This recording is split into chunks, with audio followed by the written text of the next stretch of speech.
Hi and welcome to the German beginner course. My name is Luca and in this lesson I want to tell you everything you need to know about the structure of the course. So let's go! The duration of the course will be 5.5 hours. We have 46 video lessons, of which 6 are conversation videos where we apply everything we learn in real-life conversation examples. We also have 35 quizzes and other exercises to make sure that you learn as much as possible in this course. Wherever possible, I try to make this course as interactive as possible. Plus, we also have a midterm test in the middle of the course and the final test at the end of the course in order to ensure your learning success. These tests will show you which topics you already understand and where you need further practice. And apart from that, we also have a lot of additional material like vocabulary lists, links to useful websites and other things, and most of them are downloadable PDF files. So you see, there's a lot of value and content in this course. But in order to make it as effective as possible, in the following lesson I want to give you some advice on how to get the most out of this course. Bis gleich! See you in the next video. Hi and welcome back. My name is Luca and in this lesson I want to show you how to get the most out of this course. So let's go! The first few tips are about the interface of Udemy. When you open a video lesson, you can probably already see that you have a lot of buttons that you can click on. And in the bottom left corner you have the play or pause button. So the button that looks like a triangle. You can use it to play and pause every video at every time. Right next to the play and pause button on the right hand side you can see a little rectangle with a number on it. Typically it's a 1 and an X and it shows you the speed of the video that you're watching. 1x is normal speed. But you can also use this button to make me talk faster or slower. So if you think that I'm talking too fast, just press this button and you can make me talk slower. And if you think that I'm too slow, just press this button and make it a little faster. It is all up to you. If you would like to jump back and forth in the video, just use the line above the symbols. And just as you're used to from other video platforms like YouTube for example, you can use this line to see where you are in the video and to navigate throughout the entire video. Just click on it and drag it wherever you like. Alternatively, you can also use these circled arrow symbols. You can find them close to the speed button that we talked about earlier. Then, without going into too much detail, we have another symbol on the right side, which is a little button with the CC on it. This button allows you to add or remove subtitles. And these subtitles are automatically generated by Udemy. If you want my advice, in most cases they are pretty good, but they are especially good when I'm talking in English. When I'm talking in German, however, they are sometimes wrong, so take them with a pinch of salt. But apart from the Udemy interface, I also have some other advice for you. For example, I can definitely recommend to do all of the quizzes and exercises that you have in this course. When you're learning a language, the more practice you get, the better. That's why I really encourage you to do as much of the course as you can and to not only watch the video lessons. The same also goes for our conversation classes. You can use these classes as a listening comprehension for example and can play them multiple times. Also, it often makes sense to pause the video and try to pronounce the words for yourself. I'm a native speaker of German, so if you're unsure about the pronunciation of a word, whenever I'm saying it, just press the pause button and try to repeat it. But of course, if you have a question, you can also write me. Here in this course we have a Q&A section for that, and you can write me a private message here via Udemy. I try to answer as fast and competently as possible and usually within 24 hours. So if at some point of the course you feel that you are lost, or if you have a question, don't hesitate to write me a message. And last but not least, the best piece of advice that I can give you is just have fun. And what I'm trying in this course is to make German as fun as possible for you. So now we've been talking a lot about learning German, but now it's actually time to get into it. So let's start learning German together. In our first lesson we start with greetings and goodbyes.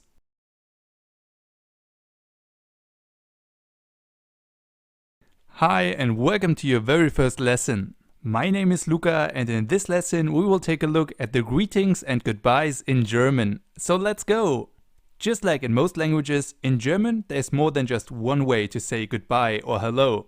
And in this lesson we will go through the most used greetings and goodbyes in German. So let's start with the greetings. And we'll start with one of the most used greetings of all. It's the word Hallo.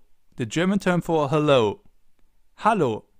So as you can see, it is pretty close to English, and we use it exactly in the same situations where you would use hello. But the pronunciation is a little different, so let's listen and repeat. Hallo. Hallo. And we even have an option that's a little easier, and it's hi. Hi. This greeting is used especially often among younger people, and we pronounce it exactly the same as in English. Hi. So far we have hallo and hi, and both are informal greetings. Let's look at some more formal greetings. And in German, these greetings depend on the time of the day. In the morning, for example, you say Guten Morgen. Guten Morgen, the German version of good morning. Guten Morgen. Listen and repeat. Guten Morgen. Guten Morgen. And then once we've reached noon or even afternoon, the typical greeting would be Guten Tag. Guten Tag. It literally means good day. Guten Tag. So that's basically our version of good afternoon. Listen and repeat. Guten Tag. Guten Tag. So far we have Guten Morgen and Guten Tag, good morning and good afternoon. But there's one greeting missing, and it's the greeting good evening, or in German, Guten Abend. Guten Abend. Listen and repeat. Guten Abend. Guten Abend. So as you probably can already imagine, Guten means good, and Morgen means morning, Tag means day, and Abend means evening. And that's how the most common greetings in German are formed. So we now have learned 2 informal greetings, Hallo and Hi, and 3 formal greetings, Guten Morgen, Guten Tag, and Guten Abend. With that in mind, let's now move on with the goodbyes. And here again, we have multiple possibilities, both in terms of formal goodbyes and informal goodbyes. Let's start with the informal versions. One very common way to say goodbye here is Tschüss. Tschüss. Which is basically a combination of all of the sounds that English speakers hate. So we have the SCH, our Ü, which is the U with the 2 dots on top, and a double S. So don't worry if you don't get it right the first time. And if you want to learn more on German pronunciation, check out my German pronunciation course. Let's listen and repeat. Tschüss. Tschüss. And there's another informal way of saying goodbye in German, and it's ciao. Ciao. This version actually comes from Italian, but now it's used pretty often, especially among younger people. So we have tschüss and ciao. So you now know 2 informal ways on how to say goodbye in German. But what about formal situations? Here I have 3 possibilities for you, and the first one can even be used in both formal and informal situations. But there's a catch. It is bis später. Bis später. Which literally means see you later. Bis später. The problem with that is that if you use it, you actually mean it. So in German, you only say that if you know that you will see the other person again. But if you do, you can use it in both formal and informal situations. So let's listen and repeat. Bis später. Bis später. Bis means until and später means later. So literally it means until later. See you later. Bis später. And then finally we have 2 very formal ways of saying goodbye in German. And they are Wiedersehen and Auf Wiedersehen. Both mean something like hope to see you again soon. And the first one, Wiedersehen, is the shorter version, while Auf Wiedersehen is the long version. So Wiedersehen and Auf Wiedersehen. Listen and repeat. Auf Wiedersehen. Auf Wiedersehen. And the short version, Wiedersehen. Wiedersehen. Good, so now you know 5 ways how to greet someone in German and 5 ways how to say goodbye in German. Now it's time to practice all of that. Imagine you meet someone early in the morning, let's say on the street for example. How would you greet him or her in German? If you like, you can pause the video and try for yourself before I give you the correct solution. The correct answer would be Guten Morgen. Guten Morgen. You say Guten Morgen because it's early in the morning and because we said that it's a random person on the street. So you would generally use a more formal greeting. Guten Morgen. Good morning. Are you ready for another one?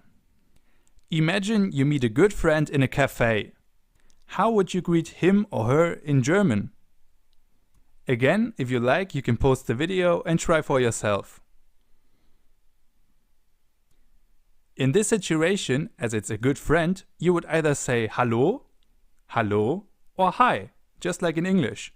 So either Hallo or Hi. Let's have one final example. Imagine you're on a business meeting in a German-speaking country and the business meeting is finally over. Your relationship to the other businessmen is very formal. How would you tell them goodbye in German? In this situation, you would either say Wiedersehen or Auf Wiedersehen. The two most formal ways to say goodbye that we learned in this lesson. So either Wiedersehen or Auf Wiedersehen. Good, and that's everything you need to know about the greetings and goodbyes in German. Congratulations, you survived your first German lesson. Are you ready for the next one? In our next lesson, I want to show you how to ask someone how are you in German and also how to answer this question. Bis gleich, see you in the next video.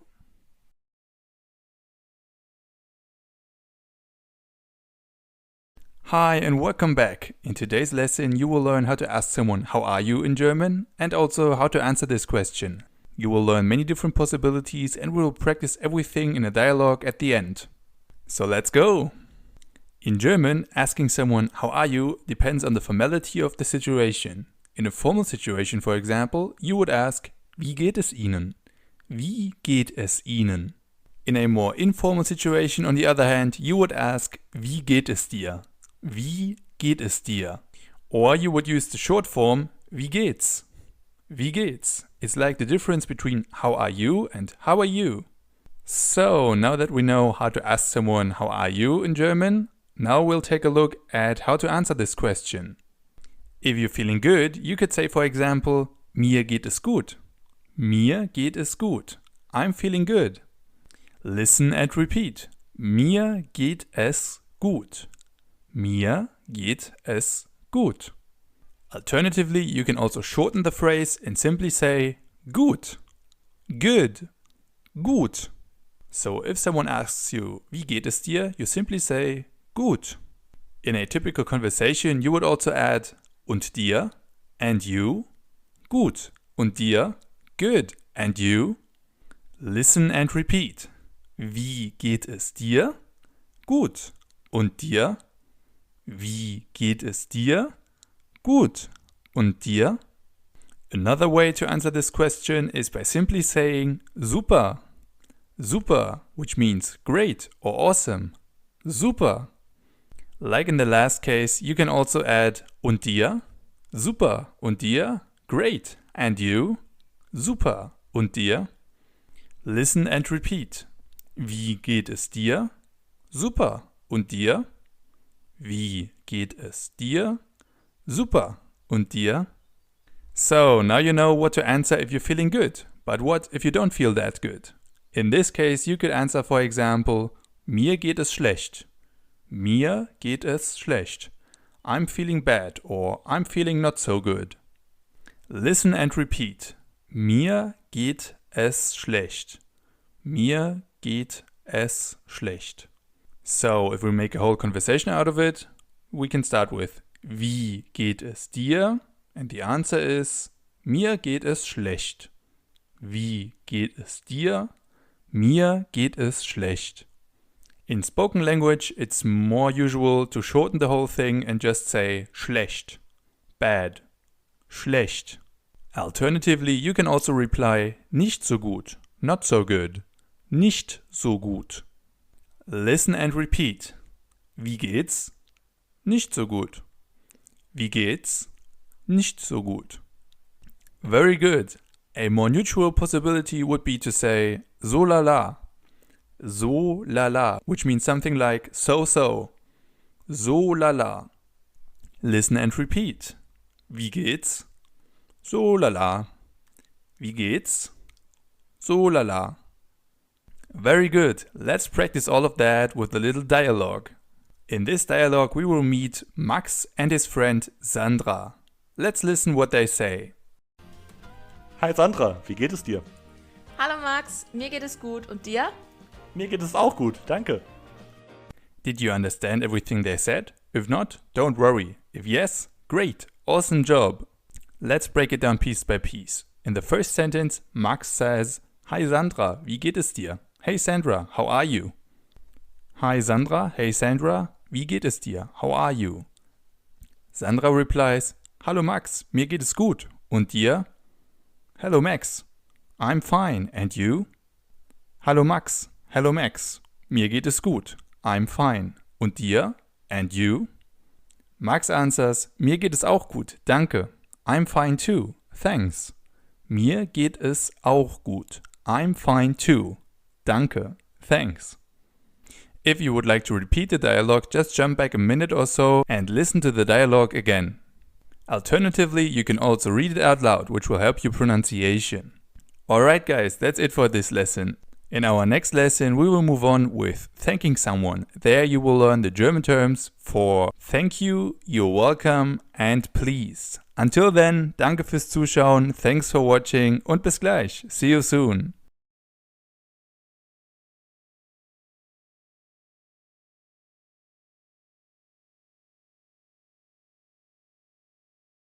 Hi and welcome back. In this lesson you will learn how to thank someone in German and you will also learn the German terms for please and you're welcome. Plus at the end of the video we will have a little practice session. So make yourself ready and let's go! In German the simplest way to say thank you is to say danke. Danke. If you want to give it a little more strength you can also say Dankeschön. Dankeschön. The schön at the end means nice. However, it's more common to simply say danke. If you want to respond to that, you can say bitte. Bitte. It means you're welcome. Like with danke, with bitte we also have a longer and a shorter version. The shorter version is bitte and the longer version is bitte schön. Bitte schön. However, bitte is much more common. Little side note. Bitte doesn't only mean you're welcome, it can also mean things like please, for example. That's the reason why many Germans who try to learn English mistake please for you're welcome and vice versa. There are even some memes on websites like 9gag, for example, that make fun of the different meanings of bitte. As you can see, bitte can be used in a ton of situations. But don't worry, it's not as difficult as it seems. And you already know the two most important meanings, please and you're welcome. So you can see that danke and bitte are two very important words. In fact, if you just want to say thank you or you're welcome in German, danke and bitte is definitely enough. However, as we already have seen before, there are different possibilities to say this. We've already seen examples of Dankeschön and bitteschön. But there are also other varieties like danke sehr, danke sehr and bitte sehr. Bitte sehr. Two other very important phrases are vielen Dank, in order to say thank you, and gerne, in order to say you're welcome. This may seem like a lot right now, but as I said before, the two most important words that you need to know are danke and bitte. So let's listen and repeat. Danke. Danke. And the same with you're welcome. Bitte. Bitte. Very good. So, now that we know how to say thank you and you're welcome in German, let's practice a little. Imagine your best friend gives you a bunch of flowers. What do you say to say thank you or thanks in German? Give it a try. The answer is danke. Of course, you could also say Dankeschön or Danke sehr, but danke would be the most common answer. Let's have another one. We stay with the example from earlier on. In this case, in return, you give him or her a little present. Your friend answers with Dankeschön. What do you say in response? Think about it. In this case, you could answer bitte or bitteschön. But bitte sehr or gerne would also be correct. Not that difficult, right? Don't worry too much about the difference between bitte, bitteschön or bitte sehr. It's all correct. And that's already it for this lesson. I hope you've enjoyed it. In our next lesson, we will take a look at the question, what's your name in German, and also how to answer it. Until then, danke fürs Zuschauen, thanks for watching und bis gleich. See you soon. Hi and welcome back. In today's lesson, we will take a look at how to ask someone for their name in German and also how to answer this question. So let's go! In German, if you want to ask someone, what's your name, you have two possibilities. You can either ask, wie heißt du? Wie heißt du? Which is the more common version and it can be translated with, what are you called? Wie heißt du? Heißen means to be called. Wie heißt du? And the other less common version would be, wie ist dein Name? Wie ist dein Name? As you can see, the second version is a lot more similar to English, and it's definitely also correct, but to my German ears it sounds a little bit weird.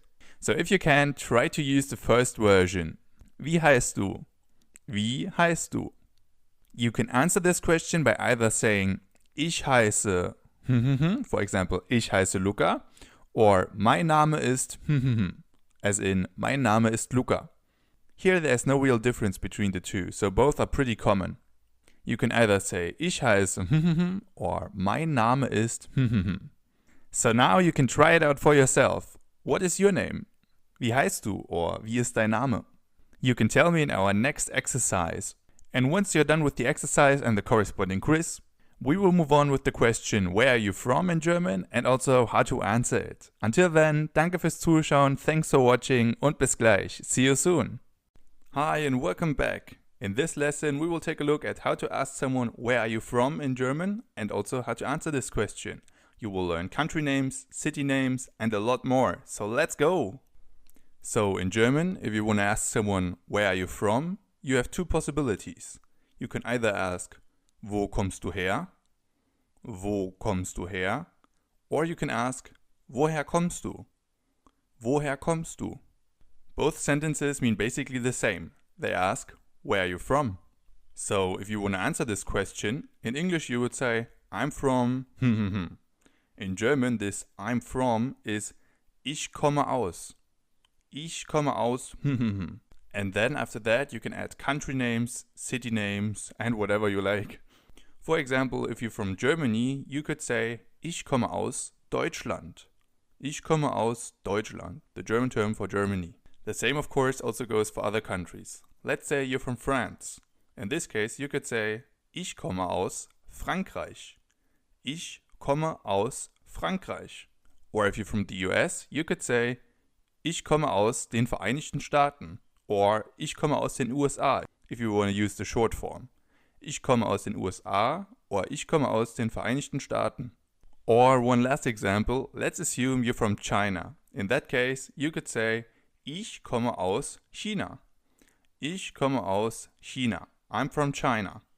If you want to learn the German term for your country, don't worry. I've added a list in the additional material where you can find all of the German terms for country names. So no matter whether you're from Europe, Africa, America or Asia, you can find your country name there. As I already said, the same also goes for city names. Let's take Berlin as an example, the capital of Germany. If you're from Berlin, you could say, ich komme aus Berlin. Ich komme aus Berlin. I'm from Berlin. Or if you're from Hamburg, the second largest city in Germany, you could say, ich komme aus Hamburg. Ich komme aus Hamburg. I'm from Hamburg. As you can already see or hear, some cities have a different pronunciation in German than they have in other languages. This doesn't only go for German cities, it also goes for cities outside of Germany. Let's take London for example. In German, London is called London. London. So I'm from London is ich komme aus London. Ich komme aus London. But don't worry, not every city has a different name in German than in English. Some cities only have minor differences. For example, let's take Sydney, the largest city of Australia. The German term for Sydney is Sydney. So if you want to say I'm from Sydney, you would say ich komme aus Sydney. Ich komme aus Sydney. And the same also goes for other cities like New York or Washington, for example. Got it? Great! Let's practice that in a few examples. We'll start with the example of Mark. Let's listen what Mark has to say. He says, Hi, ich heiße Marc und ich komme aus Berlin, der Hauptstadt von Deutschland. So let's break this down piece by piece. First he says, Hi, ich heiße Marc. Hi, my name is Marc. And he adds, und ich komme aus Berlin. And I'm from Berlin.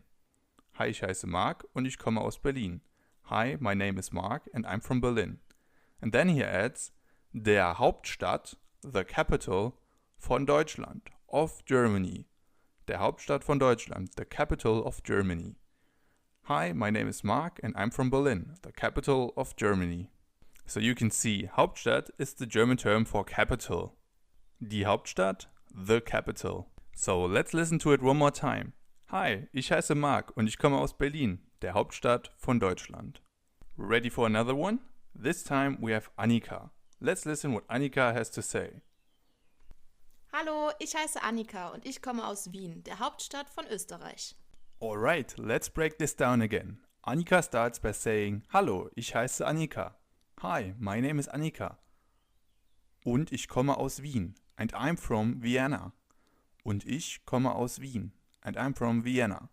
And then she adds, der Hauptstadt von Österreich.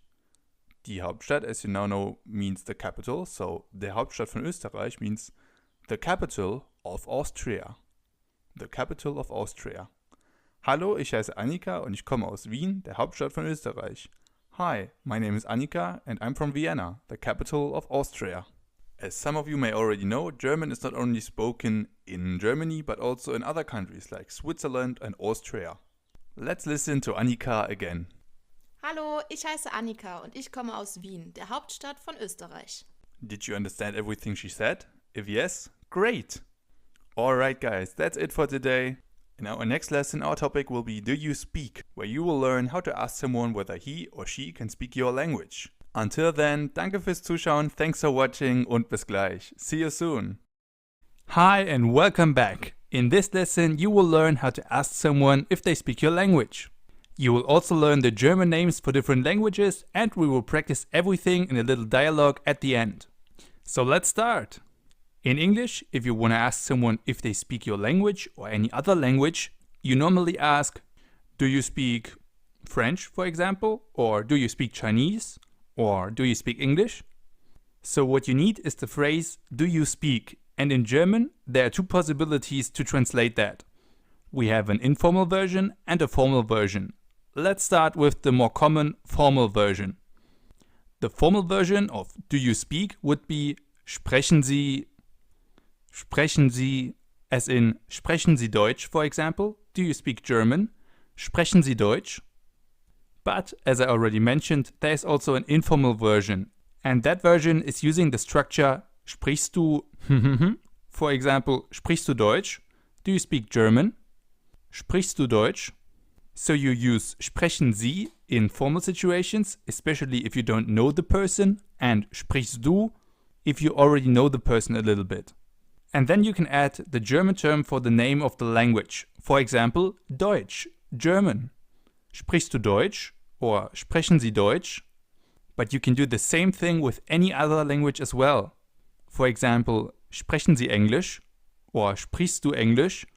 Do you speak English? So English is the German term for English. English, English. And French in German is called Französisch. Französisch. So if you want to ask, do you speak French? You either ask, sprechen Sie Französisch? Or sprichst du Französisch? Sprechen Sie Französisch in formal situations and sprichst du Französisch in informal situations. And then as a final example, let's take Spanish. Spanish in German is called Spanisch.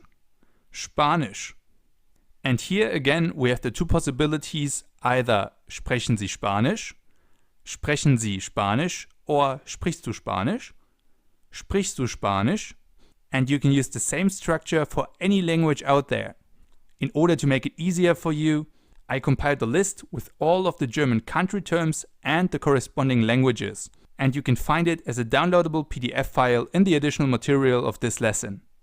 So in a normal conversation, if you want to ask someone whether he or she speaks your language, you normally start with excuse me, in German Entschuldigung, Entschuldigung, And then you move on with sprechen Sie and the German term for the corresponding language. For example, sprechen Sie Deutsch, or sprechen Sie English, or sprechen Sie Spanisch, or basically any other language.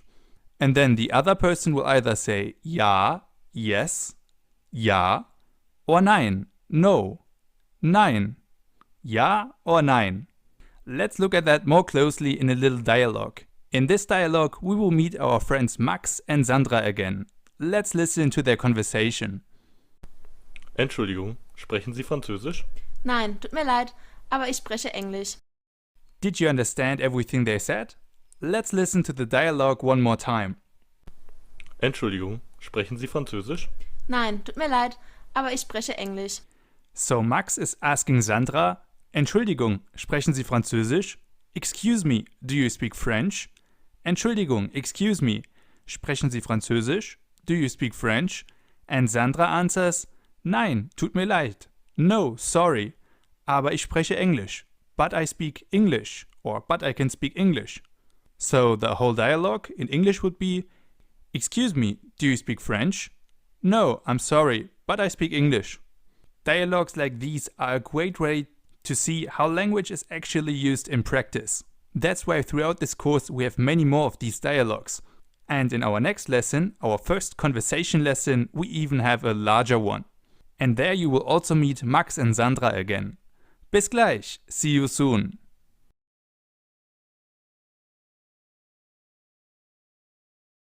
Hi and welcome back. In today's video we will practice everything we've learned so far in a little dialogue. So let's go! In today's dialogue we will meet our friends Sandra and Max again. Let's listen what they say.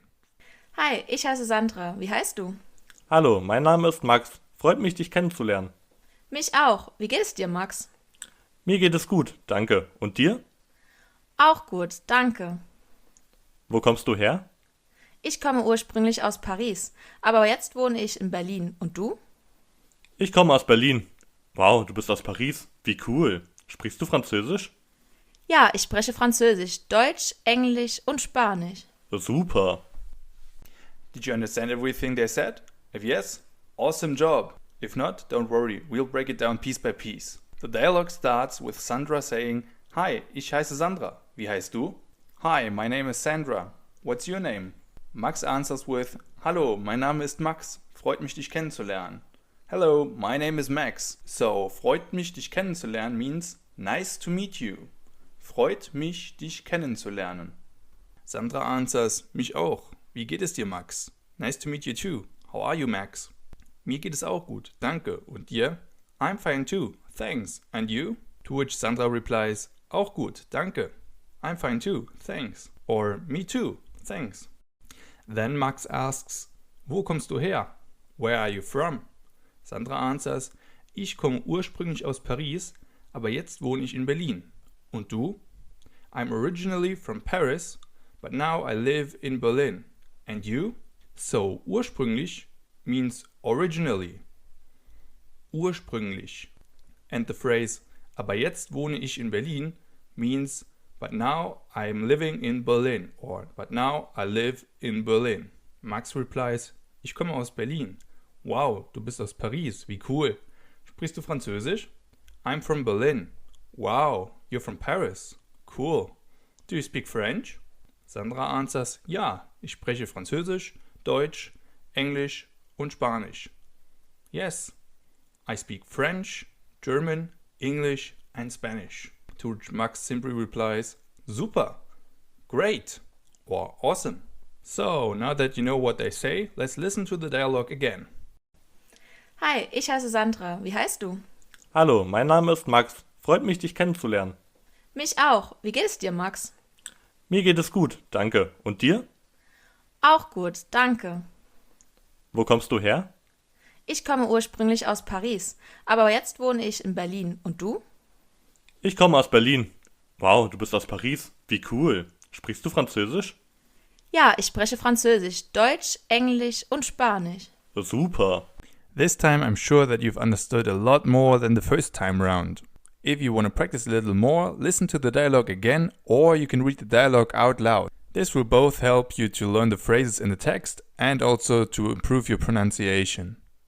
Alright guys, that's all for today. In our next lesson we will move on with our first grammar topic, which is personal pronouns. Until then, danke fürs Zuschauen, thanks for watching und bis gleich. See you soon!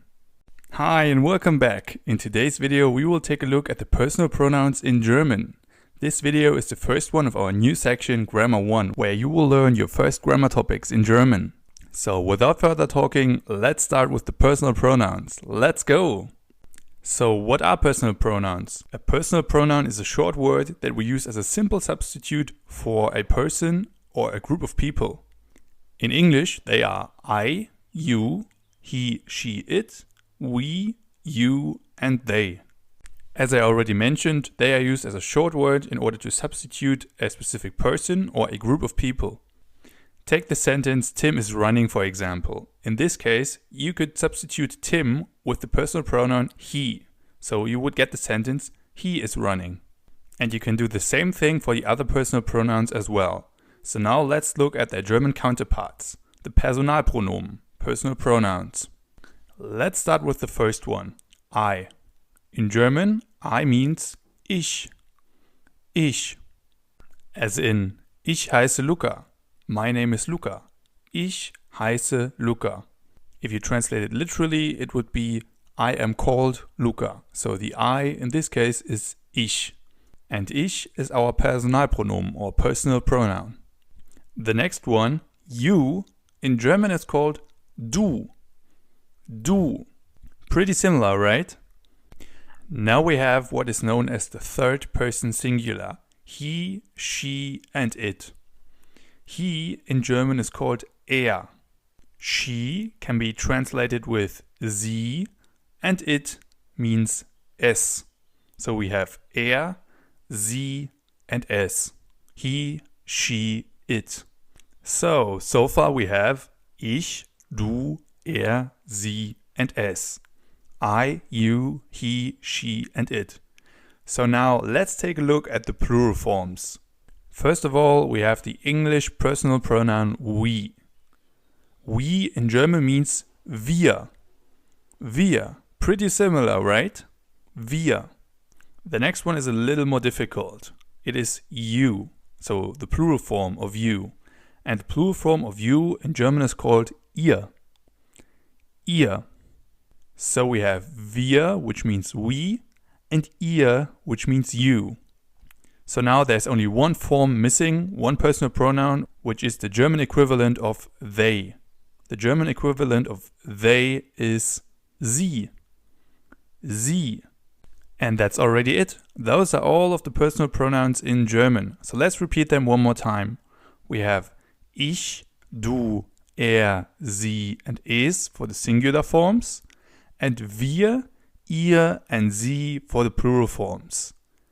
Ich, du, er, sie, es, I, you, he, she, it, wir, ihr, and sie, we, you, and they. The personal pronouns are the basis for other grammar topics that are still to come in this course, especially for the verb forms, so make sure to learn them. As always, a good help to learn them by heart is the quiz after this video, which will be all about the personal pronouns. Alright guys, that's enough for today. In our next lesson we will take a look at the question words in German, so words like who, what, where, when and why. Until then, danke fürs Zuschauen, thanks for watching und bis gleich. See you soon.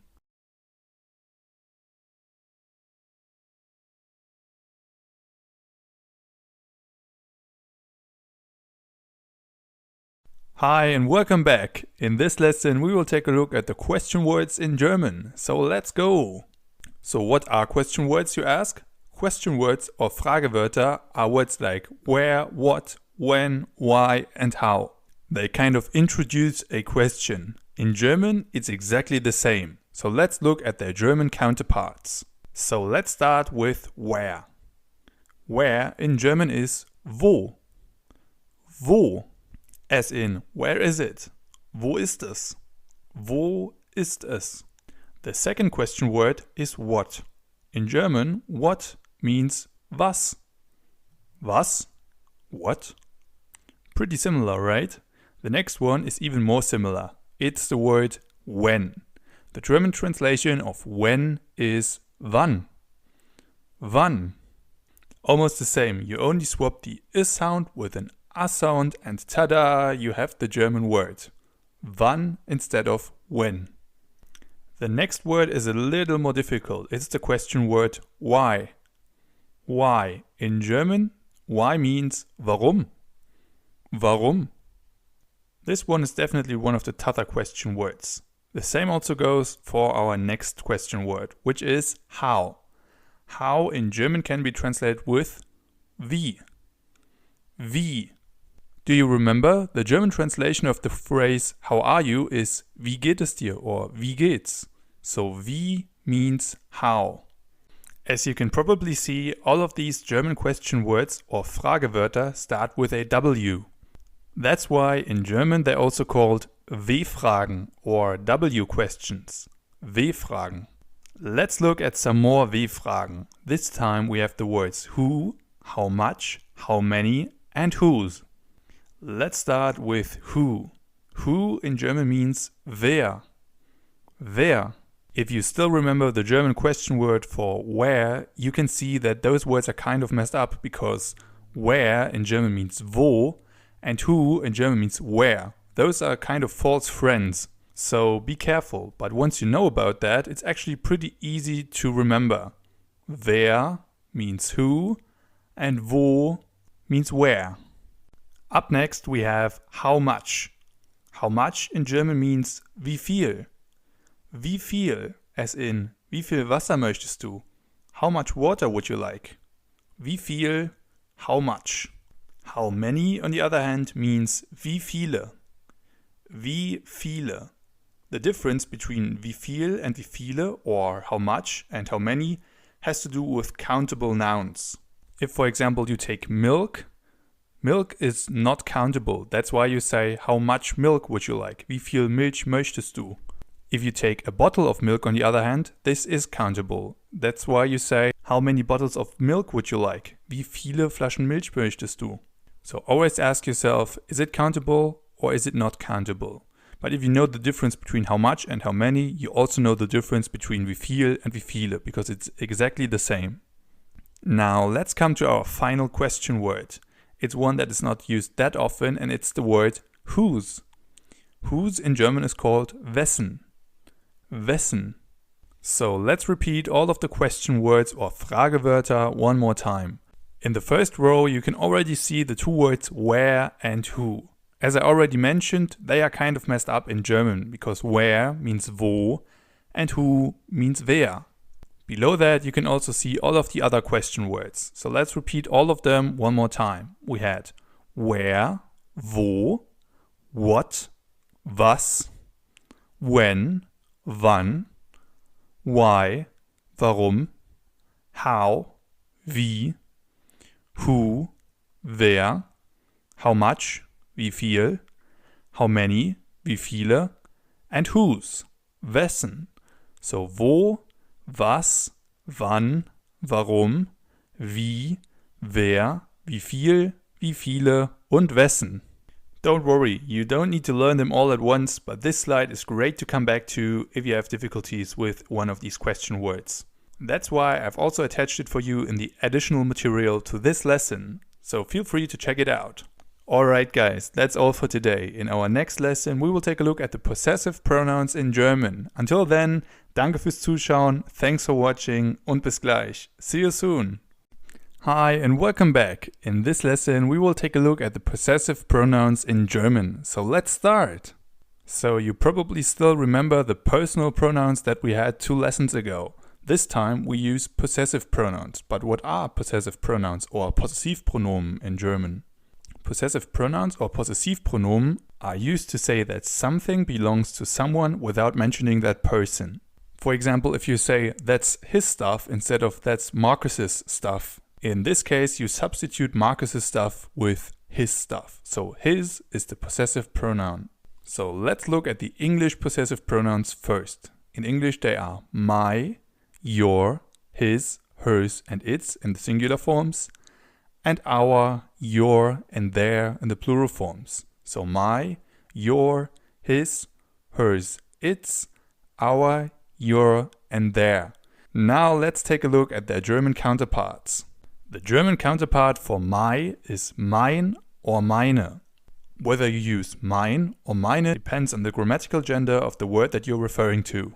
If you have meine Mama, for example, a word that you will learn in one of the next videos, you use meine because Mama is a female word. It's die Mama. Therefore, you use meine. If, on the other hand, you have a male word, you use mein, as in mein Papa, for example, my dad. Der Papa, the dad, indicates that it's a male word, therefore you use mein, as in mein Papa. Keep that difference in mind when we walk through the other possessive pronouns, because the same also goes for them. The German counterpart for your is dein or deine. The rules when to use dein and when to use deine are exactly the same as with mein and meine. Now let's take a look at the German translation for his. It's sein or seine. Sein or seine. Hers, on the other hand, is ihr or ihre. Ihr or ihre. And for its, you can again use sein and seine. Sein and seine. Let's now move on with the plural forms. Let's start with our. Our in German means either unser or unsere. Unser or unsere. Your, so the plural form of your, in German means euer or eure. Euer or eure. And finally we have their, which means ihr or ihre. Ihr or ihre. That's a lot of input, I know, but the more you read those words, the easier it gets to use the right words. So let's repeat them one more time. We have mein or meine for my, dein or deine for your, sein or seine for his, ihr or ihre for hers, again sein or seine for its, unser or unsere for our, euer or eure for your, and ihr or ihre for their. If you want to get more practice, I encourage you to do the quiz after this video. Alright guys, that's enough for today in our entire section of Grammar 1. In our next section, Essentials 2, we will move on with new vocabulary topics, with words like numbers, families, animals, and a lot more. In the next lesson, we will start with the numbers. Until then, danke fürs Zuschauen, thanks for watching und bis gleich. See you soon!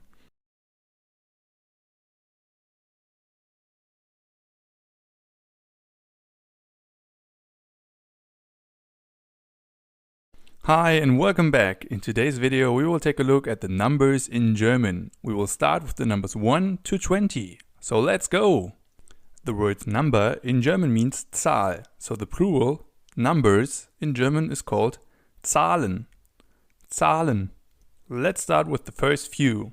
The first number is 1. Eins. Eins. It is followed by the numbers 2, 3, 4 and 5. Let's count together. 1, 2, 3, 4, 5. Very good. After 5, we move on with 6. 6. Then we continue with 7, 8, 9 and 10.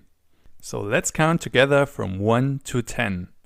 1, 2, 3, 4, 5, 6, 7, 8, 9 and 10.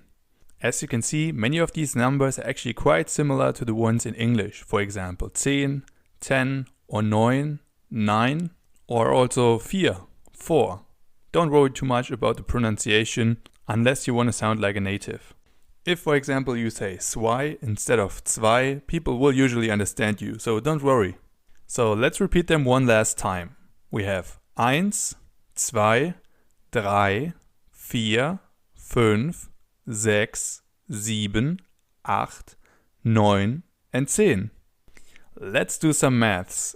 Everybody knows how to calculate 1 plus 1, right? But how do you calculate that in German? Let's do the same thing in German. As we can see, 1 in German is called eins. So the whole thing would be 1 plus 1 ist gleich equals 2. 2. 1 plus 1 ist gleich 2. Let's have one more. In English, this one would be 3 plus 4 equals. In German, we have 3, 3, plus 4, 4, ist gleich 7. 3 plus 4 gleich 7. 3 plus 4 equals 7. You may have already noticed that the plus sign in German is called plus. Plus, plus. The equals sign, on the other hand, is called gleich or ist gleich. Keep that in mind when we take a look at some more maths exercises. So now that we know the numbers 1 to 10, let's practice a little. I have some maths exercises for you. However, the calculation is not written in numbers, but in German words. Please give the answer in German words as well. Let's start with 2 plus 3 gleich. 2 plus 3 gleich. I'll give you some time to think. If you like, you can also pause the video. So, 2 means 2, plus, plus, 3 means 3, equals, do you know it? 5, 5. 2 plus 3 gleich 5. 2 plus 3 equals 5. Let's have one more. This time we have 1 plus 8 gleich 1 plus 8 gleich. Again, I'll give you some time to think. Do you know it? If you convert it into numbers, you get 1, 1, plus, 8, 8, gleich, equals. So 1 plus 8 equals, do you know it? 9. 1 plus 8 gleich 9. 1 plus 8 equals 9. Let's have one final example. In this case, our task is 4 plus 6 gleich 4 plus 6 gleich. So, converted into numbers, it would look like this. 4 plus 6 equals 4 plus 6 gleich. Do you know it? 10. 10. 4 plus 6 gleich 10. 4 plus 6 equals 10. Good job! Let's now move on with the numbers 11 to 20. We'll start with 11. 11 in German is called 11. 11. It is followed by 12, 13, 14, 15, 16, 17, 18, 19 and 20. So 11 and 12 are 11 and 12. Quite similar, right? And then we move on with 13, 14, 15, 16, 17, 18 and 19, which is almost like 13, 14, 15. Do you see the pattern? The 10 at the end is the equivalent to the teen at the end of the English digit. Alright, so let's count together. 11, 12, 13, 14, 15, 16, 17, 18, 19, 20. One more time. 11, 12, 13, 14, 15, 16, 17, 18, 19, 20. One more thing, we already had the plus and the equal sign, and this time we will add one more. The minus sign, or in German, minus. Minus. So with that in mind, plus, gleich and minus, we can move on with some more calculations. Let's practice. The task is basically the same as the last time. I'll give you a simple math exercise that is not written in numbers, but in German words. Please give the answer in German. Let's start with 14 minus 2 gleich. 14 minus 2 gleich. I'll give you some time to think. So, if you convert it into numbers, the task would look like this. 14 minus 2 equals 14 minus 2 gleich, do you know it? 12. 14 minus 2 gleich 12. 14 minus 2 equals 12. Let's take a look at another one. This time we have 6 plus 12 gleich. 6 plus 12 gleich. Do Do you know it? Converted into numbers, it would look like this. 6 plus 12 equals 6 plus 12 gleich 18. 18. 6 plus 12 gleich 18. Let's have one final example. This time, if you can, try to give me the answer directly in German without first converting into numbers. So, let's go. The task is 7 plus 9 gleich 7 plus 9 gleich. Do you know it? 16. 7 plus 9 gleich 16. 7 plus 9 equals 16. Well done. If you still need more practice, check out the quiz after this video. It will give you a great opportunity to practice the numbers that we've just learned. And that's it for today. In our next lesson, we will dive a little deeper into the topic of numbers. There you will learn numbers like 100, 1000 and many others. Until then, danke fürs Zuschauen, thanks for watching und bis gleich. See you soon.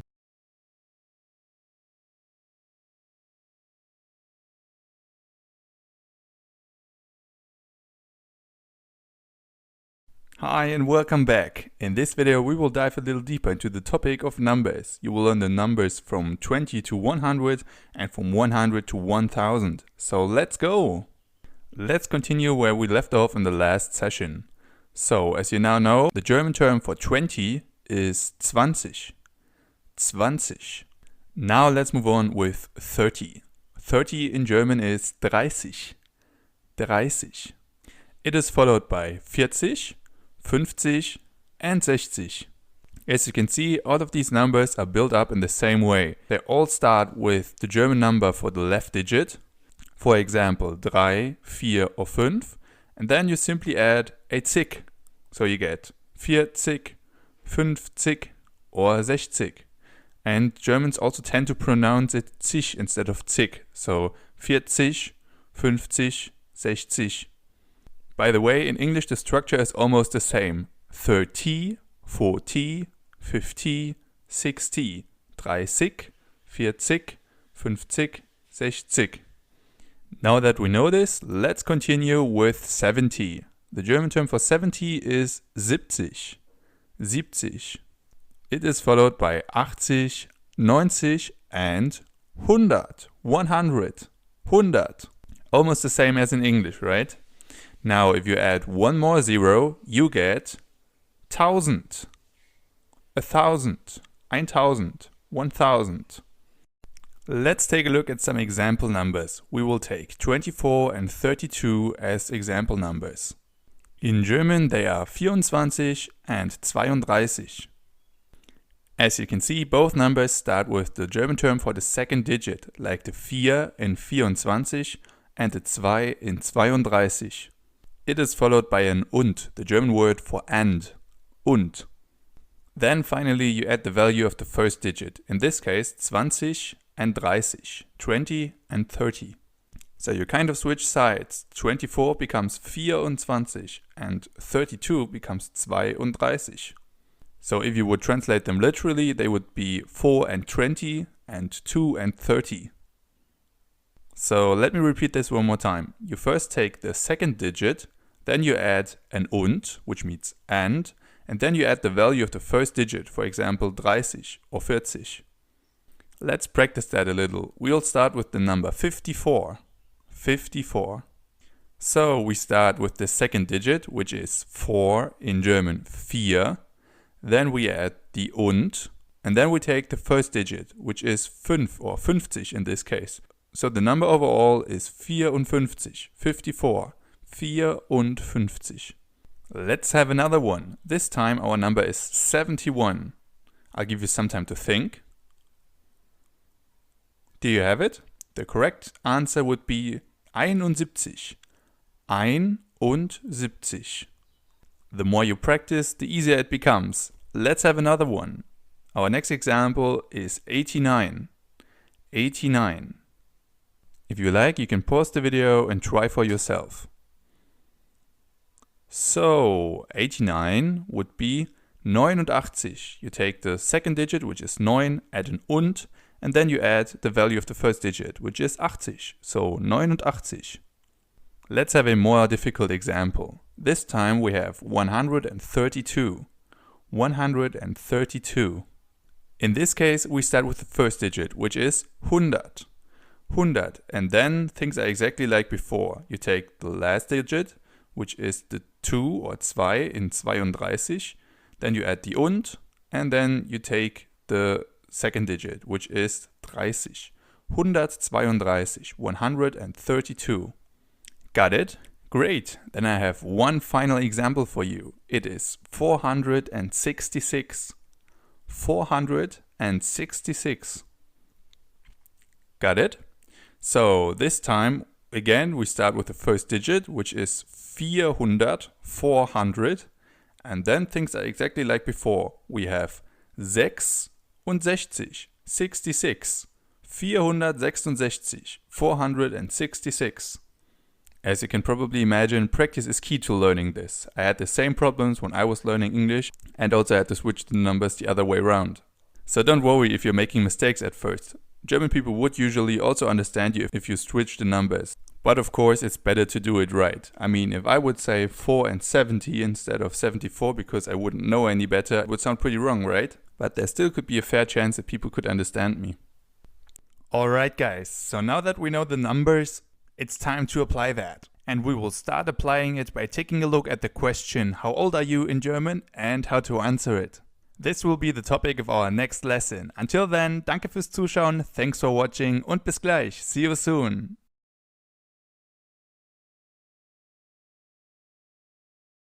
Now that we know about the German terms for numbers, it is time to apply all of that. Let's imagine someone were to ask you, how old are you? In German, this question would be, wie alt bist du? How old are you? Wie alt bist du? And just like in English, you can answer, I am years old. Or in German, ich bin Jahre alt. For example, if you're 3 years old, you can say, ich bin 3 Jahre alt. Ich bin 3 Jahre alt. Or if you're 18 years old, you can say, ich bin 18 Jahre alt. Ich bin 18 Jahre alt. And if you're 43 years old, you can say, ich bin 43 Jahre alt. Ich bin 43 Jahre alt. So you see, you say, ich bin, which means I am. Then you add the number. And then you just add Jahre alt, years old. Wie alt bist du? Ich bin 13 Jahre alt. Or wie alt bist du? Ich bin 24 Jahre alt. Not too difficult, right? Now it's your turn. In our next exercise, please write down in German how old you are. If you're not sure about the number, you can always come back to the 2 videos about numbers. And once you're done with the quiz and the exercise, we will move on with the topic of families. Until then, danke fürs Zuschauen, thanks for watching und bis gleich. See you soon.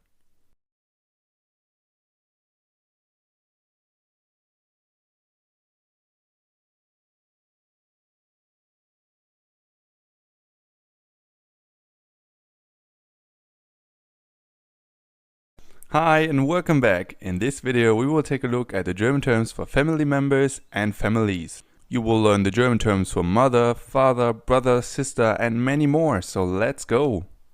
Let's start with our title. A family or the family in German is called die Familie. Die Familie. In this family, for example, we have a mother, a father and 2 sons. Let's translate that into German. The German term for mom is die Mama. Die Mama. You can also call her die Mutter, which would be like the mother. Die Mutter. So die Mama or die Mutter. Then we have the dad, which in German would be der Papa. Der Papa. Or der Vater. The father. Der Vater. So you can either call him der Vater or der Papa. The difference between Mama and Mutter and Papa and Vater is kind of the same as in English between mom and mother and dad and father. Let's move on with the children. We'll imagine that the family on the picture doesn't have 2 sons, but a son and a daughter. The German term for the son is der Sohn.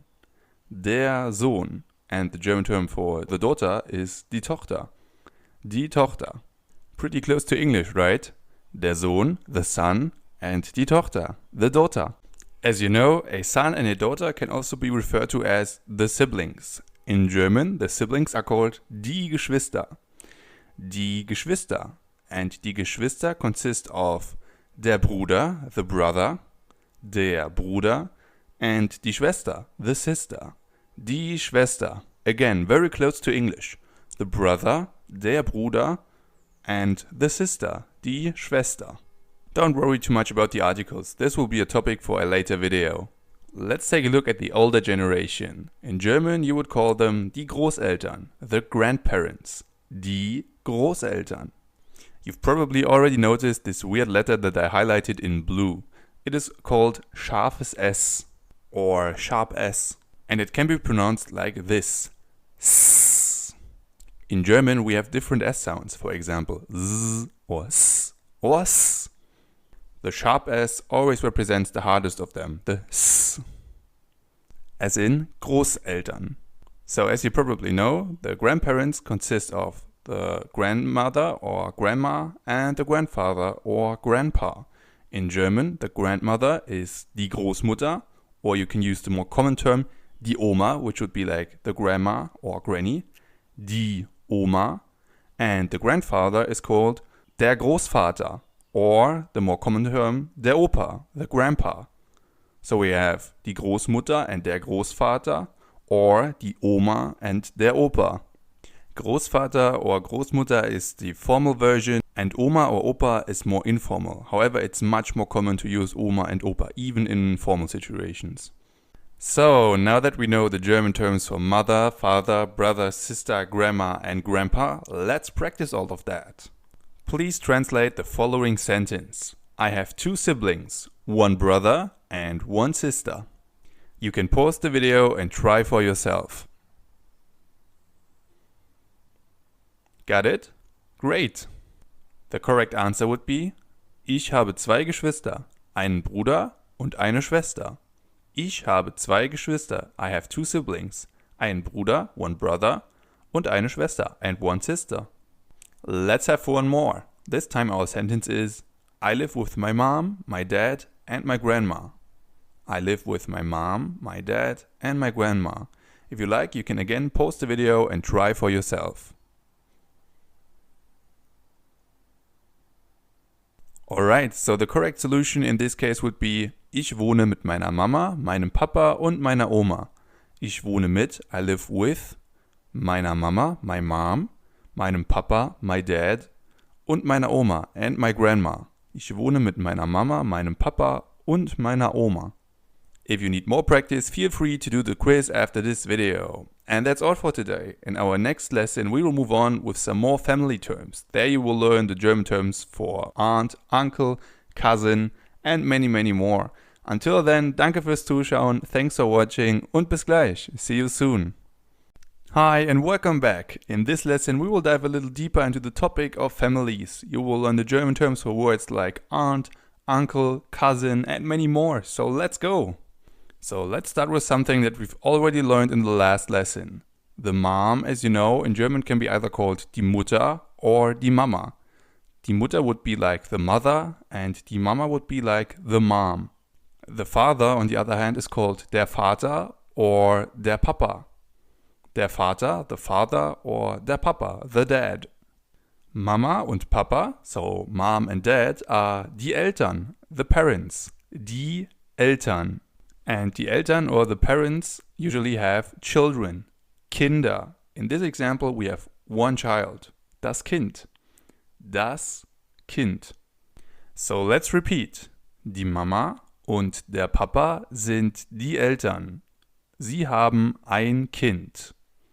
So far, so good. Let's take a look at the family tree. Let's imagine that the person at the bottom is you, or du in German. Then the 2 persons above you would be die Mama and der Papa, which, as you now know, are die Eltern. Mama and Papa are die Eltern. If we move a little further upwards, we have your Großeltern, your grandparents, Großeltern. They consist of your Opa, Grandpa, and your Oma, Grandma. If you're lucky, you still have 2 of each. So your Großeltern are the Eltern of your Eltern. Your grandparents are the parents of your parents. So we have Mama, Papa, Oma, and Opa. But how do you call the parents of your grandparents? In English you would call them your great-grandparents. In German we call them Urgroßeltern. Urgroßeltern. They consist of your great-grandfather, Uropa, and your great-grandmother, Uroma. So we have Mama, Papa, Oma, Opa, and Uroma and Uropa. So far so good. By the way, this type of diagram is called a family tree, or in German, der Stammbaum. Der Stammbaum. Let's look at another Stammbaum. As you can see, this one is a little more complex. Imagine that you're the person that I marked with the arrow down there at the bottom. Don't worry, we'll only look at the bottom left area that I highlighted in blue. So let's start with the obvious stuff. The two persons above you that I highlighted in blue are your parents, or deine Eltern.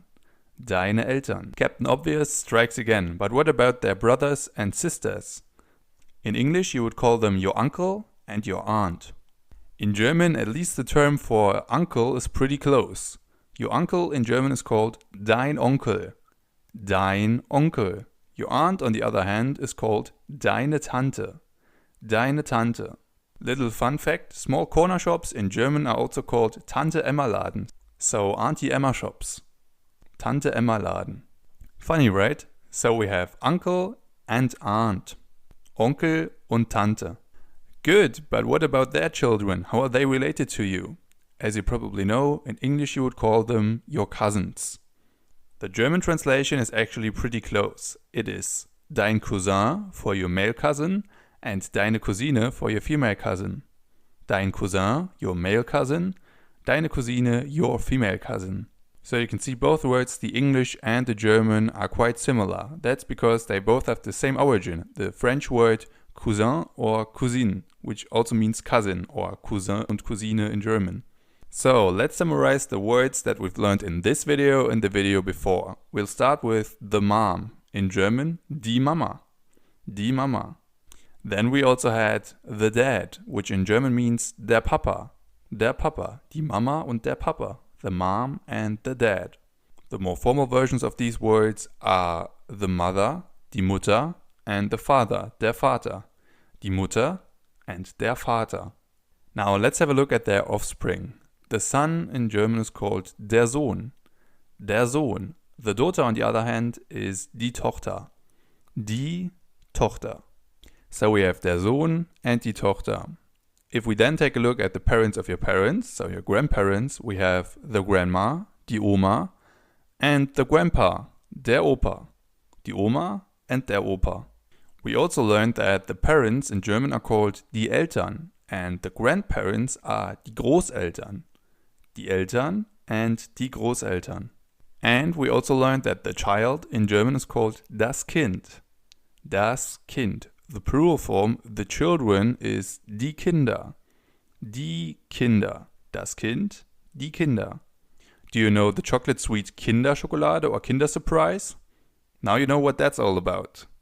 Then we also had the uncle and the aunt. The German term for the uncle is der Onkel. Der Onkel. And the aunt is called die Tante. Die Tante. Their children, so the cousins, in German are either called die Cousine if it's a female cousin and der Cousin if it's a male cousin. So die Cousine and der Cousin. As you can see, those are a lot of new words, so I'll encourage you to do the quiz after this video in order to get more practice. Alright guys, that's enough for today. In the next video we will take a look at the different terms for animals in German. There we'll take a look at pets, farm animals, wild animals and many more. Until then, danke fürs Zuschauen, thanks for watching und bis gleich. See you soon.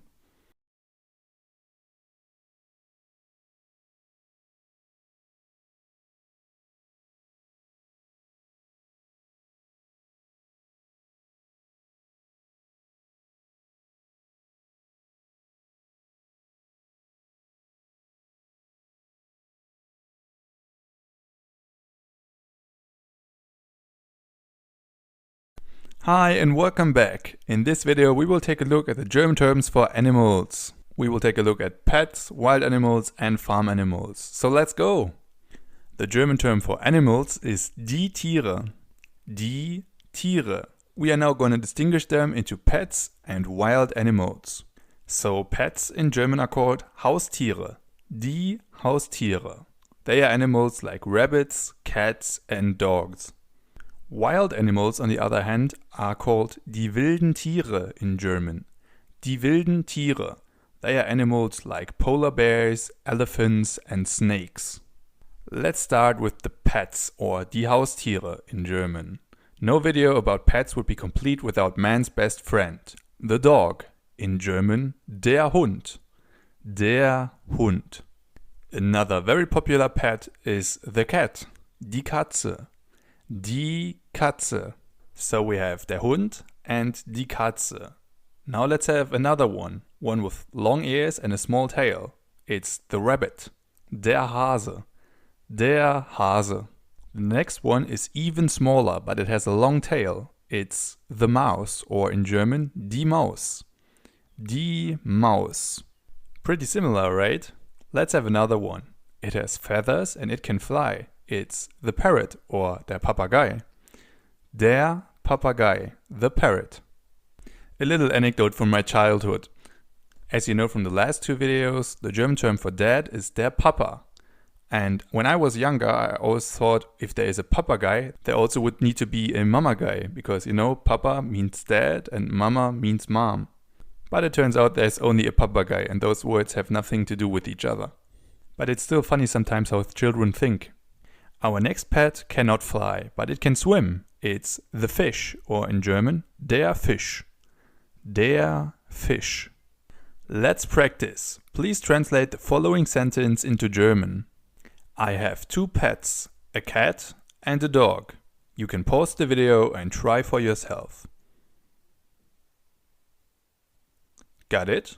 So the correct translation would be: Ich habe zwei Haustiere, eine Katze und einen Hund.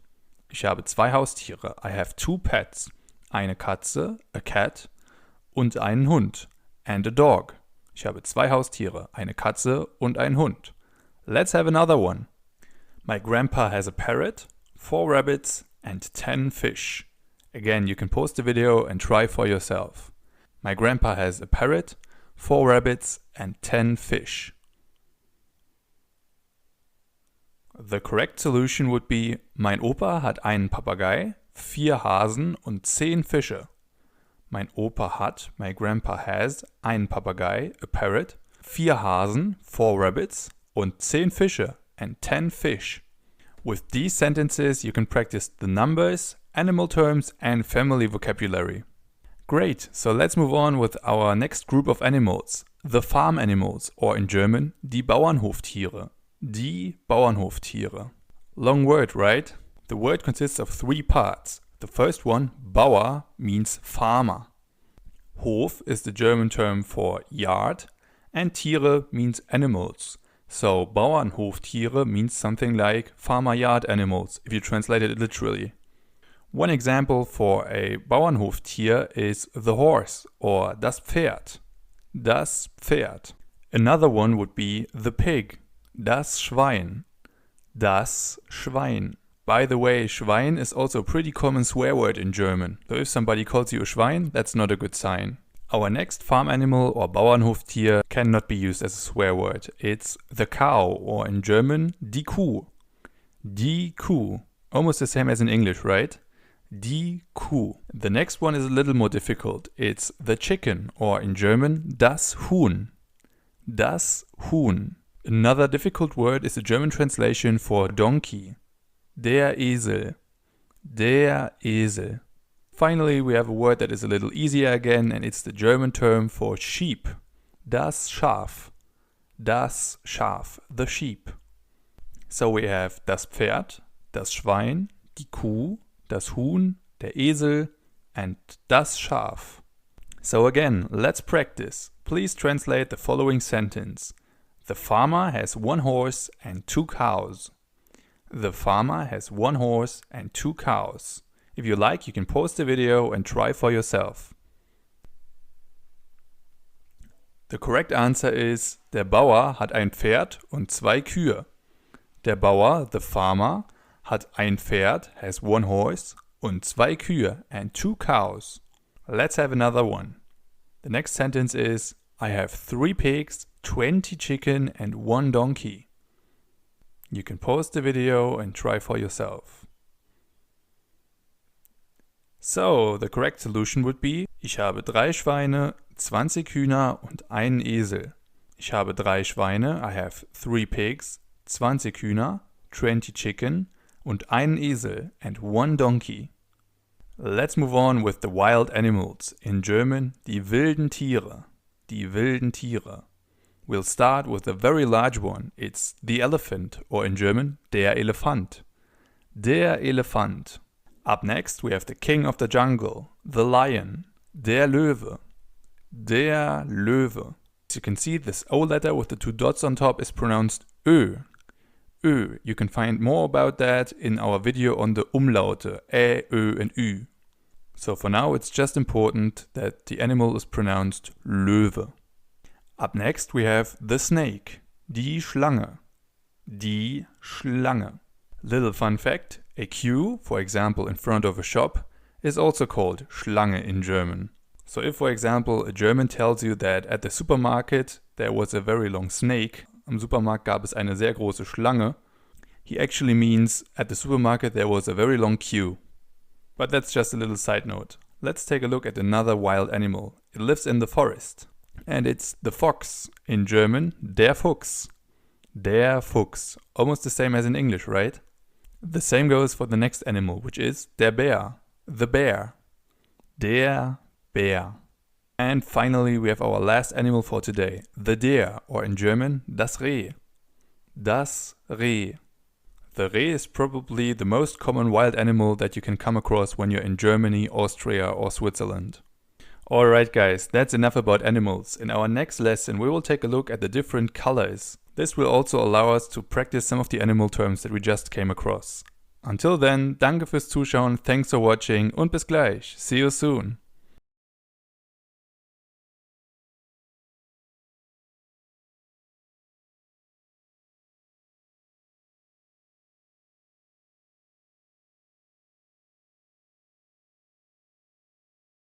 Hi and welcome back to our course. In this video we will take a look at the German terms for colors. So let's go! Let's start with our title. The German term for colors is die Farben. Die Farben. As you know, there are many colors in our beautiful world, but we'll start with the basic ones. Let's start with red. Red in German is rot. Rot. Pretty similar, right? You will see that most color terms in German are actually quite similar to the ones in English. Let's move on with the next one. It's green, or in German, grün. Grün. As you already know, the U with the 2 dots on top is pronounced Ü, as in grün. Up next we have blue, in German, blau. Blau. And then finally we have yellow. Yellow in German is gelb. Gelb. So we have rot, red, grün, green, blau, blue, and gelb, yellow. Let's have a look at some example sentences. In this case, we have an apple, and if we want to say the apple is red, in German this would be der Apfel ist rot. Der Apfel, the apple, ist rot, red. Pretty easy, right? Let's have one more. This time we have the snake is green. The snake is green. If you like, you can pause the video and try for yourself. The snake is green. So from our last video, you know that the snake in German is called die Schlange, and now you know that green means grün. So the sentence would be die Schlange ist grün. Die Schlange, the snake, is grün. Green. Die Schlange ist grün. Easy, right? The next one is a little more difficult. As you can see, we have a picture of the sun. If we now wanted to say the sun is yellow, what would we say in German? I'll give you a little hint. The German term for the sun is die Sonne. Die Sonne. So now, with that in mind, what would the sentence look like? The correct translation would be die Sonne ist gelb. Die Sonne, the sun, is gelb. Yellow. Die Sonne ist gelb. Now let's have one final example. As you can see, we have a picture of the sky. If we now wanted to say the sky is blue, what would we say in German? If you like, you can pause the video and try for yourself.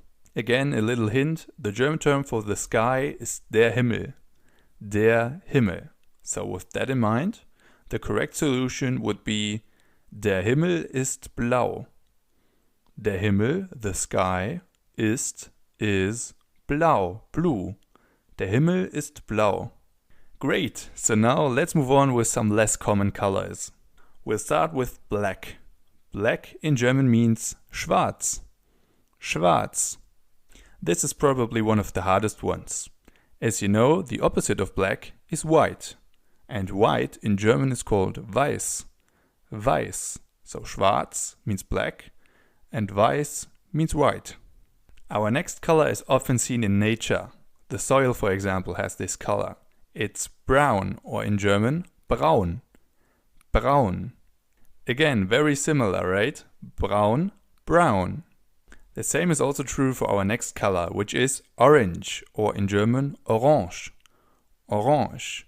As you can see, the writing is exactly the same, only the pronunciation is a little different. Orange instead of orange. And the next one is even easier because both the spelling and the pronunciation are exactly the same. It's pink. Pink. Pink in German is exactly the same as pink in English. Alright, our next color is a little more difficult and it's purple. Purple in German is called lila. Lila. Imagine you're singing a song. Lila. Purple. Lila. Easy, right? Now we come to our last two colors for today. The first one is gray. Gray in German means grau. Grau. As you can see in German, if you have the letter A followed by a U, you have an Au, so it's pronounced Au, as in grau. Our final color for today is turquoise. Turquoise, which in German means turquoise. Turquoise. Again, the spelling and the pronunciation differ slightly, but it's almost the same word. Turquoise, turquoise. Let's practice what we've just learned with a rainbow. Rainbow in German means Regenbogen, and as you know, a Regenbogen consists of many colors. On the outer layer we have red, rot, rot. One layer below we have a mixture between red and yellow, which is orange, or in German orange, orange. Then below that we have yellow, gelb, gelb. Then in the middle of our rainbow we have green, or grün, grün, which is followed by turquoise, turquoise, or hellblau, light blue, hellblau, light blue. As you can see, hell means light, as in hellblau, light blue. After turquoise or hellblau, we have blue or dark blue, which in German would be blau or dunkelblau. Blau, blue, dunkelblau, dark blue. So as you can see, dunkel means dark, as in dunkelblau, dark blue. Finally, on the inner layer we have lila or purple. Lila. Lila and gelb are probably the hardest ones to learn. The other ones are pretty similar to English. Let's repeat them one more time. We had rot, red, orange, orange, gelb, yellow, grün, green, türkis, turquoise or hellblau, light blue, blau, blue or dunkelblau, dark blue, and lila, purple, lila. Great! As always, feel free to do the quiz after this video. It will help you a lot practicing the terms for all of these colors. And that's all for today. I hope you've enjoyed it. In our next lesson, Conversation 2, we will practice everything that we've learned so far in this section in a little conversation. There we will meet our friends Max and Sandra again. Until then, danke fürs Zuschauen, thanks for watching und bis gleich. See you soon.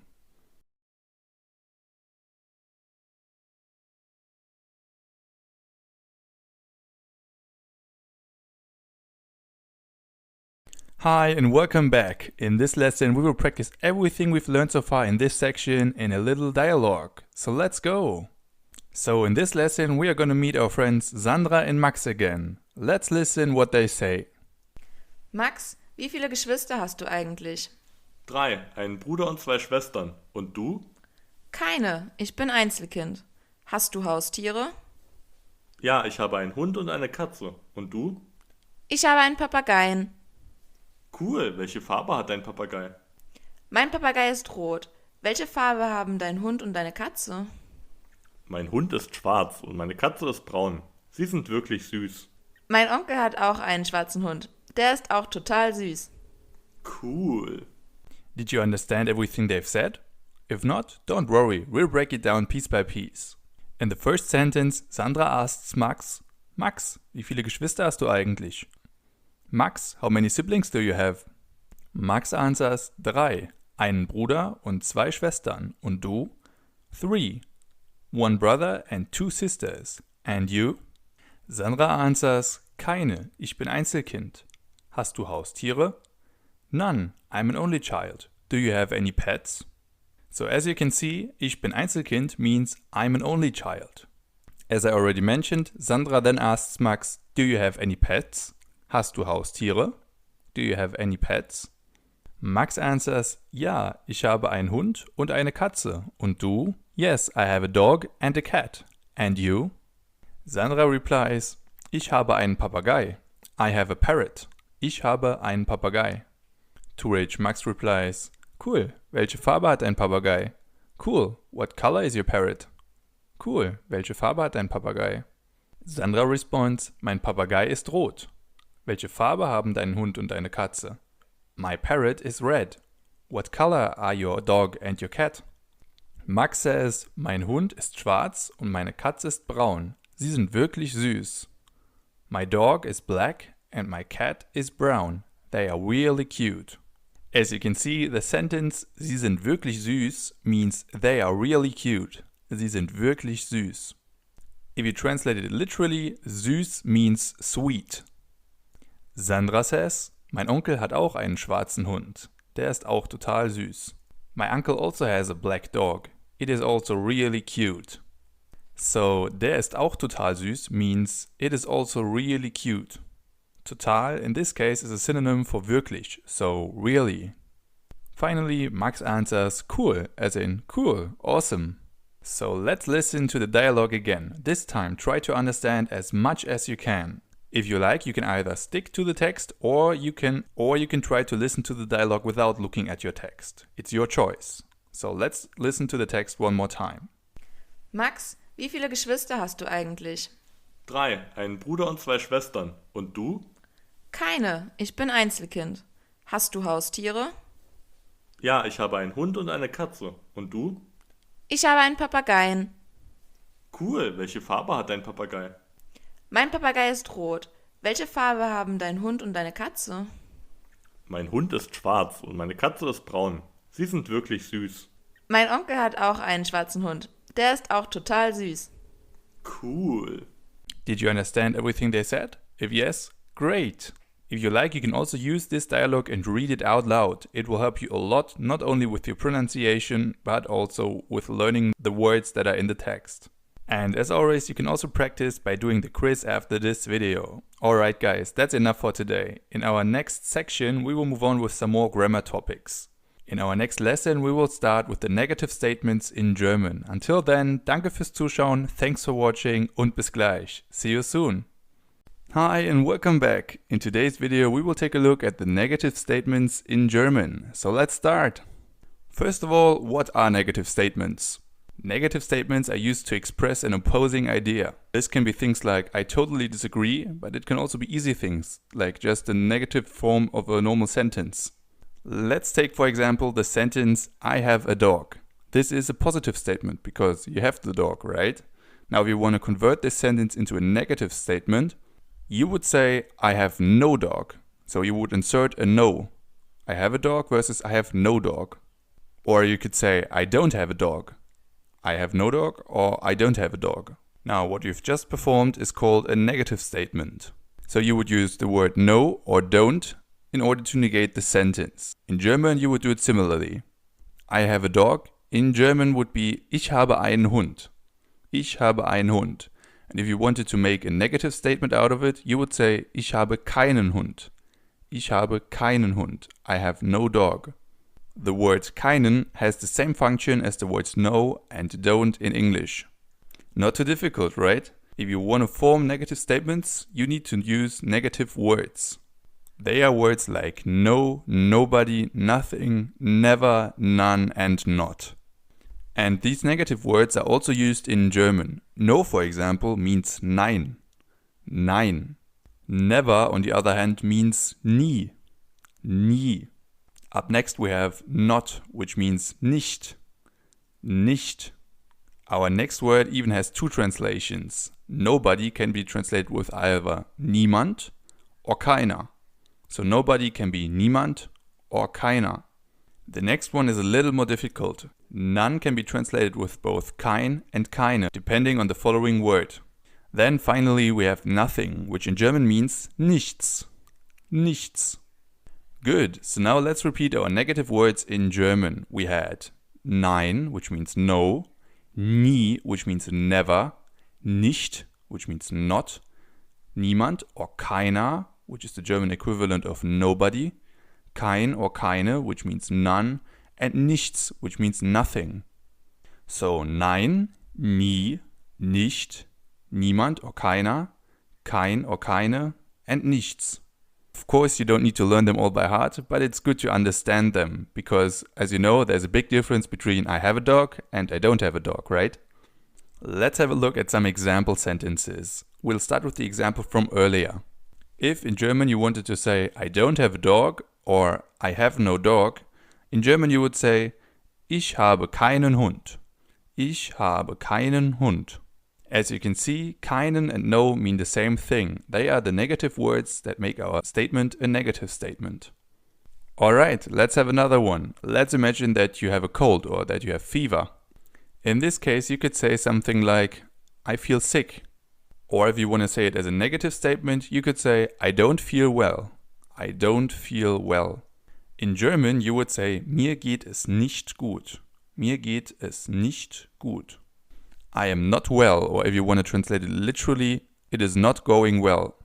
So as you can see, those little words are actually really important. I will give you some more practice sentences in the quiz section after this video.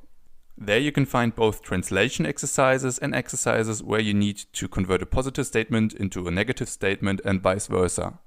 As always, if you have any questions, feel free to write me a message and I will try to answer as quickly as possible. Alright guys, that's enough for today. In our next lesson we will take a look at two of the most important verbs in German. The verbs sein, to be, and haben, to have. Until then, danke fürs Zuschauen, thanks for watching und bis gleich. See you soon.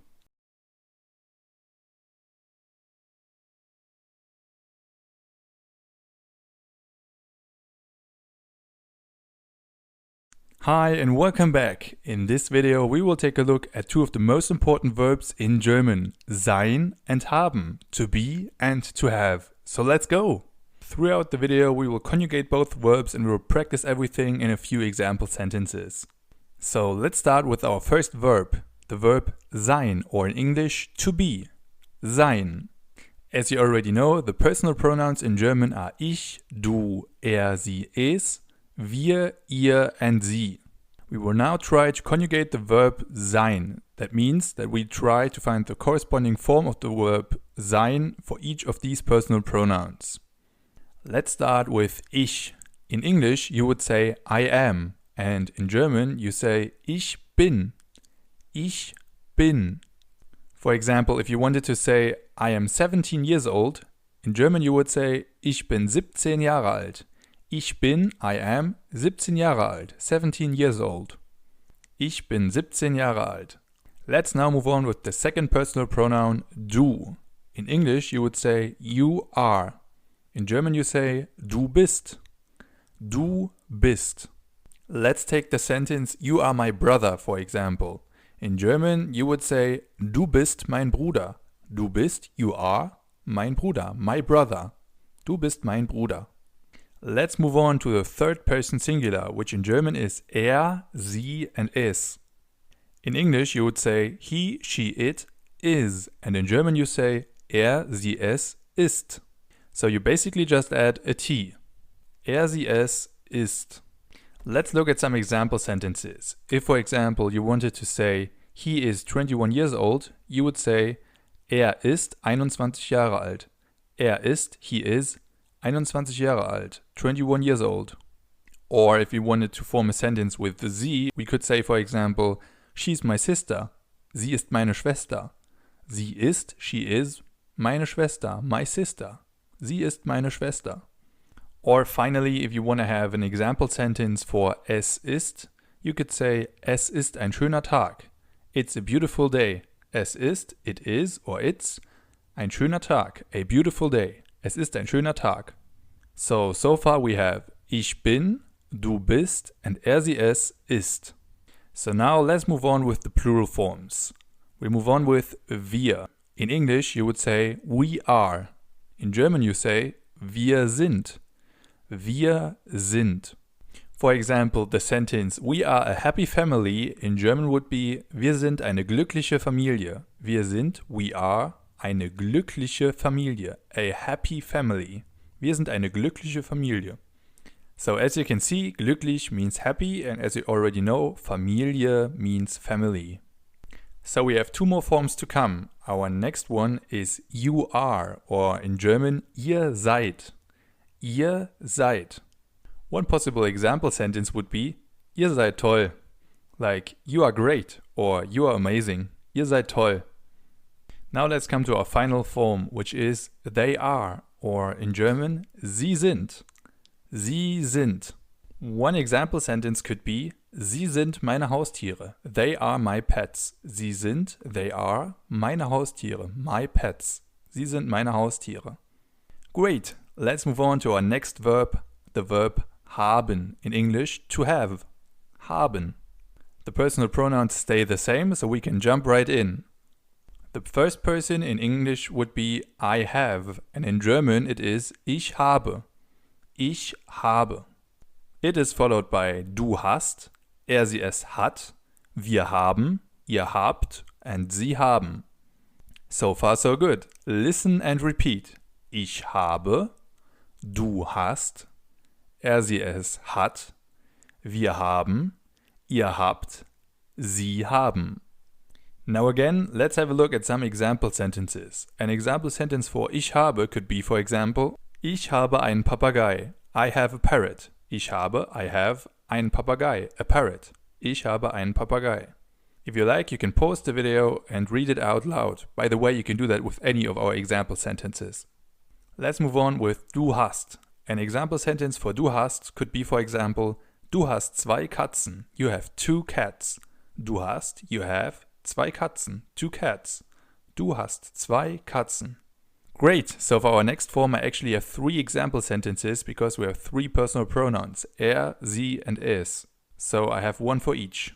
So as you know, the form is sie es hat. And one of the example sentences is hat einen Apfel. He has an apple. Hat einen Apfel. He has an apple. Good. The next one would be sie hat zwei Schwestern. She has two sisters. Sie hat, she has, zwei Schwestern. Two sisters. Sie hat zwei Schwestern. And finally, we have an example sentence that is a little different, and it's es hat funktioniert. Es hat funktioniert, which means it worked or it has worked. As you can see, haben in this case has a different meaning because it's used as an auxiliary verb. So in this case, it doesn't say anything about possession like it normally would. Alright, let's move on with the plural forms. We'll start with wir haben. Here we have the example sentence, wir haben 3 Hunde und 2 Papageien. Wir haben, we have, 3 Hunde, 3 dogs und 2 Papageien and 2 parrots. Wir haben 3 Hunde und 2 Papageien. We have 3 dogs and 2 parrots. Alright, up next we have the example sentence for ihr habt. Our example sentence is, ihr habt einen Bruder. Ihr habt einen Bruder. You have a brother. And finally we have sie haben. Sie haben, as in, sie haben 2 Katzen. They have 2 cats. Sie haben 2 Katzen. Good. So now that we know both verbs, let's compare them to another. Good. So again we have the verbs sein and haben, to be and to have. And if we take a look at their forms, we can see that they share some similarities. As you can see, when you take a look at the second person singular, they both end in st, du bist and du hast. And the same also goes for the third person singular, which means sie es ist and sie es hat. Here both end in a T. Sie es ist, sie es hat. Then with the plural forms, you can also see that in the first and in the third person plural, the verb is the same. Wir sind and sie sind, and the same also goes for haben. Wir haben and sie haben. So that's another similarity. Now the problem with both verbs is they are what is known as unregelmäßige Verben or irregular verbs. Unregelmäßige Verben. This means that some of their forms differ from the norm. You will learn that in more detail in some other videos because I both have a video on the regular verbs and one on the irregular verbs. So for now, let's just only focus on the verbs sein, to be, and haben, to have. So let's repeat both verbs one more time. We'll start with sein. Ich bin, du bist, sie es ist, wir sind, ihr seid, and sie sind. One more time, listen and repeat. Ich bin, du bist, sie es ist, wir sind, ihr seid, sie sind. Now we'll do the same thing with haben. We had ich habe, du hast, sie es hat, wir haben, ihr habt, and sie haben. Listen and repeat. Ich habe, du hast, sie es hat, wir haben, ihr habt, and sie haben. Alright, those two verbs are really important. They occur in almost every sentence, which is why it's really important to learn the forms properly. If you want to have more practice, you can use the quiz after this video, and it's also not a bad idea to learn these verb tables by heart. As always, if you have any questions, feel free to ask me anything, and you can also write me a private message. Alright guys, that's enough for today. In our next lesson we will move on with the definite articles in German. Until then, danke fürs Zuschauen, thanks for watching und bis gleich. See you soon.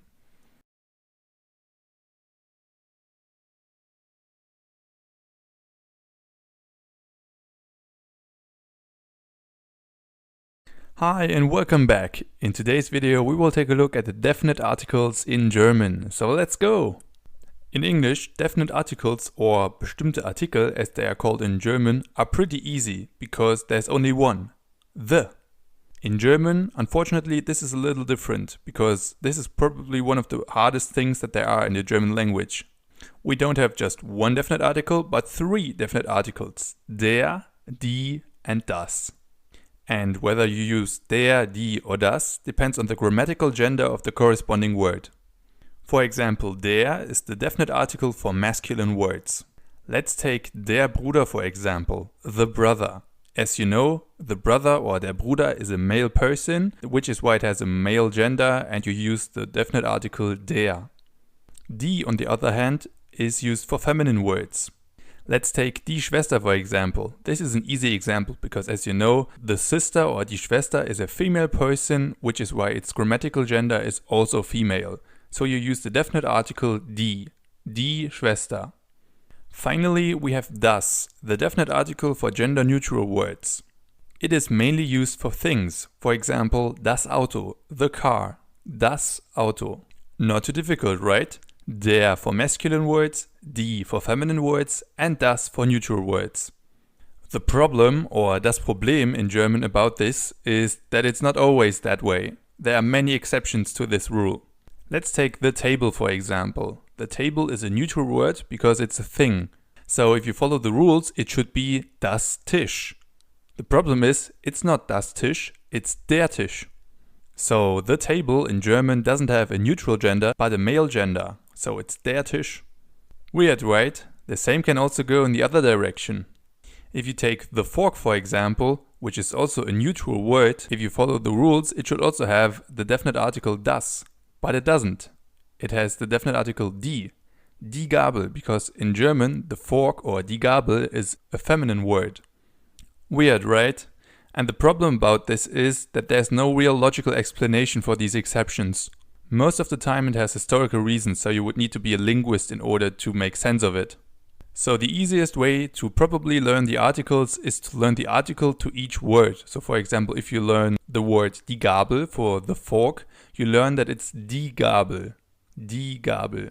And the same also for all the others. Now the good thing is that in more than 70% of all cases, the rules are correct. So if it's a masculine word, you actually have the definite article der. If it's a feminine word, you actually have the definite article die. And if you have a neutral word, you use the article das. But as I just mentioned, that's not always the case. Another problem are theoretical concepts. There is not really a proper grammatical gender for concepts.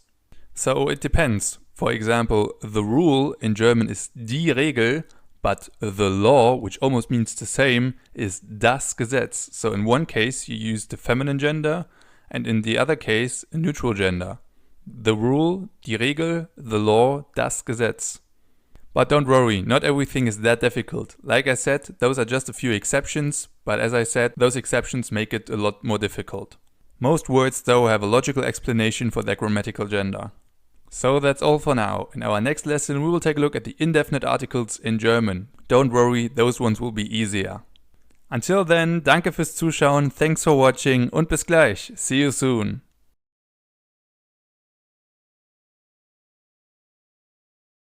Hi and welcome back. In today's lesson we will take a look at the indefinite articles in German. So let's go. The indefinite articles or unbestimmte Artikel in English are or in, depending on the following word. In German we also have two indefinite articles, zwei unbestimmte Artikel.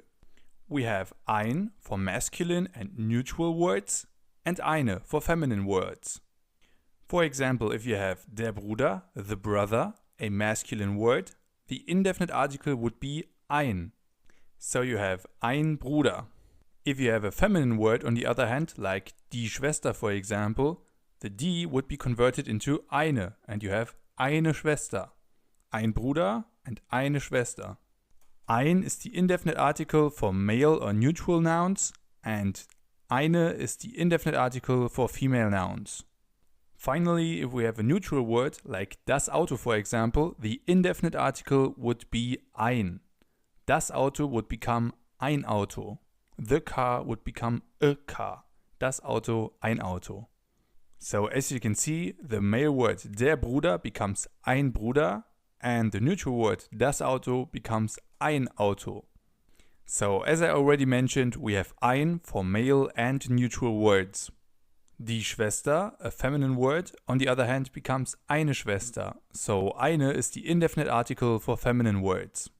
Unlike to what we saw in the last video with the definite articles, in this case we don't have any exceptions for this rule.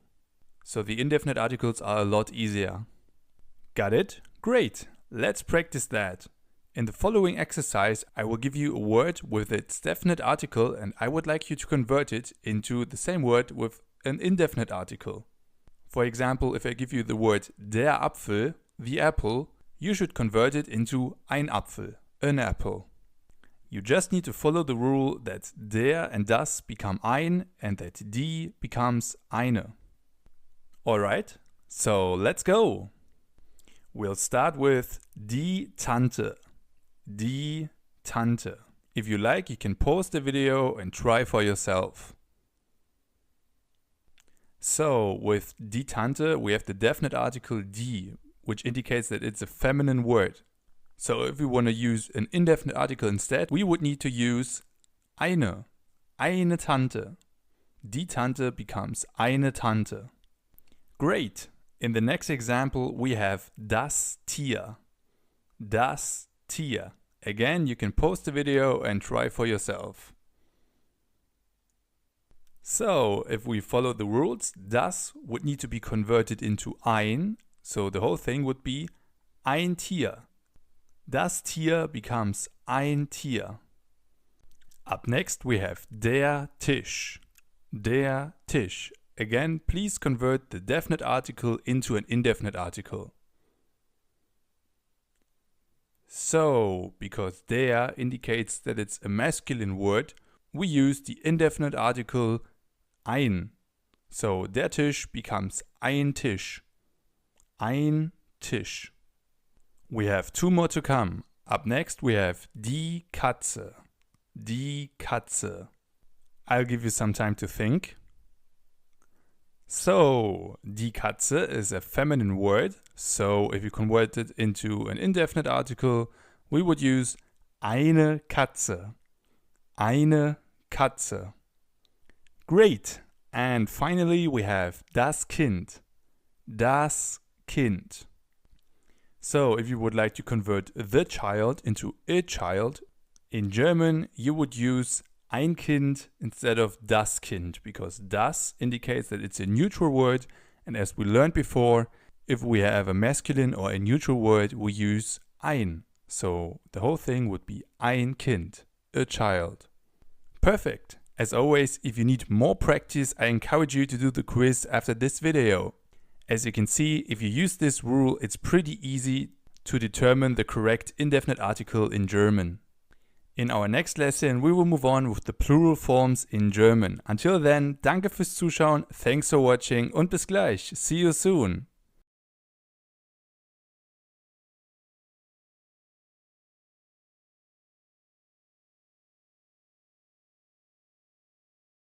Hi and welcome back. In this lesson we will take a look at the plural forms in German. You will learn the plural forms for nouns, definite articles and indefinite articles. So let's go! Let's start with the plural forms, or how to form a plural in German. For that you use the singular form of the word that you would like to convert into plural, and then you add the plural ending. Depending on the word, this can be n or or s. Or r. So you add an n, en, I, s, r or er. For example, if you have the word Kind, you use the plural ending er. So you get the plural form Kinder. Das Kind, die Kinder. Let's take a look at when to use which plural ending. As you have seen, we have the endings s, n or en, I, r or er. Let's start with the easiest one, the ending s. S is used when a noun ends in a vowel or y. For example, the plural of Opa, grandpa, is Opas. So you just add a s. Opas. That one is not too difficult. Whenever you see a vowel at the end of a word, you can add a s and you have the plural form. Unfortunately, the next one is a lot more difficult. It's the ending n or en. This ending is used if the word ends in one of the following syllables. I, ent, ant, ont, ist, jor, in, jon, ich, heit, keit, schafft, tät, or ung. For example, if you have the word Student, student, which ends in ent, you would use the ending in, so the plural form would be Studenten. Der Student, die Studenten. This is probably the hardest form to learn. I would recommend you to, depending on what learning type you are, to learn these endings by heart or to not learn them at all and to learn the article with each individual new word that you learn.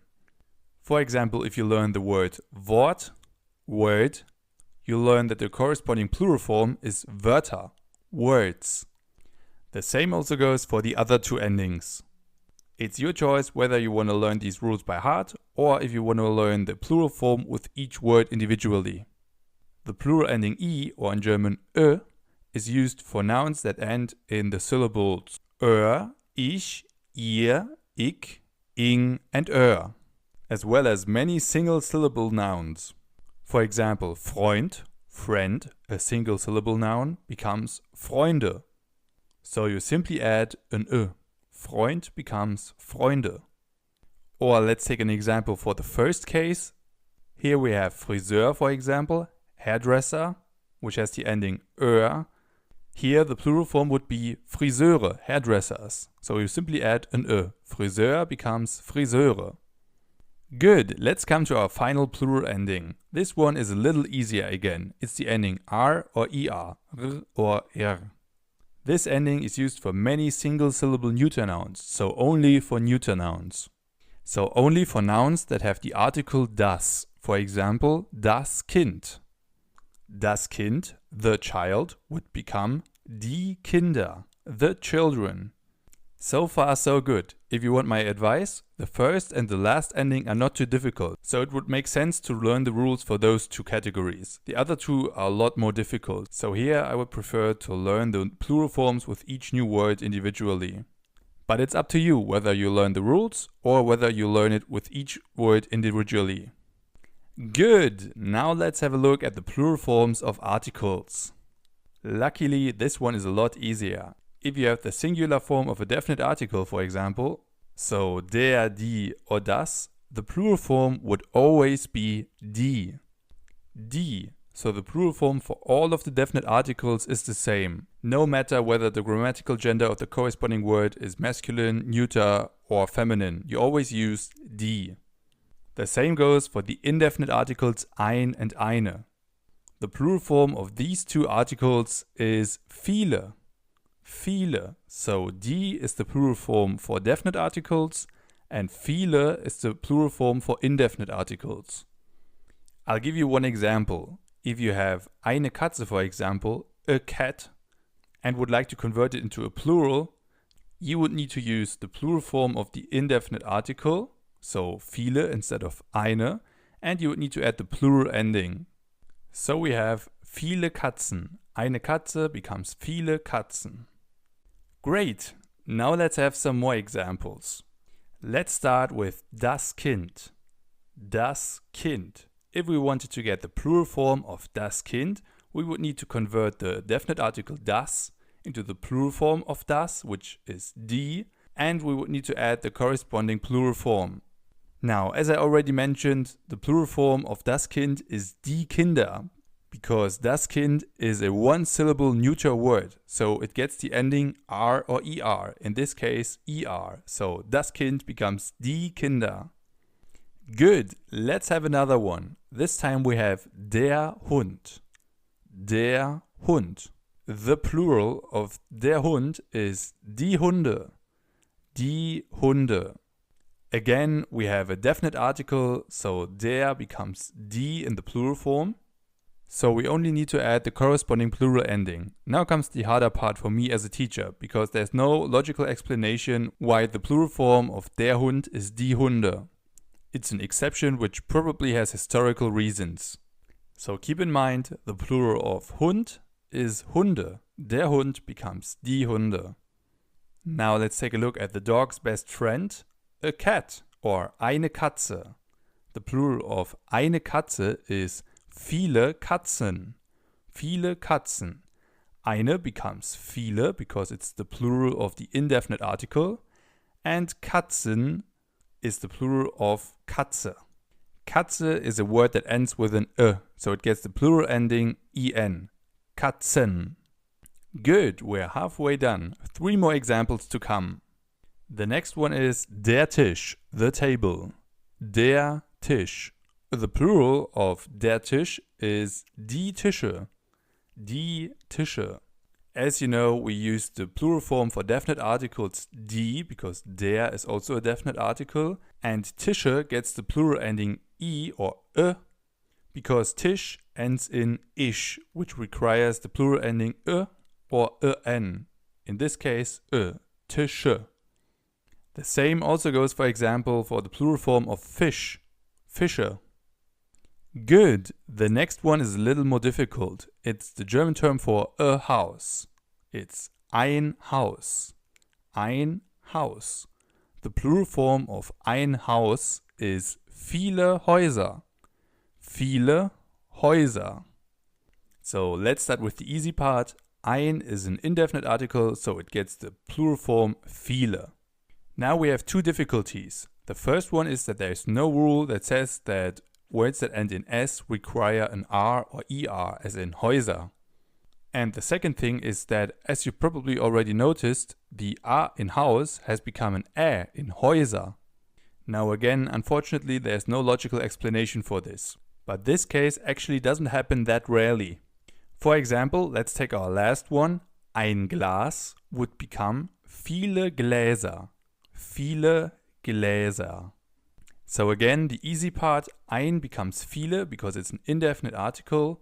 But now again we have the same thing like with house. We get the ending er, Gläser. And we have the problem that the a in Glas is converted into an ä in Gläser. For cases like these, it's actually the best to learn the plural form for each individual word and not the rules. So, for example, if you learn the word das Haus, the house, you learn that its plural form is die Häuser or viele Häuser. The more words you know, the easier it gets for you to guess which one is the right form. I know that's a lot right now, but as always, practice is key. That's why in our next lesson, Conversation 3, we will have a lot of practice for all of the things that we've just learned. We'll practice negative statements, definite articles, indefinite articles, and plural forms. We'll also meet our friends Sandra and Max again. So keep practicing and danke fürs Zuschauen, thanks for watching und bis gleich. See you soon.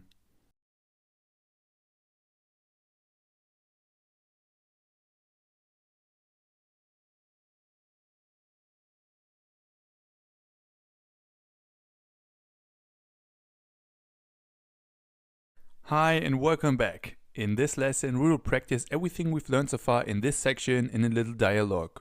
We will practice topics like possessive pronouns, plural forms, definite articles and indefinite articles. And we will meet our friends Sandra and Max again. So let's go! So as I just mentioned, in this dialogue we will meet our friends Sandra and Max again. Let's listen to their conversation. Hi Max, hast du eigentlich Haustiere? Ja, ich habe viele Haustiere. Eine Katze, ein Pferd und 3 Hunde. Und du? Ich mag Hunde. Ich habe einen Hund und 2 Mäuse.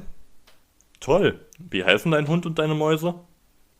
Der Hund heißt Ernie und die beiden Mäuse heißen Kiki und Veruschka. Das sind ja lustige Namen. Wie heißen deine Haustiere? Die Katze heißt Coco und das Pferd heißt Igor. Meine Hunde heißen Kara, Blackie und Enya. Cool! Did you understand everything they said? If yes, great! Let's break the conversation down piece by piece. In the first sentence, Sandra asks Max, Hey Max, hast du eigentlich Haustiere? Hey Max, do you have any pets? Max answers, ja, ich habe viele Haustiere. Eine Katze, ein Pferd und 3 Hunde. Und du? Yes, I have many pets. A cat, a horse and 3 dogs. And you? Ja, yes. Ich habe viele Haustiere. I have many pets. Eine Katze, ein Pferd und 3 Hunde. A cat, a horse and 3 dogs. Und du? And you? Sandra answers, ich mag Hunde. Ich habe einen Hund und 2 Mäuse. I like dogs. I have a dog and 2 mice. Max responds with, toll. Wie heißen dein Hund und deine Mäuse? Great. What are the names of your dog and your mice?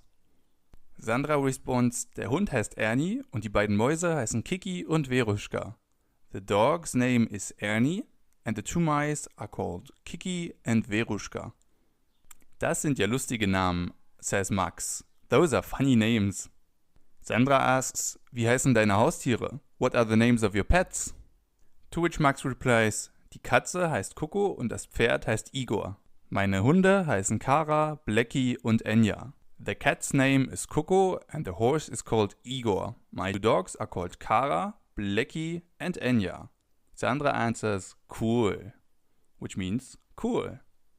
Great, now that we know what they say, let's listen to the dialogue again. This time, please focus on the definite articles and the indefinite articles in the text. You can also pause the video in order to get more time. And you can also find a PNG file of this dialogue, which you can print out in order to highlight it yourself. So enough talking, let's listen to the dialogue again and focus on the definite articles and indefinite articles. Let's go! Hi Max, hast du eigentlich Haustiere? Ja, ich habe viele Haustiere. Eine Katze, ein Pferd und 3 Hunde. Und du? Ich mag Hunde. Ich habe einen Hund und 2 Mäuse. Toll. Wie heißen dein Hund und deine Mäuse? Der Hund heißt Ernie und die beiden Mäuse heißen Kiki und Veruschka. Das sind ja lustige Namen. Wie heißen deine Haustiere? Die Katze heißt Coco und das Pferd heißt Igor. Meine Hunde heißen Kara, Blackie und Enya. Cool! Good! Did you find all of the indefinite articles and definite articles? Great! So, just so you remember, the indefinite articles are ein, eine and viele. In this text we have 4 occasions where they appear. Viele Haustiere, eine Katze, ein Pferd and einen Hund. They are now highlighted in green. Now let's look at the definite articles der, die and das. In this dialogue, they appear 4 times. They are now highlighted in blue. Der Hund, die Mäuse, die Katze, and das Pferd. So 4 indefinite articles and 4 definite articles. Alright, we're now going to listen to the text a 3rd time. This time, please focus on the possessive pronouns, so mein, dein, and so on, and on the plural forms. I'll give you a little hint. There are 4 possessive pronouns in the text and 10 plural forms. Can you spot all of them? Hi Max, hast du eigentlich Haustiere? Ja, ich habe viele Haustiere. Eine Katze, ein Pferd und 3 Hunde. Und du? Ich mag Hunde. Ich habe einen Hund und 2 Mäuse. Toll. Wie heißen dein Hund und deine Mäuse? Der Hund heißt Ernie und die beiden Mäuse heißen Kiki und Veruschka. Das sind ja lustige Namen. Wie heißen deine Haustiere? Die Katze heißt Coco und das Pferd heißt Igor. Meine Hunde heißen Kara, Blackie und Enya. Cool! Did you find all 4 possessive pronouns? They are now highlighted in red.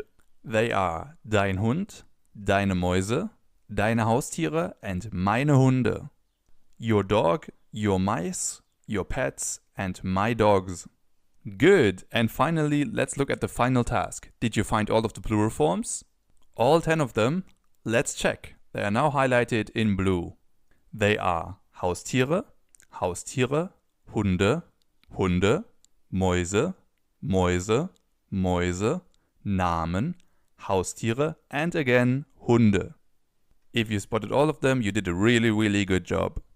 Alright guys, that's enough for today in our entire section of Grammar 2. In our next section, Repetition 1, we will repeat all of the topics that we've come across in the past 20 sessions in order to prepare you for your midterm exam. In our next session, we will start with countries and nationalities. Until then, danke fürs Zuschauen, thanks for watching und bis gleich. See you soon. Hi and welcome back. In today's lesson, we will repeat the German terms for countries and nationalities. So let's go! This session, like all of the other repetition sessions, is meant as a little recap. So we will go over the topics that we've already covered, but a little quicker. So if you want to have it more in depth, you can also rewatch the other videos. So let's jump right in. As you already know, in German, if you want to ask someone, where are you from? You have 2 possibilities. You can either ask, wo kommst du her? Wo kommst du her? Or you can ask, woher kommst du? Woher kommst du? You can answer this question by saying, ich komme aus, I'm from, Ich komme aus, and then you add the name of your country or your city. You could say, for example, ich komme aus Deutschland. I'm from Germany. Ich komme aus Deutschland. Or ich komme aus Frankreich. I'm from France. Ich komme aus Frankreich. Or ich komme aus den Vereinigten Staaten. I'm from the US. Ich komme aus den Vereinigten Staaten. Or ich komme aus den USA. Or ich komme aus China. I'm from China. Ich komme aus China. And you can of course also do the same thing with all of the other countries out there. In the additional material to this video you can find a detailed list with all of the German country names, languages and so on. Now let's move to nationalities. If for example you wanted to say I am German, for example, you would say ich bin Deutsch. Ich bin, I am, Deutsch, German. In this case, German is an adjective, which is why it's written with lowercase letters. But you could also use it as a noun. In this case, you would say ich bin Deutscher or ich bin Deutsche, depending on your gender. So, ich bin Deutscher if you're male, or ich bin Deutsche if you're female.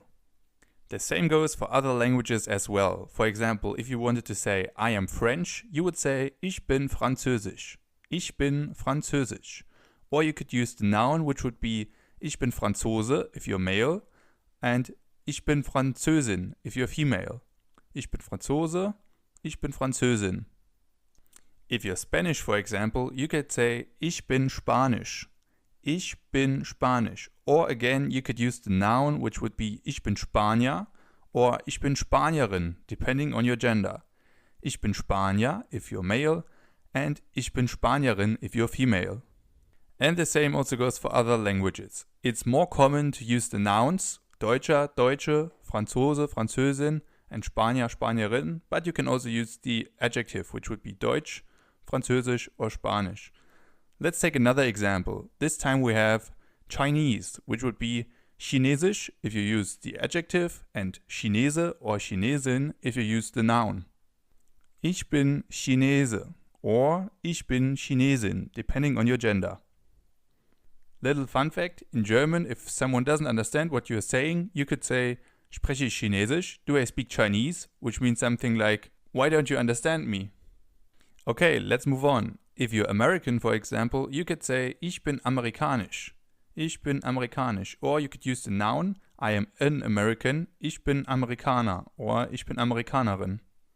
As I already mentioned, the second one, so the noun, is more common.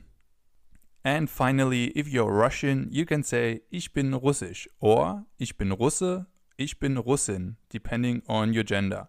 Ich bin Russisch would be the adjective, and ich bin Russe or ich bin Russin would be the noun again. Good, now let's take a look at languages. As we've already seen, with languages it's pretty similar as with nationalities. If you want to ask someone, do you speak, you say, sprechen Sie, sprechen Sie, or sprichst du, depending on the formality of the situation. And then you add the name of your language, which is pretty much the adjective that we've already seen with the nationalities. For example, for German it would be Deutsch. Sprechen Sie Deutsch or sprichst du Deutsch? For English it's English, and for French it's Französisch. And for Spanish it's Spanish. So those are exactly the same words as the adjectives that we've just come across with the nationalities. They are formed in the following way. Take Deutschland for example, the German term for Germany. We now take the first syllable, Deutsch, and would usually end a sh, but because it's already ending with a sh, you don't add another sh. So we have Deutsch. Good, let's take Spanish as another example. Spain in German is called Spanien.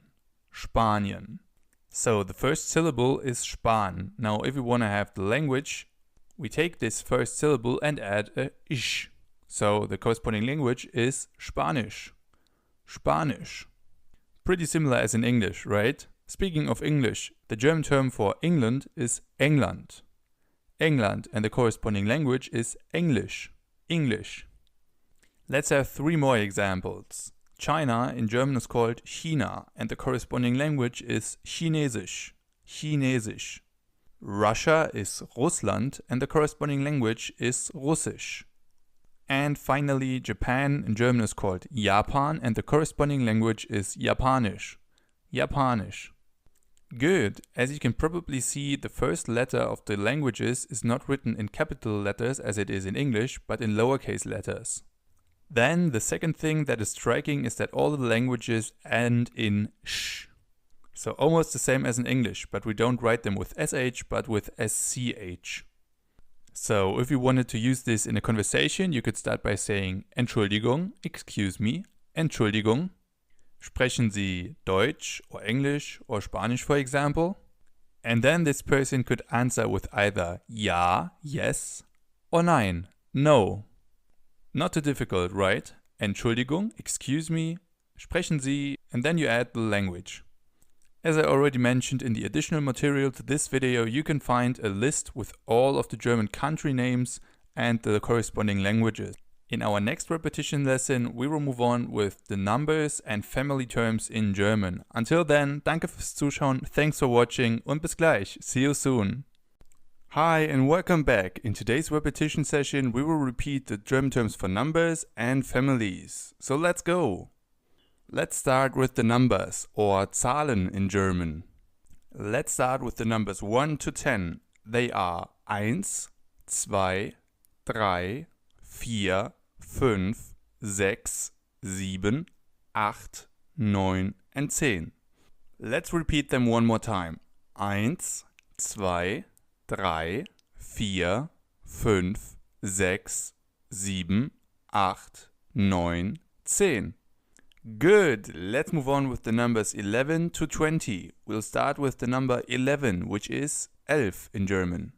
Then we move on with 12, 13, 14, 15, 16, 17, 18, 19 and 20. Okay, let's repeat them one more time. 11, 12, 13, 14, 15, 16, 17, 18, 19, 20. Good, let's move on with the fun part.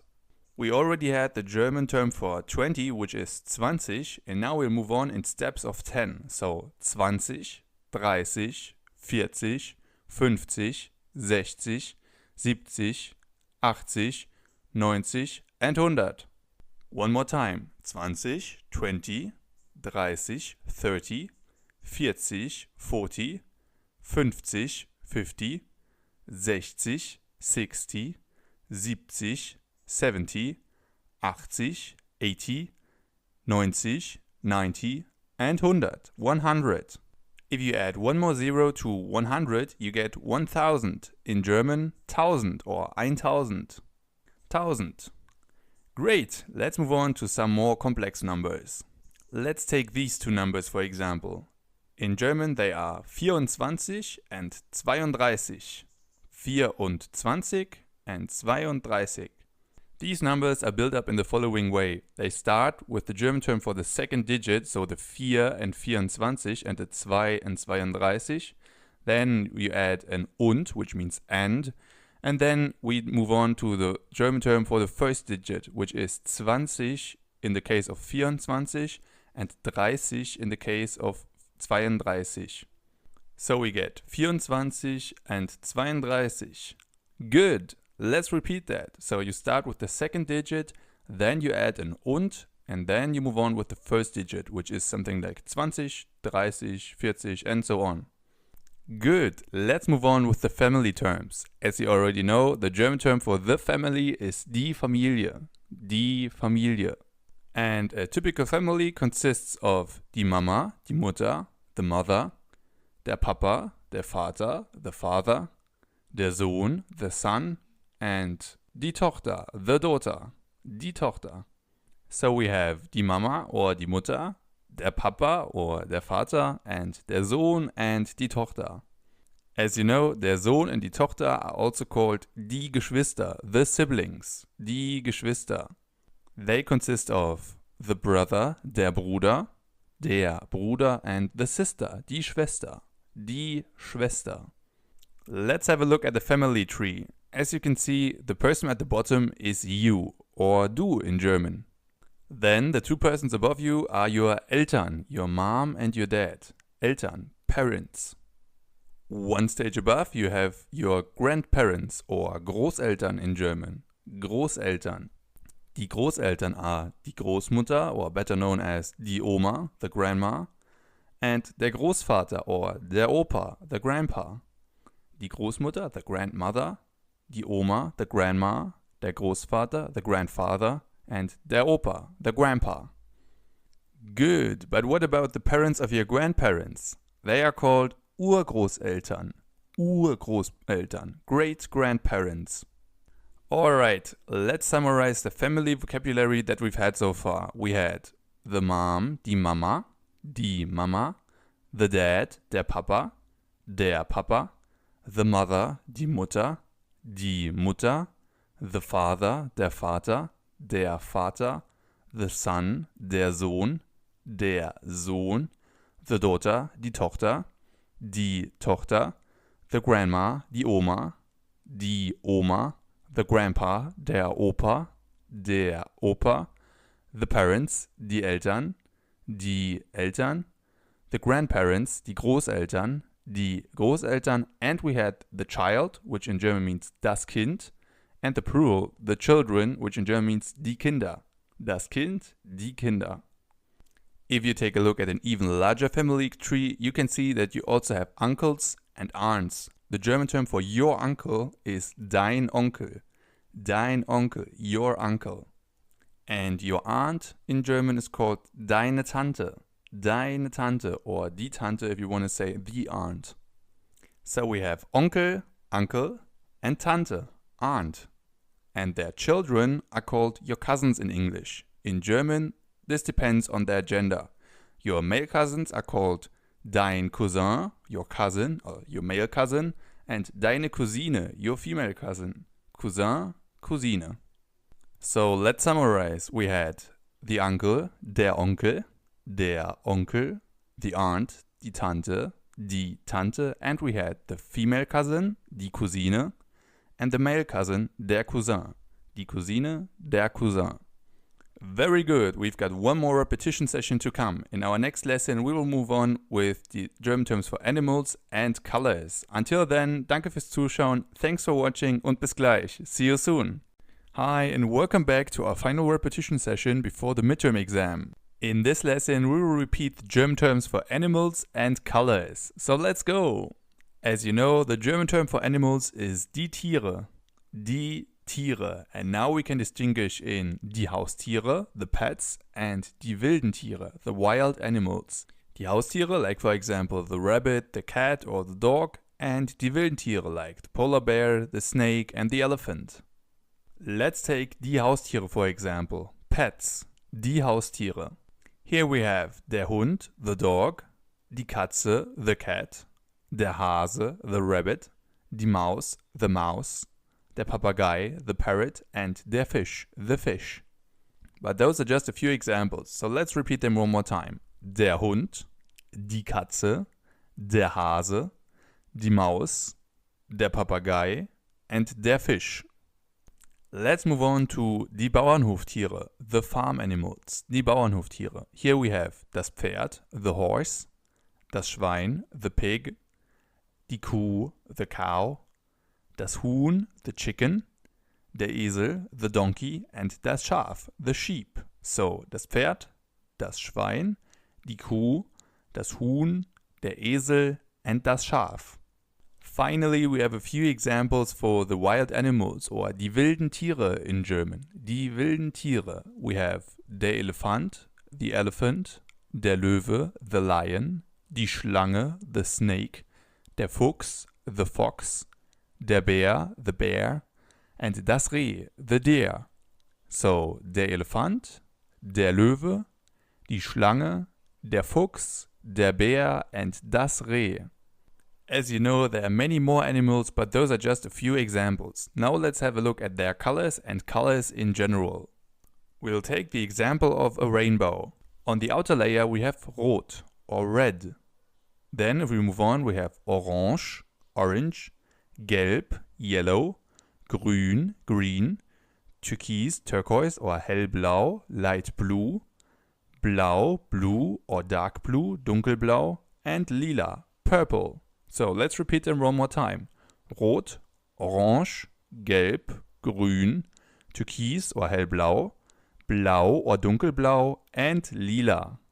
Apart from that, we also have some other colors like schwarz, black, weiß, white, braun, brown, and orange, orange. Schwarz, weiß, braun, and orange. Good, let's practice both the animal terms and the terms for colors in some example sentences. Our first example sentence is, the snake is green. Please translate the sentence into German. The snake is green.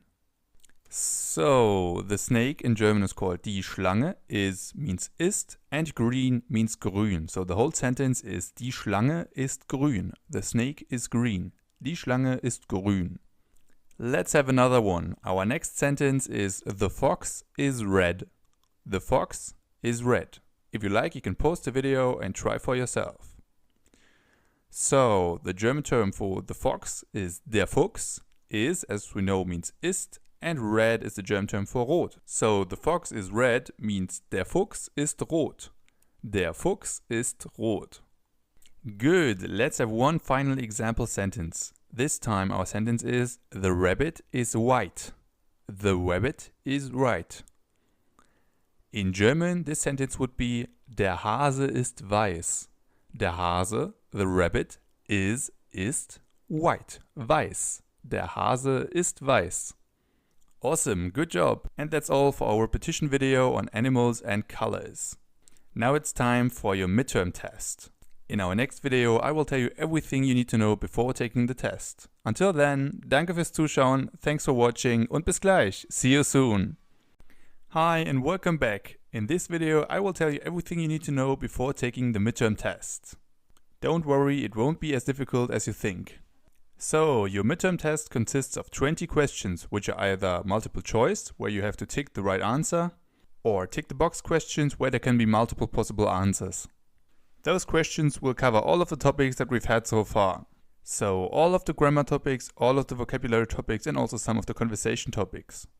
If you feel like you have a deficit in one of the areas, don't worry, you can retake the test all of the time.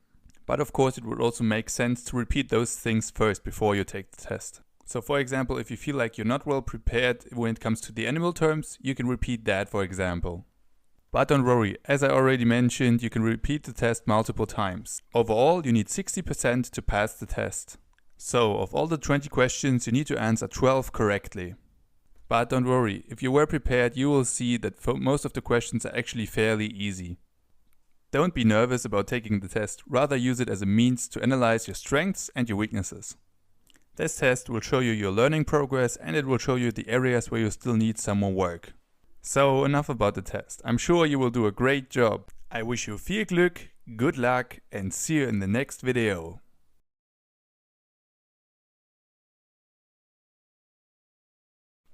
Hi and welcome back. In today's video we will take a look at the German Umlaute, so the letters Ä, Ö and Ü. The A with the 2 dots on top, the O with the 2 dots on top and the U with the 2 dots on top. It's the first video of our new section Grammar 3, where we will go more into depth into some more grammar topics.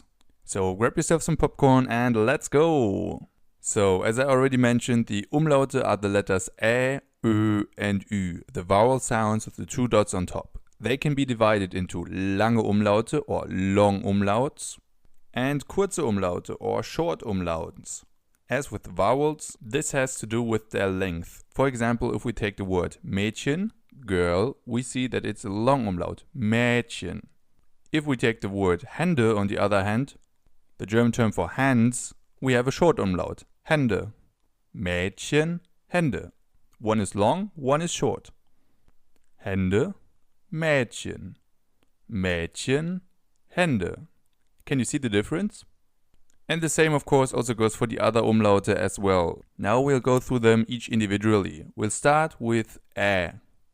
Ä is the A or A with the 2 dots on top. You can find it for example in words like erzählen, to tell, and Äpfel, the German term for apples. Erzählen, Äpfel.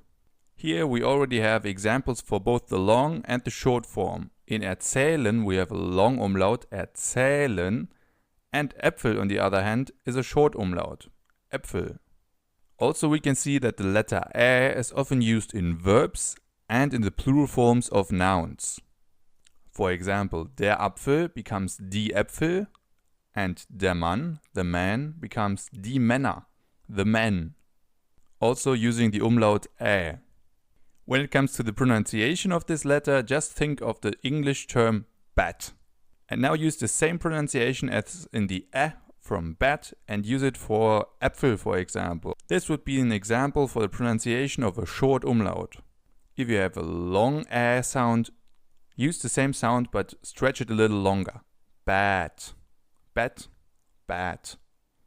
It's not exactly the same sound, but it comes really close.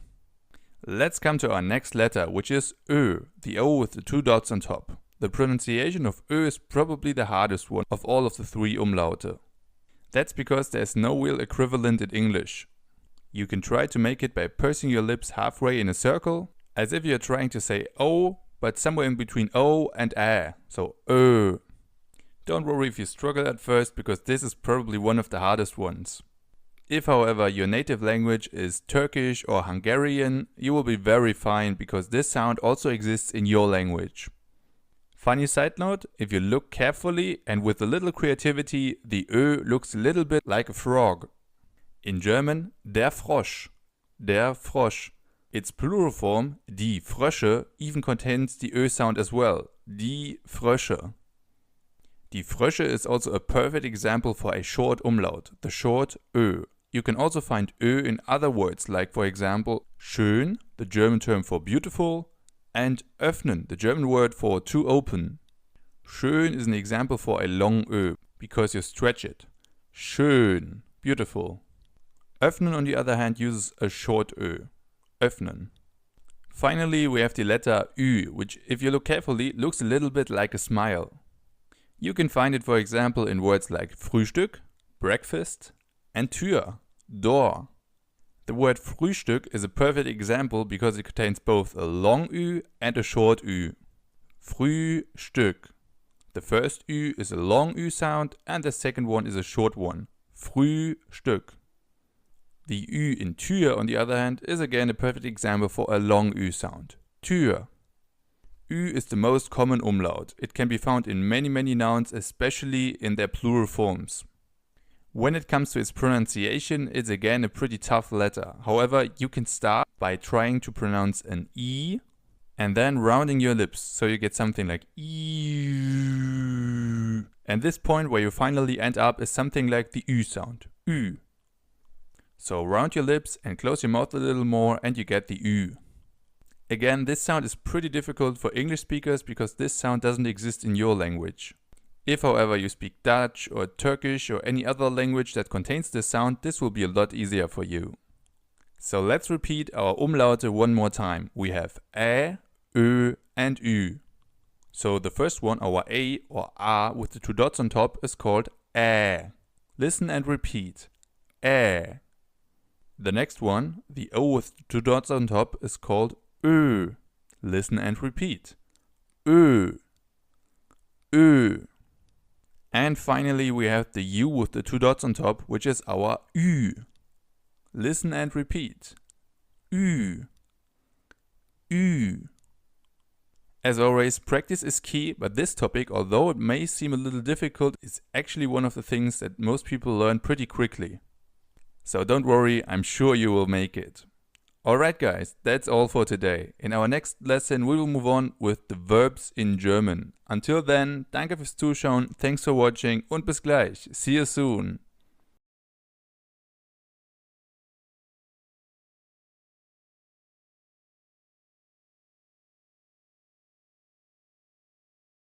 Hi and welcome back. In today's video we will take a look at the verbs in German. You will both learn some important verbs and also how to conjugate them. So let's go! Verbs or Verben in German are formed by taking the root of a verb and then adding the ending en. For example, if you take the verb sitzen, to sit, you have the root of the verb, which is sitz, and then you add en, sitzen. The infinitive of the verb. The same of course also goes for the other verbs. For example, rauchen, to smoke, consists of the root rauch, smoke, and then you add the ending en, rauchen, to smoke. Not too difficult, right? Now let's have a look at how to conjugate these verbs. Let's first take a look at it in English. We'll start with the verb to say. As you know, to say is conjugated in the following way. We have the form say for all of the forms except for the third person singular, which is he, she, it, or in German sie, es.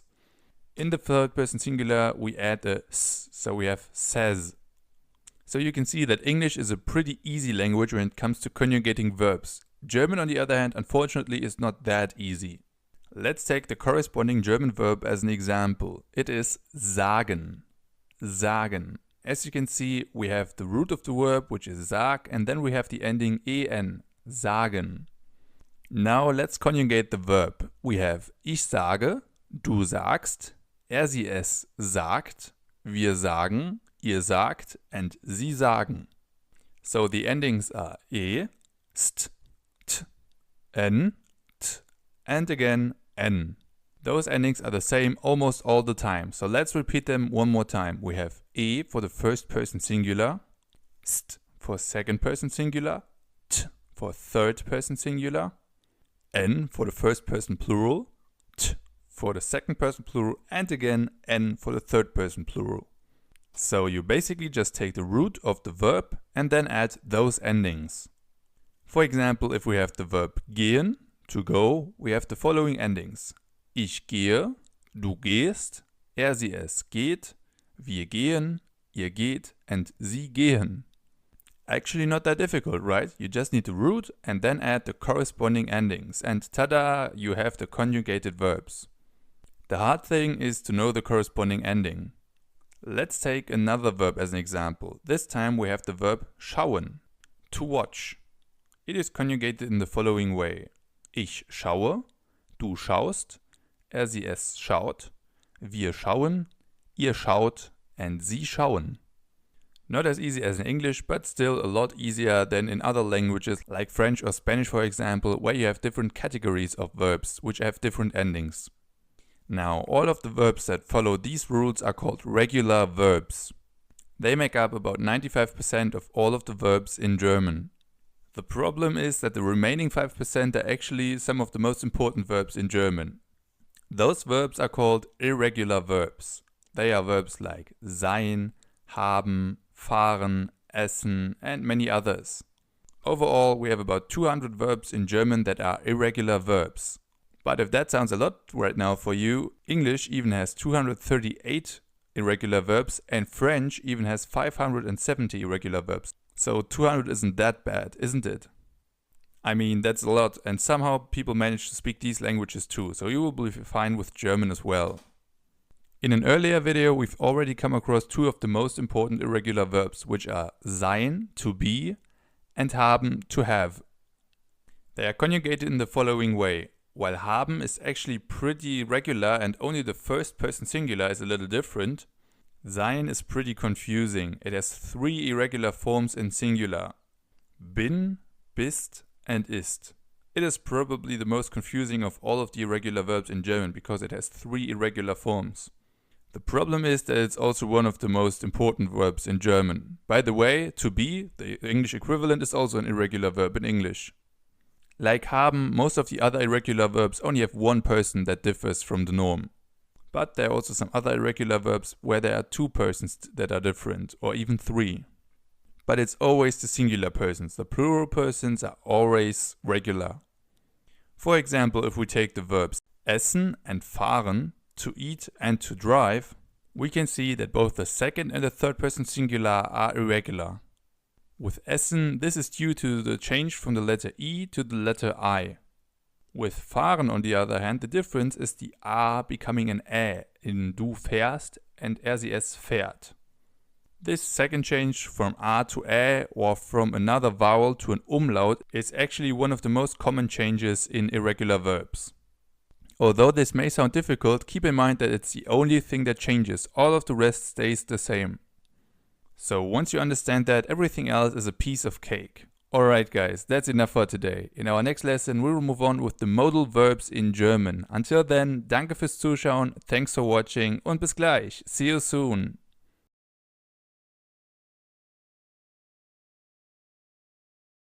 Hi and welcome back. In today's video we will take a look at the modal verbs in German. So let's get started.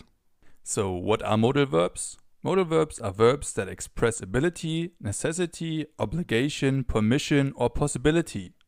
In German they are the verbs müssen, können, dürfen, sollen, mögen and wollen. Let's break them down piece by piece. We'll start with müssen. Müssen or to need to is conjugated in the following way. Ich muss, du musst, sie es muss, wir müssen, ihr müsst and sie müssen. So as you can see, müssen is an irregular verb. This is also the case for all of the other modal verbs in German. They're all irregular verbs. However, as you learned in the last video, in irregular verbs the plural forms are still regular. So wir müssen, ihr müsst and sie müssen are exactly as in regular verbs. So the only forms that we need to look at are the singular forms. So ich muss, du musst and sie es muss. As you can see in these forms, the letter Ü becomes an U, as in muss, and the endings are a little different, especially in the first and in the third person singular. Like all of the other modal verbs, müssen is a very important verb, so it's very important that you know how to conjugate it. Let's move on to the next one, können. Können or to be able to is conjugated in the following way. Ich kann, du kannst, sie es kann, wir können, ihr könnt and sie können. Like müssen, können is also an irregular verb where the plural forms are regular but the singular forms are kind of messed up. Here we don't use the Ö as in the infinitive können but an A or A as in ich kann, du kannst and sie es kann. Plus, just like with müssen, the first and the third person singular also have different endings that they usually would. Ich kann and sie kann. So we have müssen, to need to, and können, to be able to. Let's move on to modal verb number 3, dürfen. Dürfen, or to be allowed to, is conjugated in the following way. Ich darf, du darfst, es darf, wir dürfen, ihr dürft, and sie dürfen. Just like the other two, dürfen is an irregular verb where the singular forms are kind of different. As you can see in the singular forms, the Ü in dürfen becomes an A, as in ich darf, du darfst, and es darf. And again, we can observe that the ending in the first and in the third person singular is also different than it usually would. Ich darf and es darf. So we have ich darf, du darfst, and es darf. I'm allowed to, you're allowed to, he, she, it is allowed to. Moving on to our next modal verb, we have sollen. Sollen, or to ought to or should, is conjugated in the following way. Ich soll, du sollst, es soll, wir sollen, ihr sollt, and sie sollen. This verb is still irregular, but a little less than the other ones we had before. Here the root stays the same, so the root in the singular forms and in the plural forms is the same as in the infinitive. The only thing that changes is that still the first and the third person singular is irregular. Ich soll, es soll, so there is a different ending than there usually would be. We have two more verbs to come. Our next one is mögen. Mögen, or to like, is conjugated like this. Ich mag, du magst, es mag, wir mögen, ihr mögt, and sie mögen. This time again we have a verb where all of the singular forms are irregular. Ich mag, du magst, and es mag. In these cases the root changes. The Ö from mögen becomes an A or A in ich mag, du magst, es mag. Plus, as in all the other modal verbs that we've seen so far, the first and the third person singular use a different ending than they usually would. So ich mag and es mag. As always, the plural forms stay regular, so we have wir mögen, ihr mögt, and sie mögen. And finally, we have our last modal verb, which is wollen. Wollen, or to want to, is conjugated like this. Ich will, du willst, es will, wir wollen, ihr wollt, and sie wollen. Just like with the verb mögen, the singular forms of wollen are very irregular. We have ich will, du willst, and es will. So the O in wollen is changed into the I or I in will, willst, and will. Plus, as we now already know, the first and the third person singular have a different ending than they usually would. Ich will and es will. So let's repeat that. We have 6 modal verbs in German. They are müssen, to have to or must, können, to be able to or can, dürfen, to be allowed to or may, sollen, to ought to or should, mögen, to like, and wollen, to want to. Now let's have a look at their usage. Modal verbs usually require another verb. For example, or zum Beispiel, ich kann Deutsch sprechen. Ich kann Deutsch sprechen. In this sentence we have the form kann, the first person singular of the modal verb können. Ich kann. We also have the infinitive of the verb sprechen, which is at the end of the sentence. So, ich kann Deutsch sprechen. Because kann or können is a modal verb, it requires another verb. In this case, the verb sprechen. Let's have another example. Our next sentence is, ich will einen Apfel essen. Ich will einen Apfel essen. In this case, we have the modular verb wollen, or the first person singular, will. Ich will einen Apfel essen. We also have the verb essen in the infinitive. So they actually belong together. Will essen, want to eat. The modal verb wollen, or will, requires another verb. In this case, the verb essen. Otherwise, we wouldn't know what the person wants. So, ich will einen Apfel essen means I want to eat an apple, or I would like to eat an apple. As in the examples before, modal verbs can express ability, necessity, obligation, permission, or possibility. Without them, it would be pretty difficult to express these things, which is why it's very important that you know them and that you know how to conjugate them. Among all of the irregular verbs in German, these 6 verbs plus the verbs sein, to be, and haben, to have, are the most important ones. So if you would like to know which irregular verbs out of all the 200 ones in German you would need to learn, I would recommend you to learn at least these 8. The more, the better.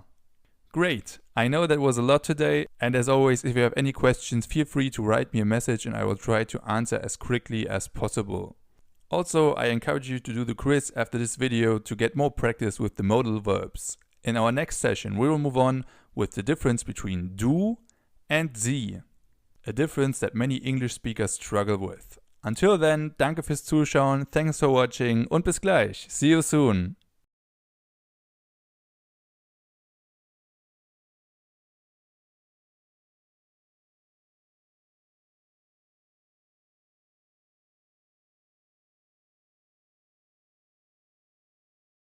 In this lesson, we will take a look at the difference between the 2 German relative pronouns du and sie.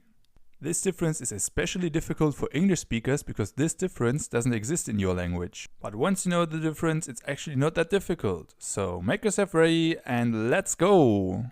First of all, let's take a look at the difference between du and sie. In English, both words du and sie mean you. The difference is that du is informal while sie is formal. So in an informal situation, for example, if you're talking to a friend, you use the informal version, so du, and in a formal situation, for example, if you're talking to a teacher or an elderly person who you don't know, you use the formal version, which is sie. This distinction is not something that's specific to German, it also exists in other languages as well. You can also find it in the difference between tu and vous in French, or between tú and usted in Spanish. The differences are not exactly the same in these languages, but it's pretty close. As we've already learned, each personal pronoun has its corresponding verb ending. Du, for example, has the verb ending st. St. Sie, on the other hand, has the verb ending in. In. For example, zum Beispiel, if you take the verb kommen, to come, you can either have the informal version, du kommst, with the ending st, du kommst, or the formal version, sie kommen, with the ending in, sie kommen. As you've probably already noticed, sie, unlike all of the other personal pronouns, is written in capital letters. That's because that way it can't be confused with sie kommen, which is for the third person plural. This form is written in lowercase letters. So sie in uppercase letters is the formal version of du, and sie in lowercase letters is the third person plural. Both in English would be translated with you, but in one case you in singular form and in the other case you in plural form. Sie with capital letter is also known as Höflichkeitsform. Polite form. Höflichkeitsform. Let's have a look at that in a little example sentence. Take the sentence, do you speak German, for example. In an informal situation, for example, if you're talking to a friend, this could be translated by sprichst du Deutsch? Sprichst du Deutsch? Do you speak German? So you use the personal pronoun du. In a formal situation, however, the question would be sprechen Sie Deutsch? Sprechen Sie Deutsch? So in this case, you would use the Höflichkeitsform, the relative pronoun sie. So although in English this sentence would be exactly the same, do you speak German? In German, there is a little difference depending on the formality. As I already mentioned, the personal pronouns are also used with their corresponding verb endings. So in the case of du, we have sprichst, and in the case of sie, we have sprechen, so st in the one case and n in the other case. Let's have a look at another example. This time we'll have another question. The question, what do you want? In an informal situation, in German, this question would be, was willst du? Was willst du? Again, we use the personal pronoun du because it's an informal situation. In a formal situation, on the other hand, the question would be, was wollen Sie? Was wollen Sie? Just as in the previous example, you can also see that the verb endings correspond to the personal pronouns du and sie. In the informal sentence, we have du willst or willst du with the ending st. In the formal sentence, on the other hand, we have the ending in wollen Sie. So you can see that the rules that we've just learned also go for W-Fragen, W questions, as what, for example. So you can see, compared to other grammatical topics that we've had so far, this one is actually fairly easy. Especially if your native language also makes a similar distinction. If you don't know which one of the two to use, you're safer if you use the formal version, however it's becoming increasingly popular to use the informal one. So the Höflichkeitsform Sie is mostly used if you talk to elderly people who you don't know, or if you talk to persons who rank above you. For example, your boss or your teacher. But even that is slowly changing, and among young people it's already common to use du if you're talking to your boss. But not always, so beware. Alright guys, that's enough for today. In our next lesson we will move on with another repetition session, where we will repeat both the definite articles and the indefinite articles in German. Until then, danke fürs Zuschauen, thanks for watching und bis gleich. See you soon. Hi and welcome back. In this lesson we will repeat everything we've learned about the German articles, a topic that causes many problems. So let's go. Let's repeat everything we've learned about the articles. Let's start with the definite articles, or bestimmte Artikel in German. As you know, they are der, die and das. Der is used for masculine nouns, die is used for nouns with a female gender, and das is used for nouns with a neutral gender. So unlike English, where we use the for each and every case, in German we have 3 definite articles which depend on the gender of the corresponding word. Almost the same goes for the indefinite articles, or unbestimmte Artikel in German. In English, they are a or n, depending on the word that follows. In German, here we have ein for male or neutral nouns, and eine for female nouns. So eine for masculine and neutral, and eine for feminine. So our definite articles are der, die and das, and our indefinite articles are ein and eine. Alright, let's now move on with the plural forms of the articles. This is actually the easiest part of it all, because we only have one form for all of the definite articles and one plural form for all of the indefinite articles. In the plural, the definite articles der, die and das always become die. Die. So no matter whether you have der, die or das, no matter the grammatical gender, we always have die in the plural forms. It's kind of the same for the indefinite articles. As you know, the indefinite articles in German are ein and eine, and their plural form is always viele. Viele. So the plural of der, die and das is die, and the plural of ein or eine is viele. Now let's take a look at that in a little example. If in the singular we have eine Katze, a cat, the corresponding plural would be viele Katzen. Viele Katzen. We use viele because, as we've just learned, eine is the singular form and the plural form of an indefinite article is always viele. Then we have Katzen, which is the plural of Katze, the German term for cat. Great, let's practice that in some more examples. We'll start with das Kind, the child. Das Kind. We'll mainly focus on the articles. So das Kind in the plural becomes die Kinder. Die Kinder. So das becomes die, because das is a definite article and the plural of definite articles is always die. Let's move to the next one. Der Hund. This time you can try it out for yourself. Der Hund. Please convert it into the plural form. Don't worry about the plural of Hunde. It's more important that you know the plural of der. So, again, we have a definite article, and as you know, definite articles in plural always become die. So the plural of der Hund is die Hunde, the dogs. Der Hund becomes die Hunde. Good. The next one is eine Katze. Eine Katze. Again, if you like, you can pause the video and try for yourself. Please convert it into the plural form. This time we have the indefinite article eine. And as you know, indefinite articles in the plural always become viele. So our plural is viele Katzen. Eine Katze becomes viele Katzen. Many cats. Awesome. Let's have 3 more. The next one is der Tisch, the table. What's the plural form of der Tisch? It is die Tische. Die Tische. Der is a definite article, so it becomes die, and the plural of Tisch is Tische. So the plural of der Tisch, the table, is die Tische, the tables.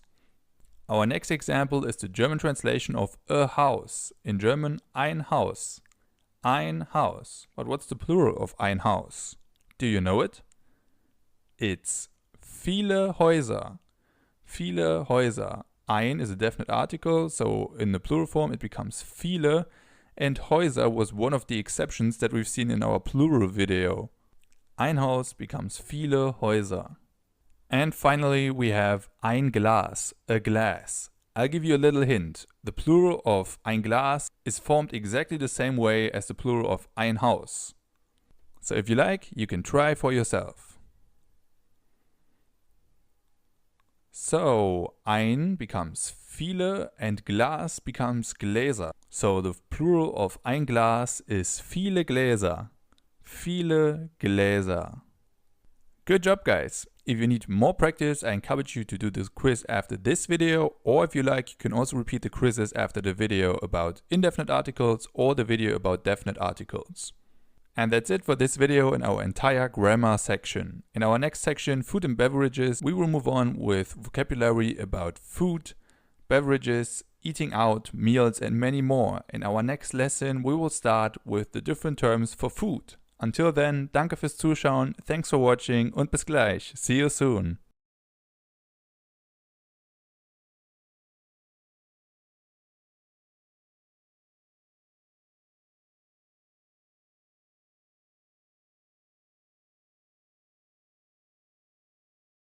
Hi and welcome back. In today's lesson we will take a look at the German terms for food. You will learn words like meat, vegetables and many others. So let's go! Let's start with our title. The food in German is called das Essen. Das Essen. The corresponding verb, in English to eat, in German is essen. Essen. It's an irregular verb and it's conjugated like this. Ich esse, du isst, sie es isst, wir essen, ihr esst, and sie essen. So you can see that the second and the third person singular are irregular, the rest is regular. Essen is a very important verb, especially when you're at a restaurant, for example. Great! Now that you know the German term for food, let's have a look at some actual food. We'll start with fruits. The German term for fruits is das Obst. Das Obst. Fruits or das Obst are, for example, the apple, in German der Apfel, die Banane, the banana, die Banane, die Orange, the orange, die Orange, or die Ananas, the pineapple, die Ananas. So we had das Obst and we had the examples der Apfel, die Banane, die Orange, and die Ananas. Of course, there are also many other fruits, but those four will give you a good start. As you can see, most of them are pretty similar to English. The only two that are different are das Obst for the fruit and die Ananas for the pineapple. Now let's move on to another group of food. In this case, the vegetables or the vegetable. In German, das Gemüse. Das Gemüse. Here we have, for example, die Kartoffel, the potato, die Kartoffel, die Karotte, the carrot, die Karotte, die Tomate, the tomato, die Tomate, and der Salat, the lettuce, der Salat. Here it is important to note that the German terms for the lettuce and the salad are the same, der Salat. So let's repeat that one more time. We have das Gemüse for the vegetables and we have the examples of die Kartoffel, die Karotte, die Tomate, and der Salat. Now let's move on with something a little less green, something more bread-like, like bread for example. The German term for the bread is das Brot. Das Brot. And if you look at the smaller bread, a bread roll for example, in German this would be called das Brötchen. Das Brötchen. The ending chen is a so-called diminutive. It makes the Brot a little smaller, so Brötchen is like a small bread, a bread roll. Let's have a look at something that is a little more sweet. The cake. in German, der Kuchen. Der Kuchen. Fun fact, in Germany there's even a little town in the Bavarian forest that is called Kuchen. Up next we have something that's typically German. It's the pretzel, or in German, die Brezel. Die Brezel. Good. And finally, let's have a look at some animal-based foods. Up first we have the meat. The meat in German is called das Fleisch. Das Fleisch. The fish, on the other hand, is called der Fisch. Der Fisch. So we have das Fleisch, the meat, and der Fisch, the fish. And finally, another animal-based product is the egg, or in German, das Ei. Das Ei. So we have das Fleisch, der Fisch, and das Ei. Awesome! Let's look at that more closely in a few example sentences. Our first example sentence is I'm eating an egg. I'm eating an egg. In German, this means ich esse ein Ei. Ich esse ein Ei. Ich esse is the first person singular of the verb essen, and ein Ei means an egg. Our next sentence is I like bananas. I like bananas. A little reminder, the verb like in German is called mögen. Mögen. And the first person singular of mögen, which we need in this case, is mag. Ich mag. So the whole sentence would be ich mag Bananen. I like bananas. Ich mag Bananen. Let's have a look at two more sentences. Our first sentence is we are eating a salad. We are eating a salad. In German, this sentence would be wir essen einen Salat. Wir essen einen Salat. Wir essen, we are eating, einen Salat, a salad. And finally, our last sentence for today is he likes pretzels. He likes pretzels. In German, this sentence would be mag Brezeln. Mag Brezeln. Pretty German sentence, right? Mag, he likes Brezeln, pretzels. Mag Brezeln. Good! I know that was a lot of new vocab today, which is why I'm encouraging you to do the quiz after this video. Alright guys, that's enough for today. In the next video we will take a look at the German terms for drinks, aka beverages. Until then, danke fürs Zuschauen, thanks for watching und bis gleich. See you soon.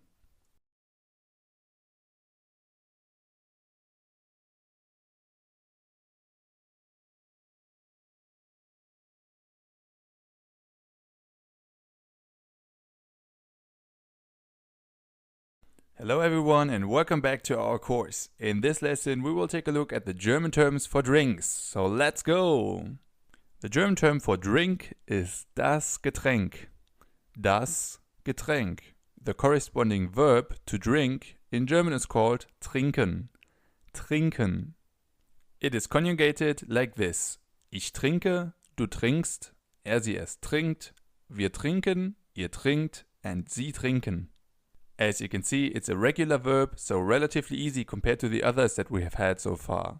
And it's a verb that is used pretty often. So, what can we drink? Probably the most common drink all over the world is water, or in German, das Wasser.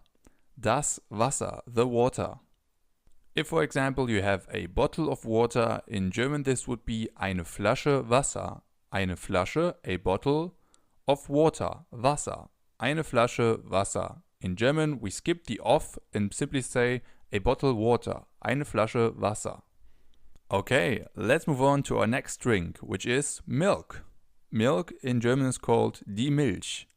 Die Milch. As you can see, in this case, again, we have a bottle. So, eine Flasche Milch. A bottle of milk. Eine Flasche Milch. But we can also have something else. For example, a glass.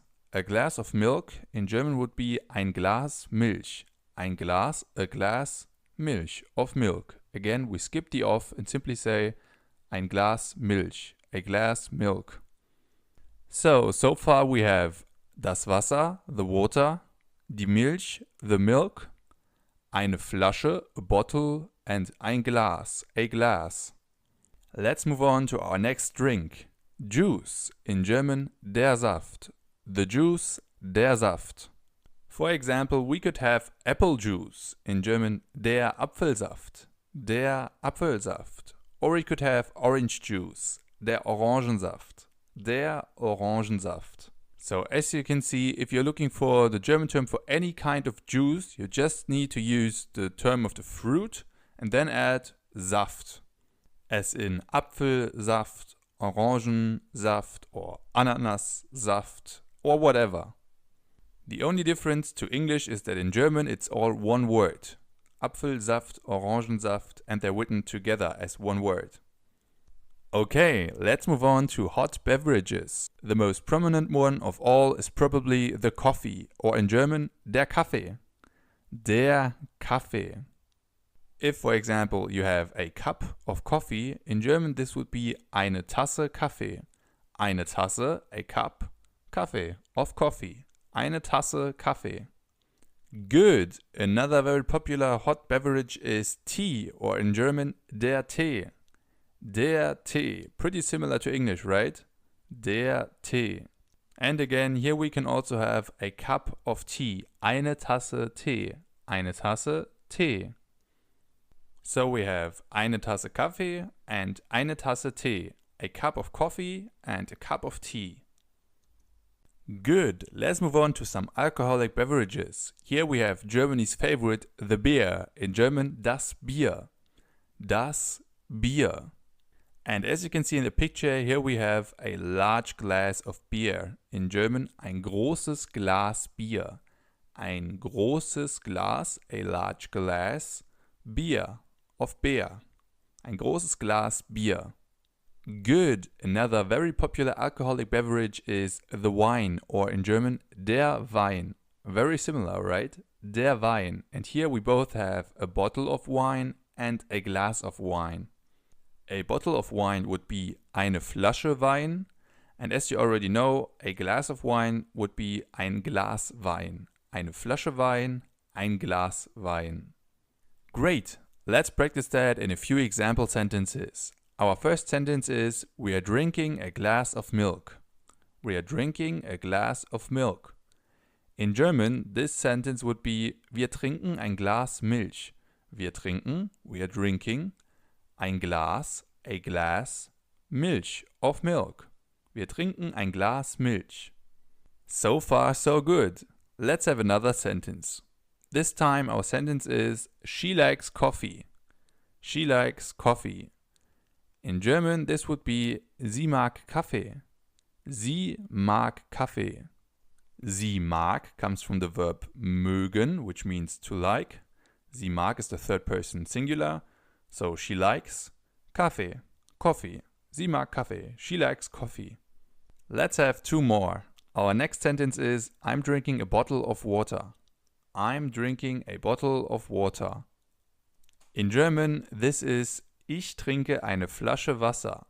Ich trinke, I'm drinking, eine Flasche, a bottle, Wasser, of water. Ich trinke eine Flasche Wasser. I'm drinking a bottle of water. And now let's move to our final sentence for today, and it's, you like apple juice. If you like, you can post a video and translate it for yourself. You like apple juice. In German, this sentence would be, du magst Apfelsaft. Du magst, you like, apple juice, Apfelsaft. Du magst Apfelsaft. Great, good job. And that's all for today. In our next lesson, we will move on with the German terms for meals. There you will learn the German terms for breakfast, dinner, aperitif, dessert and many, many more. Until then, danke fürs Zuschauen, thanks for watching und bis gleich. See you soon.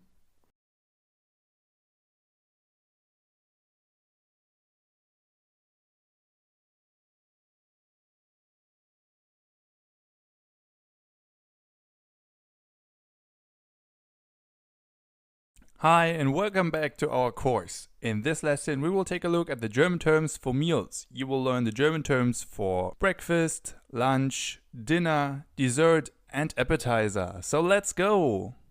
We'll start with our title. The German term for meal is die Mahlzeit. Die Mahlzeit. In Germany there are three main meals: es gibt 3 Hauptmahlzeiten in Deutschland. And just like in English, they are breakfast, lunch and dinner. Es gibt 3 Hauptmahlzeiten. There are 3 main meals in Deutschland, in Germany. Now, as you can probably already guess, the Haupt in Hauptmahlzeiten means main. So, Hauptmahlzeiten means main meals. So, as I already mentioned, the sentence es gibt 3 Hauptmahlzeiten in Deutschland means there are 3 main meals in Germany. Now, let's look at them in detail. Let's start with breakfast. In German, das Frühstück. Das Frühstück. In Germany, das Frühstück or the breakfast is something very important. We tend to eat a lot more breakfast than people in other countries do, especially compared to countries like France, Italy or Spain. Our breakfast typically consists of a bread or a bread roll, einem Brot oder einem Brötchen, and for example some cheese, some ham, Käse und Schinken. Fruits are also becoming increasingly popular for breakfast. So we have das Frühstück, the breakfast. Up next we have das Mittagessen, the lunch, das Mittagessen. For most people this is the largest meal of the day, however this is slowly changing. For the older generations, or for example the generation of my grandparents, it's pretty common to have Mittagessen at exactly 12 p.m. For my generation or the generation of my parents, this is slowly changing and we're not really bound to a specific time. This has to do with different lifestyles and it depends on when you actually have time for lunch. But of course it always depends on who you ask. As you can probably see, the word Mittagessen consists of 2 parts. We have the word Mittag, which means midday, and Essen, which means food. So Mittagessen is the food or the meal that you have at Mittag, at midday. Finally, we have our last big meal of the day, which is das Abendessen. Das Abendessen. The dinner. Again, you can see that this is a compound word which consists of Abend, the German term for evening, and Essen, the German term for food. So Abendessen is the food or the meal that you have during the evening. Traditionally, while we eat hot food for lunch, we have cold food for Abendessen. But like I said, due to changing lifestyles, this is changing. Some people, for example, only eat small snacks during midday and then have a large meal in the evening, so the Abendessen is actually größer than the Mittagessen, but traditionally the Mittagessen is the larger meal. So let's repeat the 3 meals one more time. We have das Frühstück, the breakfast, das Frühstück, das Mittagessen, the lunch, das Mittagessen, and das Abendessen, the dinner, das Abendessen. Now that we know the different meals, let's have a look at the courses of which these meals consist. Let's start with the German term for course. It's das Gericht. Das Gericht. So, just like in English, we have 3 main courses, which are the appetizer, the main course, and the dessert. The German term for appetizer is die Vorspeise. Die Vorspeise. Again, this word consists of 2 parts. Speise is basically an older word for food, or also for das Gericht. So Speise and Gericht can be synonyms. And vor means before. So die Vorspeise means something like the course before. Now, our second course or main course in English is die Hauptspeise. Die Hauptspeise. Haupt, as you already know, means main, and Speise, as you know, is another term for Gericht, which means course. So die Hauptspeise is the main course. Finally, we have the dessert, or in German, der Nachtisch. Der Nachtisch. Tisch, which literally means table, in this case it's just another word for Gericht, and nach means after. So literally it would be something like the course after. But we also have the term dessert. We just pronounce it das Dessert. Das Dessert. So a little more like the original pronunciation in French, where this word is actually from. Both terms, der Nachtisch and das Dessert, mean exactly the same thing, so you can use whatever term you like. Great, now we know the different meals and the different courses. Let's practice that in a few example sentences. Our first example sentence is, I'm having a bread for breakfast. I'm having a bread for breakfast. In German, this means ich esse ein Brot zum Frühstück. Ich esse ein Brot zum Frühstück. Ich esse ein Brot, I'm having a bread, zum Frühstück, for breakfast. Zum is a mashup of the two words zu and dem, which means to the or for the. So in this case, for the breakfast, zu dem or zum. Good, let's move on with another sentence. Our next sentence is, I like cake for dessert. I like cake for dessert. In German, this sentence means, ich mag Kuchen zum Dessert. Ich mag, I like, Kuchen, cake, zum Dessert, for dessert. But we also have another possibility. The sentence could also be, ich mag Kuchen zum Nachtisch. Or als Nachspeise, which is a synonym for Nachtisch. So either ich mag Kuchen zum Dessert, ich mag Kuchen als Nachspeise, or ich mag Kuchen als Nachtisch. Great, so we've learned a lot of new stuff today. Now that we know about the different terms for food, drinks, and the different meals, in the next lesson we will move on with eating out. There you will not only learn useful words and phrases for eating out in a German-speaking country, it will also give us the opportunity to practice the new words that we've learned in the past few videos. Until then, danke fürs Zuschauen, thanks for watching und bis gleich. See you soon.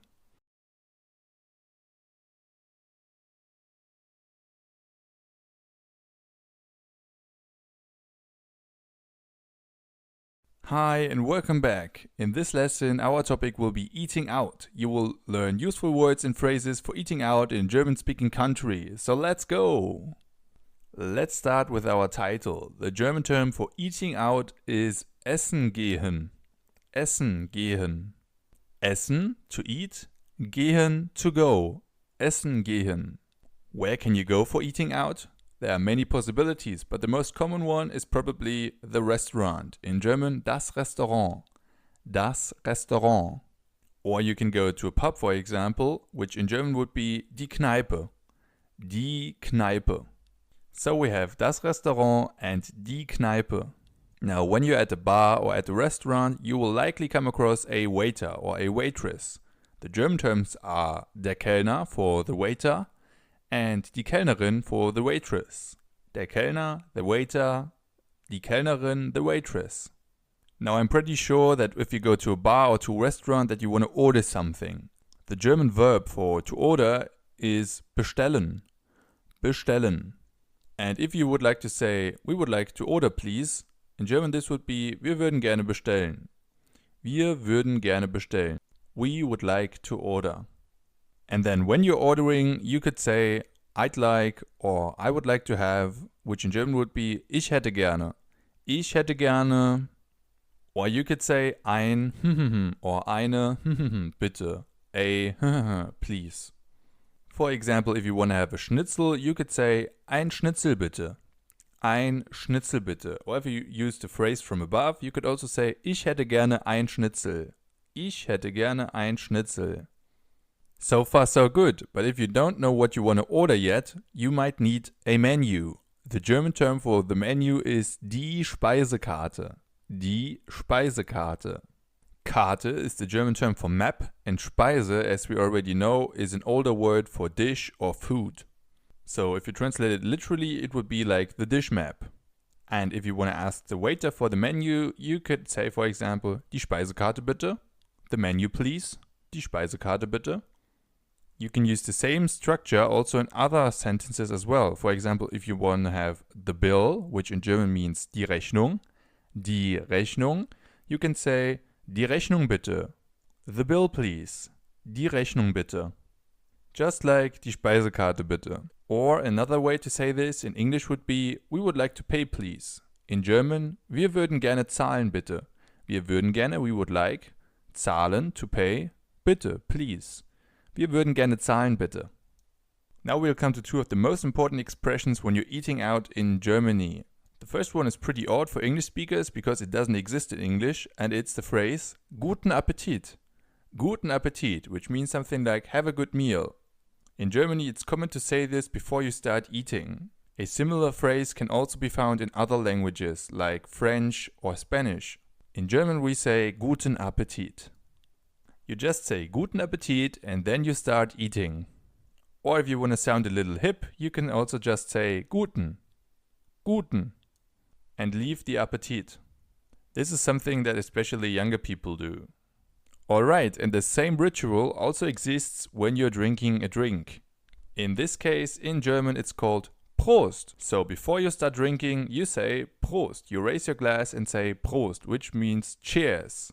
So funnily enough, in English this ritual exists for drinking but not for eating. In German we have it for both. Guten Appetit and Prost. And when you're done with eating and you want to say that your food was really delicious, you can say lecker, delicious, lecker. Or something that is universally understood, and that's Or alternatively, you can put it into a sentence and you can say das Essen war sehr lecker. The food was very delicious, or the food was very tasty. Das Essen war sehr lecker. Alright, that's enough for today. In our next lesson, we will practice everything we've just learned. So foods, drinks, eating out, and meals in a little conversation. Conversation 4. There we will also meet our friends Sandra and Max again. And then after that, you will be ready for eating out in Germany. Until then, danke fürs Zuschauen, thanks for watching und bis gleich. See you soon.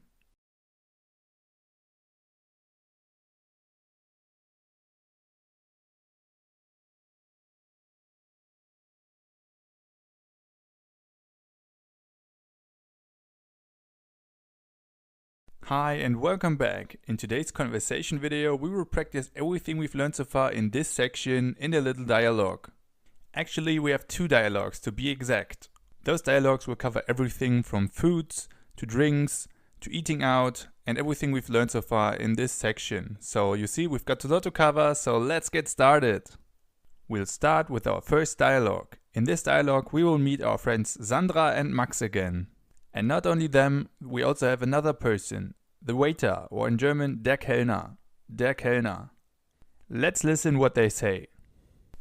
Entschuldigung, wir würden gerne bestellen. Guten Abend, was würden Sie gerne trinken? Ich nehme ein Glas Apfelsaft, bitte. Gerne. Und für Sie, mein Herr?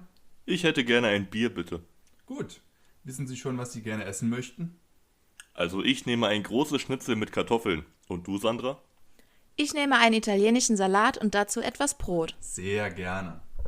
Did you understand everything they said? Great! We'll now break it down piece by piece. In the first sentence, Max says, Entschuldigung, wir würden gerne bestellen. Excuse me, we would like to order, please. Then the waiter comes over and says, Guten Abend, was würden Sie gerne trinken? Good evening, what would you like to drink? Sandra answers, Ich nehme ein Glas Apfelsaft, bitte. I'll take a glass of apple juice, please. To which the waiter replies, Gerne. Und für Sie, mein Herr? With pleasure. And for you, sir? As you can see, gerne means with pleasure, and mein Herr means something like sir. Gerne is a more formal and maybe also more friendly way to say bitte. Max then answers, Ich hätte gerne ein Bier, bitte. I'd like 1 beer, please. To which the waiter or der Kellner replies, Gut, wissen Sie schon, was Sie gerne essen möchten? Good, do you already know what you would like to eat? Gut, wissen Sie schon, was Sie gerne essen möchten? Max answers, also ich nehme ein großes Schnitzel mit Kartoffeln. Und du, Sandra? So I'll take a large schnitzel with potatoes. And you, Sandra? Also ich nehme ein großes Schnitzel mit Kartoffeln. Und du, Sandra? Sandra then says, ich nehme einen italienischen Salat und dazu etwas Brot.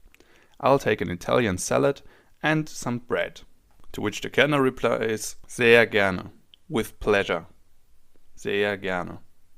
Alright, now with all of that in mind, let's listen to the dialogue again. Try to understand as much as you can. Entschuldigung, wir würden gerne bestellen. Guten Abend, was würden Sie gerne trinken? Ich nehme ein Glas Apfelsaft, bitte.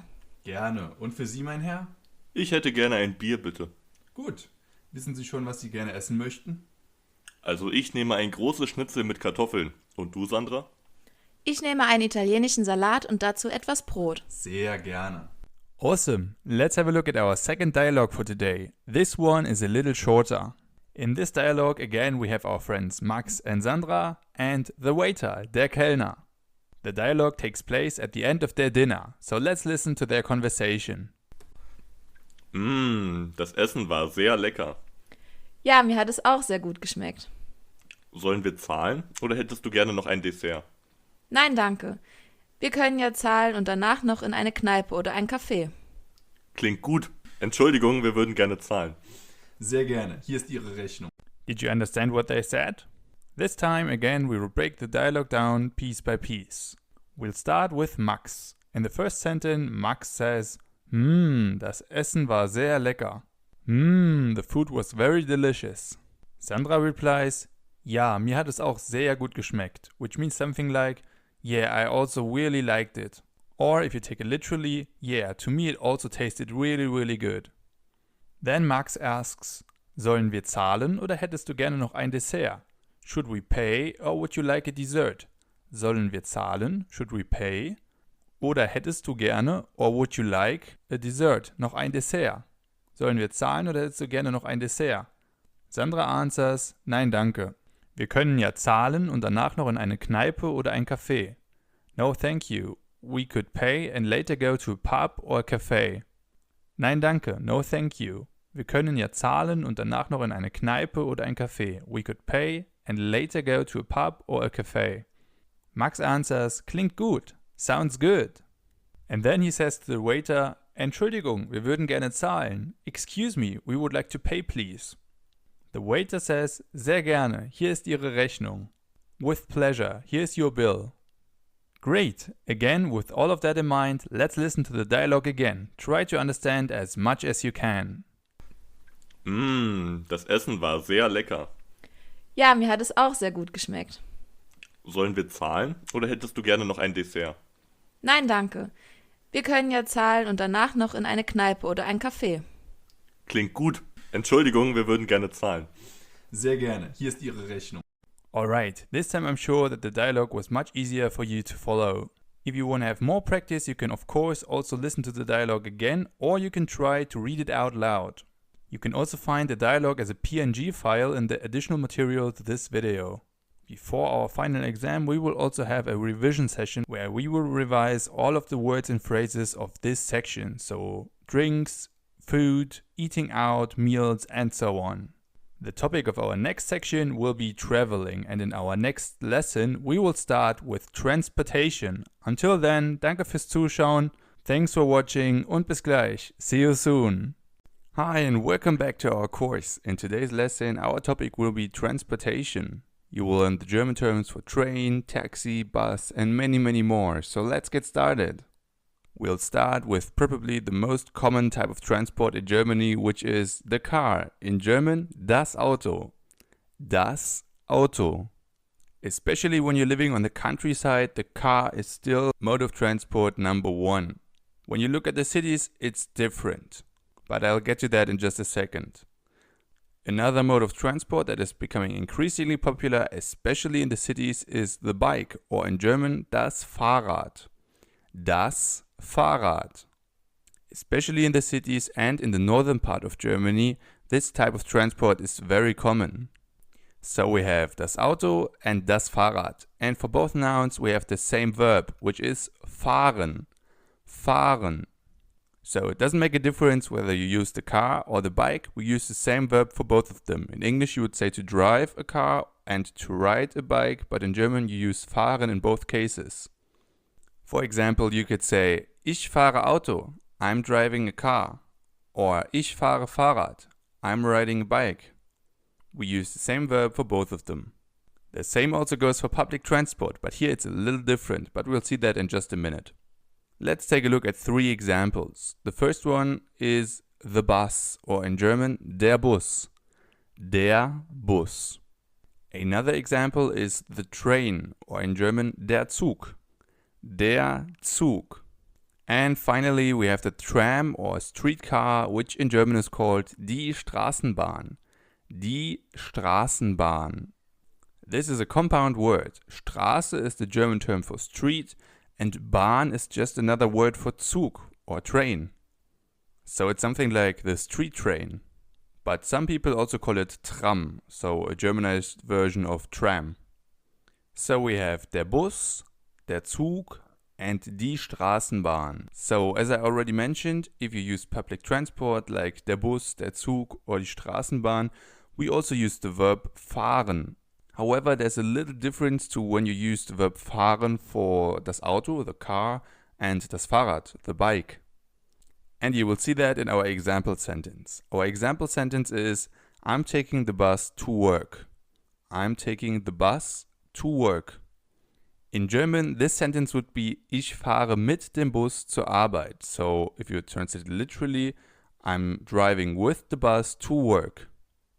Like I said, we use the verb fahren, but we say fahre mit, with.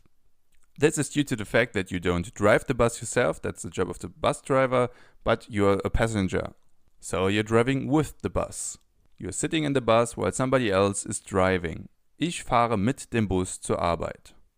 However, you could also translate the sentence word by word, so I take the bus to work, and then you would say, ich nehme den Bus zur Arbeit, because ich nehme means I take.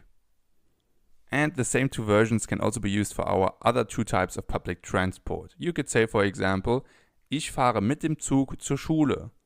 I'm taking the train to school. Ich fahre mit, I'm driving with, or I'm taking den Zug zur Schule, the train to school. And as I already said, you can also translate it with ich nehme den Zug zur Schule, which would be exactly like the English translation. Good, now all of that was everyday transport. Now let's have a look at traveling. The German term for traveling is reisen. Reisen, to travel. And the corresponding noun would be die Reise. Die Reise. Apart from the fact that you can also use your car, your bike, a bus, a train or whatever to go on holiday, there are two main types of transport for going on holiday. The first one is the airplane. In German, das Flugzeug. Das Flugzeug. The second mode of transport that is pretty common for traveling overseas is the ship. In German, das Schiff. Das Schiff. Very similar to English, right? So we have das Flugzeug for the airplane and das Schiff for the ship. A great example sentence could be, for example, ich reise gerne mit dem Flugzeug. Ich reise gerne mit dem Flugzeug. I like traveling by plane. Ich reise gerne, I like traveling mit dem Flugzeug, by plane. Or if you translate it literally, I like traveling with the plane. Great, now let's practice all of that in a few example sentences. Our first example sentence is, I'm going to school by bike. I'm going to school by bike. If you like, as always, you can pause the video and try for yourself. The correct translation would be, ich fahre mit dem Fahrrad zur Schule. This sentence is actually a little difficult because the word order doesn't match up with English. Because ich fahre mit dem Fahrrad means I'm going by bike and zur Schule means to school. So the word order is a little different here. We're not saying I'm going to school by bike, we're saying I'm going by bike to school. Ich fahre mit dem Fahrrad zur Schule. If you would do it the other way around, so if you would keep the English word order, you would say ich fahre zur Schule mit dem Fahrrad. This would still be easy to understand for a native speaker, but it would sound a little odd. Our next example sentence is, I like traveling by ship. I like traveling by ship. Again, if you like, you can pause the video and try to translate it by yourself. In German, this sentence would be, ich reise gerne mit dem Schiff. Ich reise gerne mit dem Schiff. This time the word order is exactly the same. Ich reise gerne, I like traveling, mit dem Schiff, by ship. Or if you translate it literally, I like traveling with the ship. Ich reise gerne mit dem Schiff. Great! Alright guys, that's enough for today. In our next lesson, we will move on with being at the hotel. There you will learn some useful words and phrases for when you are at the hotel in a German-speaking country. Until then, danke fürs Zuschauen, thanks for watching und bis gleich. See you soon.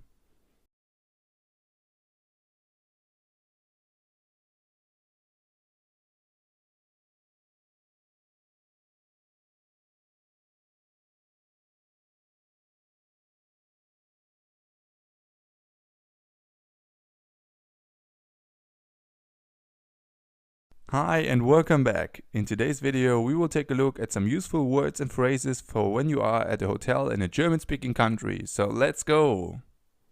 Let's start with our title. The German term for the hotel is das Hotel. Das Hotel. And if you're looking for something more low cost, a hostel could be something for you. In German, the hostel is das Hostel or die Jugendherberge. Das Hostel or die Jugendherberge. If you're looking for some more detailed information on hostels, Jugendherbergen, camping and other types of accommodation, I recommend you to visit my brand new course German for Travelers. There you will find useful words and phrases from everything from booking your holiday to different activities and even some useful words and phrases for different cases of emergency. So if you're interested, you can find a link of the course in the bonus section of this course. So moving on, the first place that you find when you enter a hotel is typically the reception, or in German die Rezeption. Die Rezeption. At the reception you can get, for example, your key. The key in German is called der Schlüssel. Der Schlüssel. And you need the key for your room. The German term for room is das Zimmer. Das Zimmer. And in order to find your room, you typically also need to look out for your room number. In German, die Zimmernummer. Die Zimmernummer, room number. So, when we now come back to our example of the reception, when you enter a reception, you can say, for example, ein Zimmer für 2 Personen bitte. A room for 2 persons please, or a room for 2 please. Ein Zimmer, a room, für 2 Personen, for 2 persons, bitte, please. Ein Zimmer für 2 Personen bitte. The receptionist could then answer, for example, Ihre Zimmernummer ist die 345 or Ihre Zimmernummer ist die 345. Your room number is 345 or your room number is 345. And if the receptionist doesn't tell you your room number, you can also ask for it. You can ask, welche Zimmernummer habe ich? Which room number do I have? Welche Zimmernummer habe ich? Very good. As you can already see, most of the hotel vocabulary is actually pretty close to English. And the same also goes for check-in and check-out. Those terms are actually almost exactly the same as in English. The check-in in German is der Check-in, and the verb to check-in is einchecken, einchecken, der Check-in and einchecken. And the same also goes for check-out. The noun, the check-out, in German is der Checkout, and the verb to check out in German is called auschecken, auschecken. But in order to be able to check in or check out, you first need to book. The German translation of to book is buchen, buchen. And if the room is booked out, in German this would be ausgebucht, ausgebucht. Buchen, to book, ausgebucht, booked out. So if at a hotel you see the sign ausgebucht and you urgently need a room, that's not a good sign. Now let's imagine that you're already staying at the hotel. Then there are many amenities that you can use. For example, the restaurant. In German, das Restaurant. Das Restaurant, the restaurant. And at a hotel restaurant you can normally eat 3 meals, and you already know these meals. They are Frühstück, Mittagessen and Abendessen. Frühstück means breakfast. Mittagessen is the German term for lunch. And Abendessen means dinner. And you usually have different options. For example, if you only eat Frühstück and Abendessen, so breakfast and dinner, this would be called Halbpension, half board. Halbpension. On the other hand, if you eat all of the 3 meals, so Frühstück, Mittagessen and Abendessen, you have Vollpension, full board, Vollpension. So half board would be Halbpension and full board would be Vollpension. Some other very important words when you want to find your way around the hotel are, for example, the elevator, der Aufzug, the elevator, der Aufzug, or the stairs, die Treppe, die Treppe. Or if you're just arriving at your hotel, also the parking lot. In German, der Parkplatz. Der Parkplatz, the parking lot. So we have der Aufzug, the elevator, die Treppe, the stairs, and der Parkplatz, the parking lot.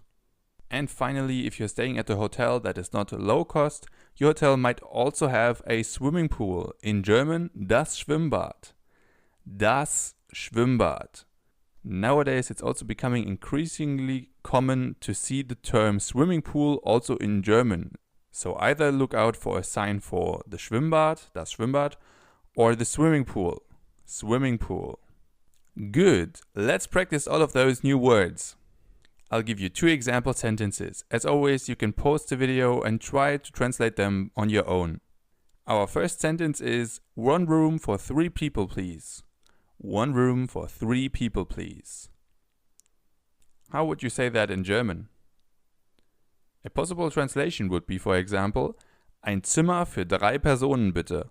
Ein Zimmer, 1 room, für 3 Personen, for 3 people. Bitte, please. Ein Zimmer für 3 Personen bitte. Our next sentence is, excuse me, where's the swimming pool? Excuse me, where's the swimming pool? In German, this sentence would be, Entschuldigung, wo ist das Schwimmbad? Entschuldigung, wo ist das Schwimmbad? Entschuldigung, excuse me, wo ist, where is, das Schwimmbad, the swimming pool. Of course, there are also many other words that you can learn for staying at a hotel, but those ones will be a good start. As I already mentioned, if you want to learn more about this topic and other topics that are travel related, I definitely recommend you to check out my new course, German for Travelers. You can find the link in the bonus section of this course. In our next section, we will move on with Eating Out Advanced. There we will dig a little deeper into the topic of eating out. Until then, danke fürs Zuschauen, thanks for watching und bis gleich. See you soon.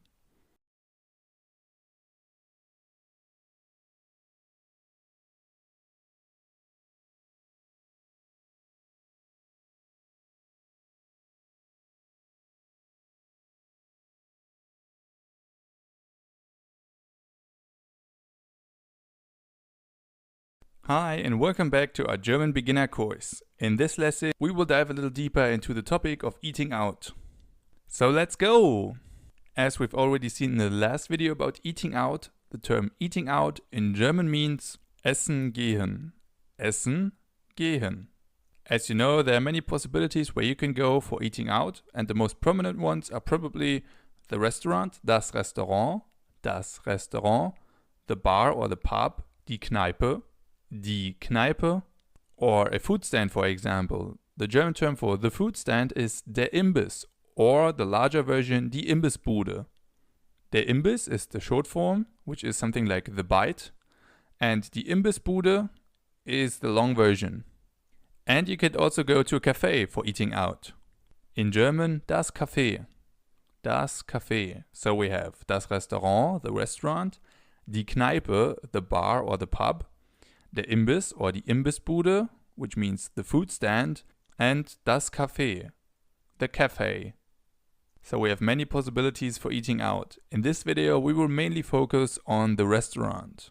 So let's have a look at the people who work at a restaurant. In the last video about eating out, you already learned the German terms for waiter and waitress. They are der Kellner and die Kellnerin. Der Kellner, the waiter, and die Kellnerin, the waitress. Apart from that, there are also other professions, for example, the chef. The German term for chef is der Koch for a male chef and die Köchin for a female chef. Der Koch, die Köchin. Both words come from the German verb kochen, which means to cook. Kochen. Now, if you come to a restaurant, you probably also want to order something. As you've already learned in the last video about eating out, to order in German means bestellen. Bestellen. The corresponding noun, so the order, is die Bestellung. Die Bestellung. Now, if you would like to order or to bestellen, in German you would say something like Entschuldigung, wir würden gerne bestellen bitte. Excuse me, we would like to order please. Entschuldigung, excuse me, wir würden gerne, we would like to, bestellen. Order, bitte, please. Entschuldigung, wir würden gerne bestellen bitte. And then when the waiter is taking your order, you can say, for example, ich hätte gerne, I'd like, For example, you can say, ich hätte gerne einen großen Salat. I'd like a large salad. Ich hätte gerne einen großen Salat. The same, of course, also goes for drinks.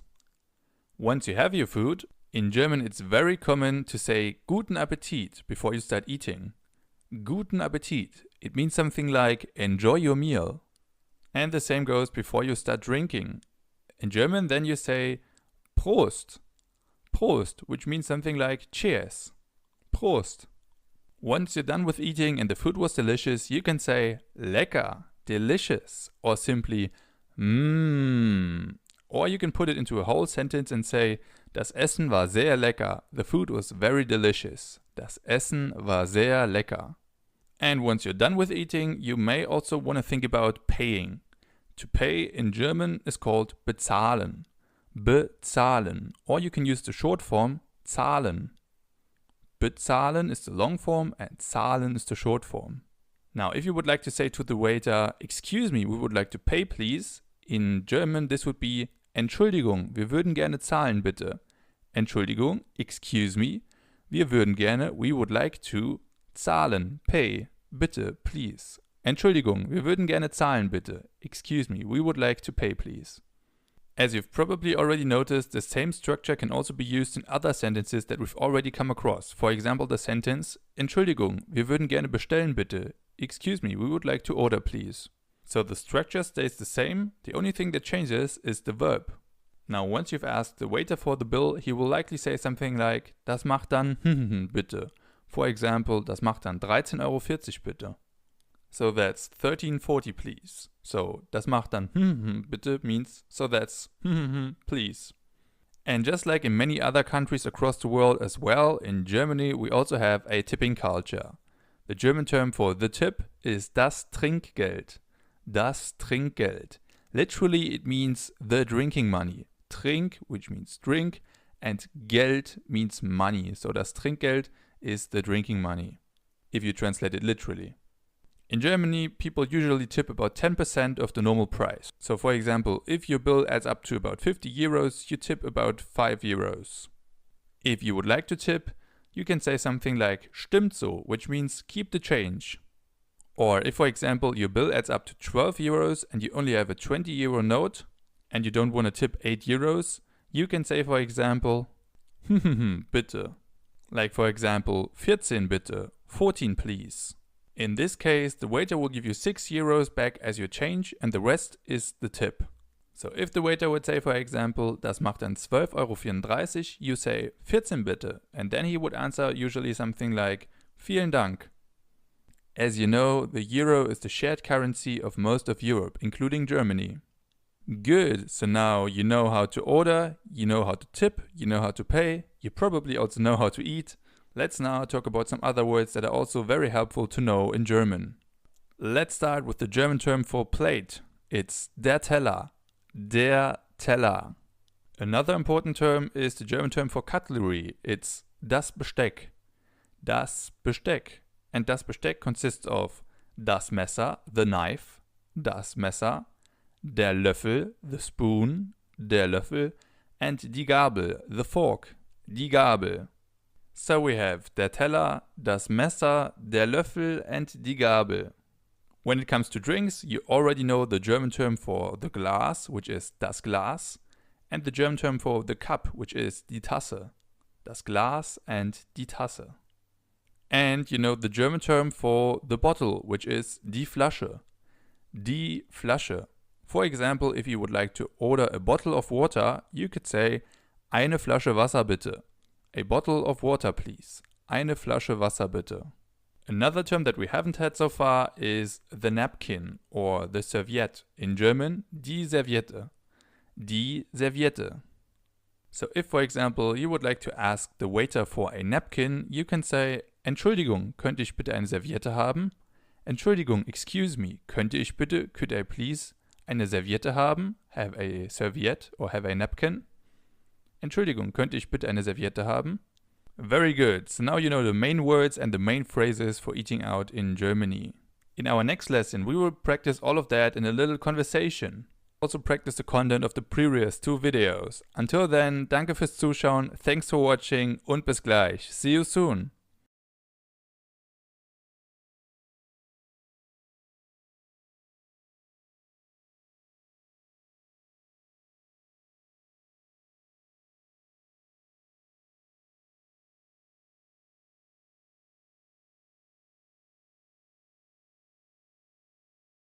Hi and welcome back to our 5th conversation lesson. In this lesson we will practice everything we've learned about traveling, transportation, eating out and so on in 2 little dialogues. So let's go!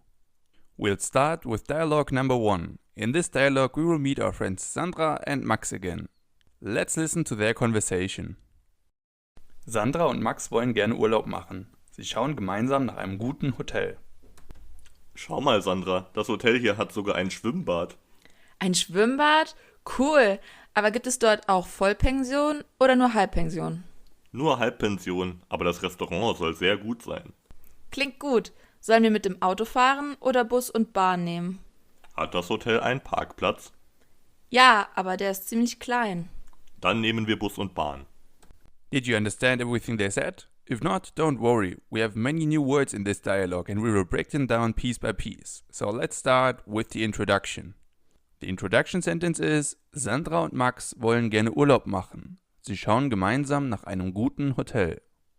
Sandra and Max wanna go on holiday. Sandra und Max wollen gerne Urlaub machen. Together they are looking for a good hotel. Sie schauen gemeinsam nach einem guten Hotel. So, as you can see, Urlaub means holiday und schauen nach means to look for. To look for. So we have Urlaub and schauen nach. And we can also see that the word gemeinsam means together. Gemeinsam. The dialogue starts with Max saying: Schau mal, Sandra, das Hotel hier hat sogar ein Schwimmbad. Look, Sandra, this hotel even has a swimming pool. Schau mal, Sandra. Look, Sandra. Das Hotel hier, this hotel, hat sogar ein Schwimmbad, even has a swimming pool. So, as you can see, the word sogar means even. Sogar. Sandra answers: Ein Schwimmbad? Cool. Aber gibt es dort auch Vollpension oder nur Halbpension? A swimming pool? Ein Schwimmbad? Cool. Aber gibt es dort auch Vollpension? But do they also offer full board? Oder nur Halbpension? Or just half board? Max answers: Nur Halbpension, aber das Restaurant soll sehr gut sein. Nur Halbpension, only half board. Aber das Restaurant, but the restaurant, soll sehr gut sein, is said to be very good. So as you can see, the phrase soll sehr gut sein means is said to be very good. And das Restaurant soll sehr gut sein means the restaurant is said to be very good. Sandra answers: Klingt gut. Sollen wir mit dem Auto fahren oder Bus und Bahn nehmen?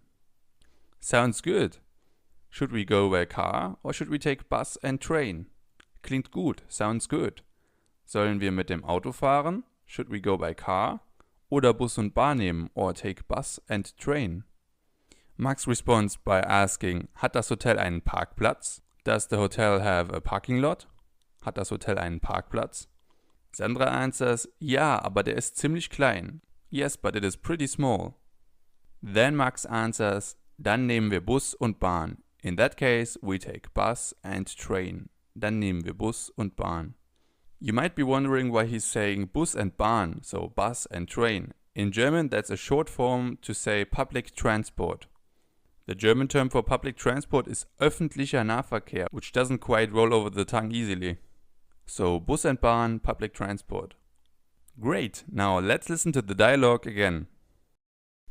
Sandra und Max wollen gerne Urlaub machen. Sie schauen gemeinsam nach einem guten Hotel. Schau mal, Sandra, das Hotel hier hat sogar ein Schwimmbad. Ein Schwimmbad? Cool. Aber gibt es dort auch Vollpension oder nur Halbpension? Nur Halbpension, aber das Restaurant soll sehr gut sein. Klingt gut. Sollen wir mit dem Auto fahren oder Bus und Bahn nehmen? Hat das Hotel einen Parkplatz? Ja, aber der ist ziemlich klein. Dann nehmen wir Bus und Bahn. Alright, let's move to dialogue number 2. This one is a little more difficult because we have some more new words. In this dialogue we have our friends Max and Sandra and the waiter, der Kellner. Let's listen what they say. Max und Sandra sind im Hotel angekommen und gehen zum Abendessen ins Restaurant. Ich freue mich schon auf das Abendessen. Ich habe so Hunger. Ja, ich auch. Hoffentlich gibt es in dem Restaurant leckeren Nachtisch. Oh ja, der Koch soll sehr gut sein. Klingt gut. Schau mal, da sind wir schon. Und da ist auch schon der Kellner. Guten Abend. Guten Abend. Einen Tisch für 2 Personen bitte. Sehr gerne. Folgen Sie mir. Alright, this one is a little more difficult, right? Let's break it down piece by piece. Let's start with the intro. Max und Sandra sind im Hotel angekommen und gehen zum Abendessen ins Restaurant. Max and Sandra have arrived at the hotel. Max und Sandra sind im Hotel angekommen and are now on their way to have dinner at the restaurant und gehen gemeinsam zum Abendessen ins Restaurant. As you can see, sie sind angekommen means they have arrived. Sind angekommen, have arrived. The dialogue starts with Sandra saying, ich freue mich schon auf das Abendessen. Ich habe so Hunger. I'm already looking forward for dinner. I'm so hungry. So the phrase, ich habe so Hunger means I'm so hungry. If you translate it literally, it would be, I have so much hunger. I'm so hungry. Max replies, ja, ich auch. Hoffentlich gibt es in dem Restaurant leckeren Nachtisch. Yeah, me too. Hopefully they have some delicious desserts at the restaurant. Sandra answers, oh ja, der Koch soll sehr gut sein. Oh yeah, the chef is said to be very good. So as you learned in the last dialogue, soll sehr gut sein means is said to be very good. Der Koch soll sehr gut sein. The chef is said to be very good. Max answers, klingt gut. Schau mal, hier sind wir schon. Und da ist auch schon der Kellner. Sounds good. Klingt gut. Look, here we are already. Schau mal, da sind wir schon. So as you can see, schau mal, da sind wir schon means look, here we are already. Schau mal, da sind wir schon. And there is the waiter. Und da ist auch schon der Kellner. Der Kellner or the waiter says, guten Abend, good evening. Sandra answers, guten Abend, einen Tisch für 2 Personen bitte. Good evening, a table for 2 please. Or a table for 2 persons please. The waiter replies, sehr gerne, folgen Sie mir bitte. With pleasure, follow me please. So, folgen Sie mir bitte means follow me please. Great, now with all of that in mind, let's listen to the dialogue again. Max und Sandra sind im Hotel angekommen und gehen zum Abendessen ins Restaurant. Ich freue mich schon auf das Abendessen. Ich habe so Hunger. Ja, ich auch. Hoffentlich gibt es in dem Restaurant leckeren Nachtisch. Oh ja, der Koch soll sehr gut sein. Klingt gut. Schau mal, da sind wir schon. Und da ist auch schon der Kellner. Guten Abend. Guten Abend, einen Tisch für 2 Personen bitte. Sehr gerne. Folgen Sie mir. If you need more practice, you can listen to the dialogues again as often as you like. Plus, if you want to practice your pronunciation, you can also use the dialogues and read them out loud. And you can also practice by redoing the quizzes of each of the individual sessions of this section. We will also have a revision session about all of the topic of this section just before the final exam. The topic of our next section will be talking about hobbies, and in our next section we will start with the topic hobbies in general. Until then, danke fürs Zuschauen, thanks for watching und bis gleich. See you soon.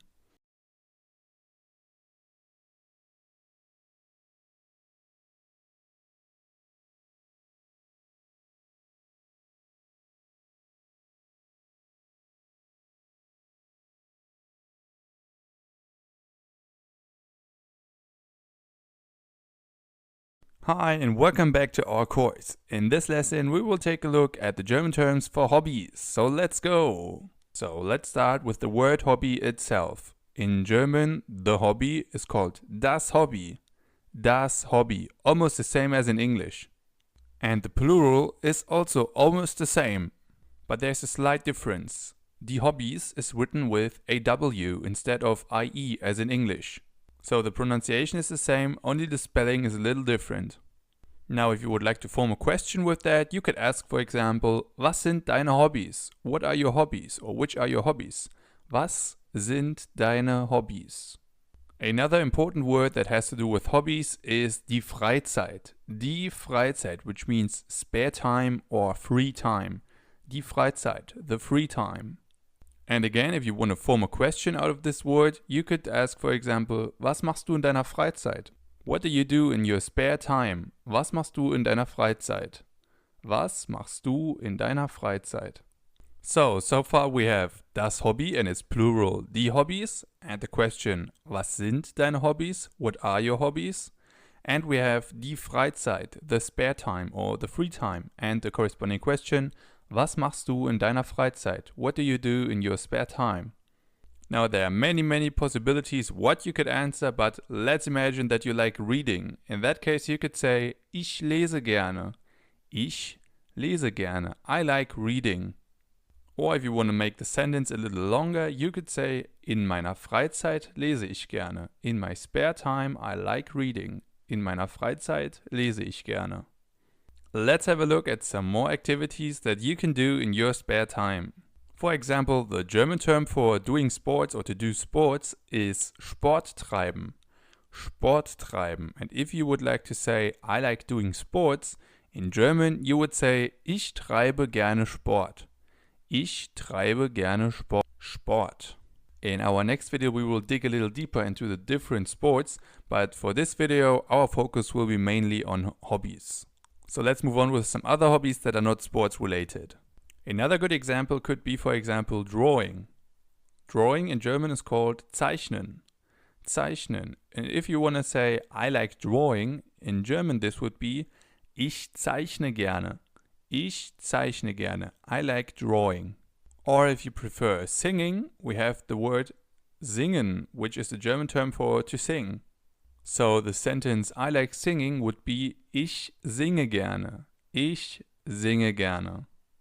Or if you like cooking, as we've learned in an earlier video, to cook in German means kochen. So the sentence I like cooking would be ich koche gerne. Ich koche gerne. I like cooking. Let's have two more examples. Let's say you like photography. In that case, one of your hobbies would be to take pictures. To take pictures in German is called fotografieren. Fotografieren. And if you want to say I like taking pictures, in German this means ich mag fotografieren oder ich fotografiere gerne. Ich fotografiere gerne. And finally, one of my personal favorite hobbies is to travel. In German, reisen. Reisen. And if you want to say I like traveling, in German this would be ich reise gerne. Ich reise gerne. Great, now let's have a look how to use all of that in a conversation. For example, a typical question could be, for example, was machst du in deiner Freizeit? Was machst du in deiner Freizeit? What do you do in your spare time? Or what do you do in your free time? And then you could answer, for example, ich zeichne gerne, reise gerne und treibe gerne Sport. I like drawing, ich zeichne gerne, traveling, reise gerne, and doing sports und treibe gerne Sport. Ich zeichne gerne, reise gerne und treibe gerne Sport. I like drawing, traveling and to do sports. Or you make it a little shorter and say ich mag zeichnen, reisen und Sport treiben, which would be exactly the same as in English. Ich mag zeichnen, reisen und Sport treiben. I like drawing, traveling and doing sports. Or a different way to answer this question is by first saying my hobbies are, so meine Hobbys sind, and then you add the rest. So meine Hobbys sind zeichnen, reisen und Sport treiben, for example. My hobbies are drawing, traveling and doing sports. So overall we have three possibilities how to answer this question. We could either say ich zeichne gerne, reise gerne und treibe gerne Sport. Or the short form, ich mag zeichnen, reisen und Sport treiben. In this case we use the verb mögen in ich mag. Or you can say meine Hobbys sind zeichnen, reisen und Sport treiben. Awesome! That was our first glance at the topic of hobbies. In our next video we will move on with all of the hobbies that have to do with sports. Until then, danke fürs Zuschauen, thanks for watching und bis gleich. See you soon!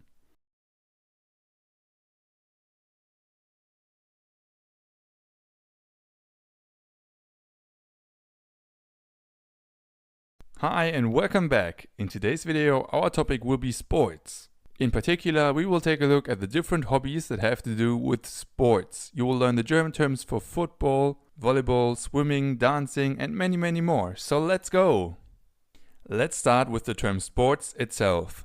The German term for the sport is der Sport.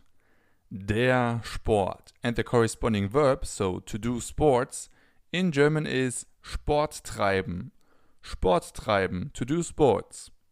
If, for example, you want to say, I like doing sports, in German you would say, ich treibe gerne Sport.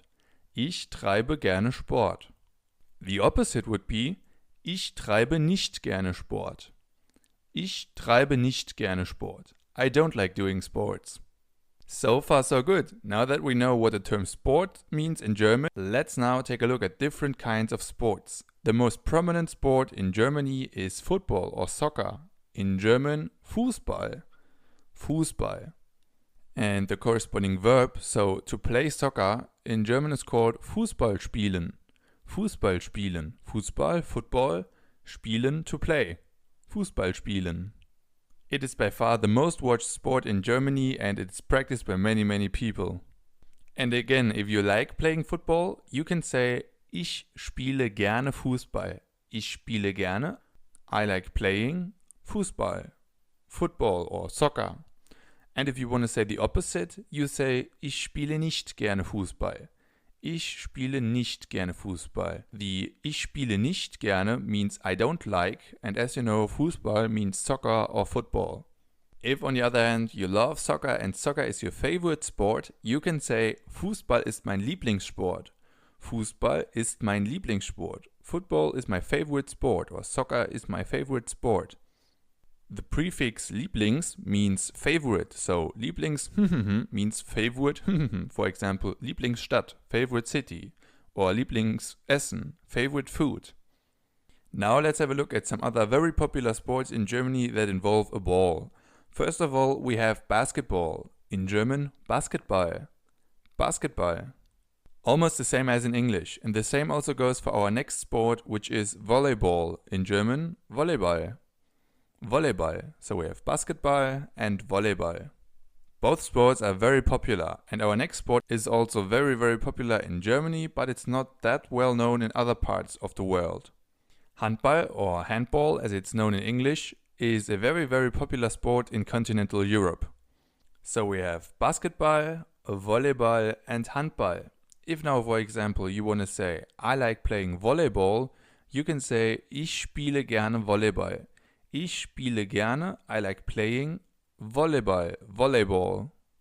The word order is exactly the same as in our example with football, you just insert the term volleyball. And the same also goes for all of the other sports. Another possibility is to say Ich mag and then add the sport. For example, Ich mag Basketball, which would be like I like basketball. In this case, you don't stress the verb spielen, so to play, but you stress the sport, basketball or basketball. So you could also say Ich mag Basketball if you don't play basketball but you like watching it, for example. Ich mag Basketball, I like basketball. Or if you really love it, if you absolutely love it, you can also say Ich liebe Basketball, I love basketball. Ich liebe Basketball. If, however, the love of your life is not basketball but handball and handball is your favorite sport, you can say Handball ist mein Lieblingssport. Handball ist mein Lieblingssport. Handball is my favorite sport. Great, now let's have a look at some sports that don't involve a ball. Our first one would be swimming or to swim. Swimming in German is called Schwimmen. Schwimmen. Another very popular outdoor sport is cycling. In German, Fahrradfahren. Fahrradfahren. Fahrrad is the German term for bike and fahren means to drive or to ride. So Fahrradfahren is to ride a bike or cycling.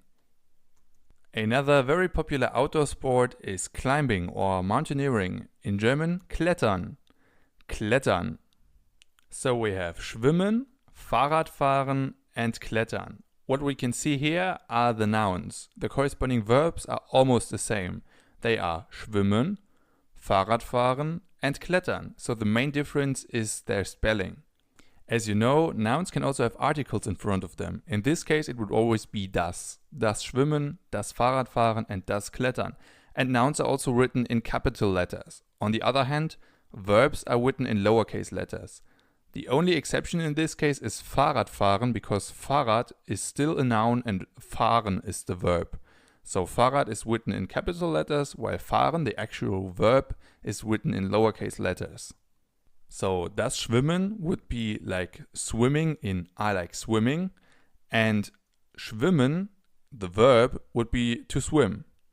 Swimming and to swim. And the same goes for Fahrradfahren and Fahrradfahren, so the noun and the verb. The noun Fahrradfahren would be like cycling in the phrase I like cycling.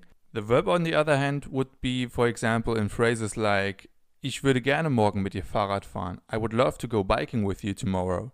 Can you see the difference between the nouns and the verbs? The same, of course, also goes for other sports. Let's take dancing, for example. In German, tanzen, tanzen. The corresponding verb to dance in German also is tanzen, just written in lowercase letters. So das Tanzen is the noun and tanzen is the verb. So you can see that it's actually pretty important in German whether you use capital letters or lowercase letters. The same also goes, for example, for horse riding. The German term for horse riding is reiten or das Reiten, and the corresponding verb is also reiten, just written in lowercase letters. And the same also goes for bowling. Bowling in German is called kegeln or das Kegeln. And the corresponding verb to bowl or to go bowling would be kegeln in lowercase letters. By the way, in Germany it's also not uncommon to see the term bowling in English. So the only difference between the noun and the verb when it comes to their spelling is whether it's written in capital letters or in lowercase letters. So far so good. Let's finally take a look at the kind of sport that is very popular in Germany and maybe a little more popular in Germany than in other countries. And it's winter sports. In German, Wintersport. Wintersport. Winter sports are all the different kind of sports that involve snow. So the sports that you can only do in winter. For example, skiing. Skiing in German is called Skifahren. Skifahren. And if you like skiing, you can say, for example, Ich fahre gerne Ski. I like skiing. Ich fahre gerne would be like I like driving or I like riding. And Ski means ski. As you've learned in our video about transportation, the verb fahren can mean a lot of things. It doesn't only mean to drive or to ride. It can also mean basically anything that has to do with moving forward. That's why it's also used for skiing. And also for our next sport, which is snowboarding. In German, snowboarden. Snowboarden. And also here, if you want to say I like snowboarding, you say Ich fahre gerne Snowboard. Ich fahre gerne, I like driving or I like riding, snowboard. Snowboard. Ich fahre gerne Snowboard. Alright guys, that's enough for today. If you have any questions, feel free to write me a message and ask me. You can also use the Q&A section of this course for that. And as always, I'm encouraging you to do the quiz after this video. In our next lesson, our topic will be music, where you will learn about the different hobbies that have to do with music and about musical instruments. Until then, danke fürs Zuschauen, thanks for watching und bis gleich. See you soon.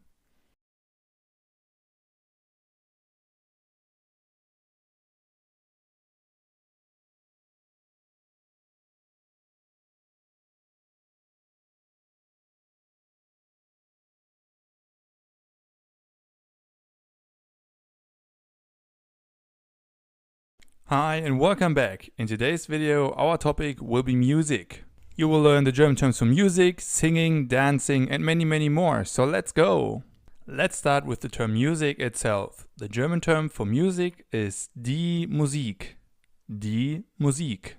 And to listen to music in German is called Musik hören. Musik hören. As you can probably imagine, hören is the German term for to listen to or to hear.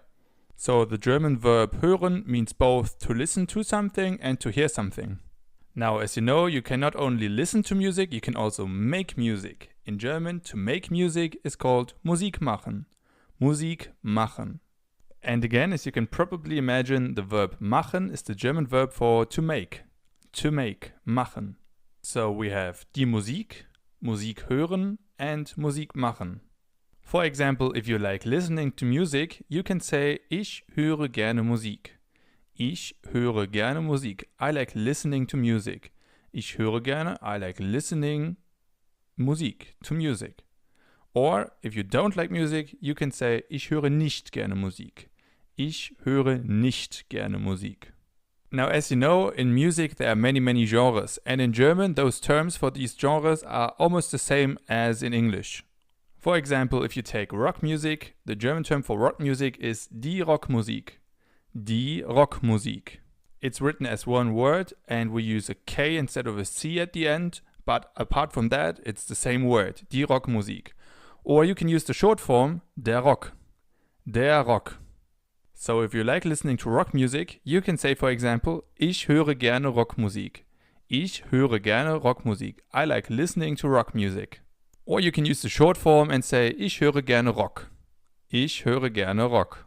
And the same also goes for other genres, like pop music, for example. The German term for pop music is die Popmusik. Die Popmusik. Or you can use the short form der Pop. Der Pop.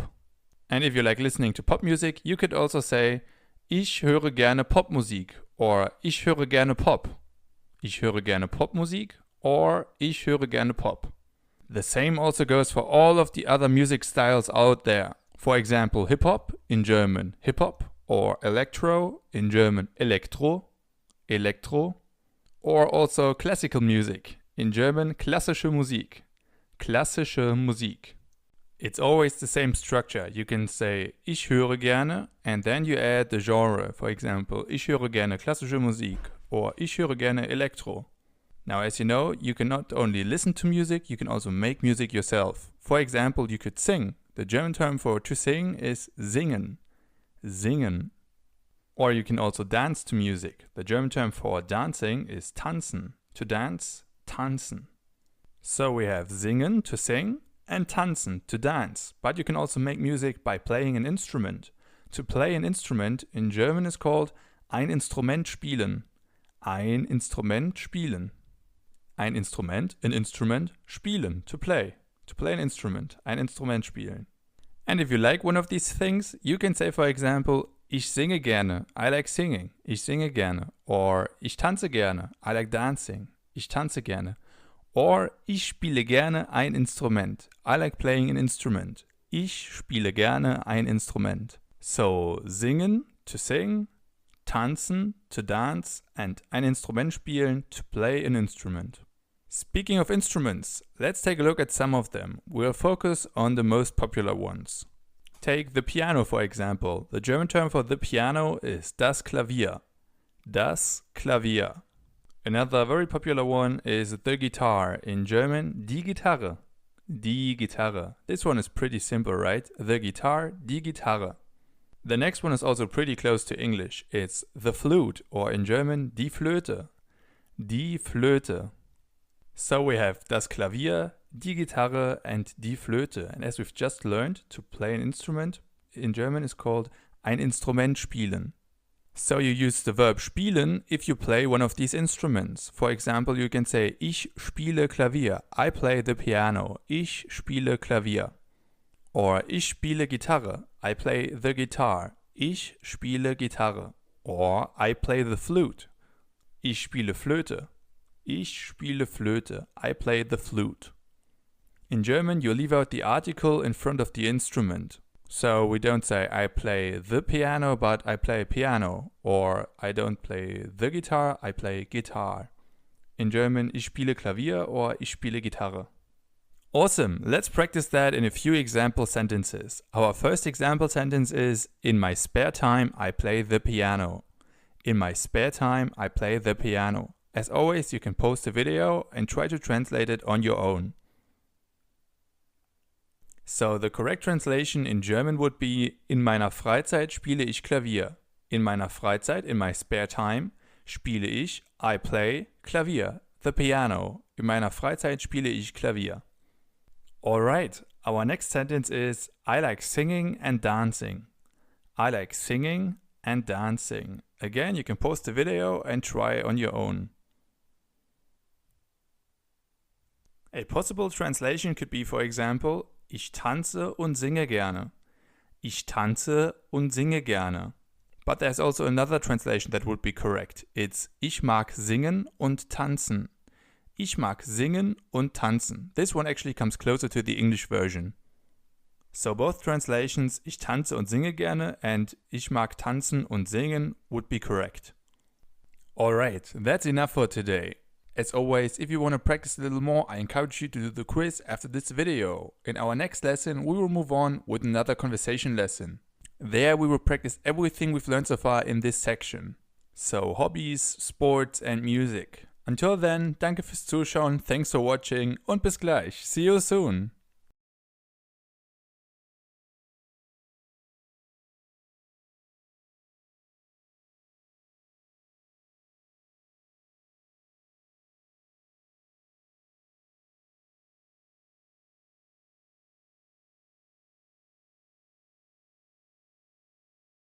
Hi and welcome back. In today's lesson, our final conversation lesson of the course, we will practice everything that we've learned so far in this section. So hobbies, sports, musical instruments and many other things.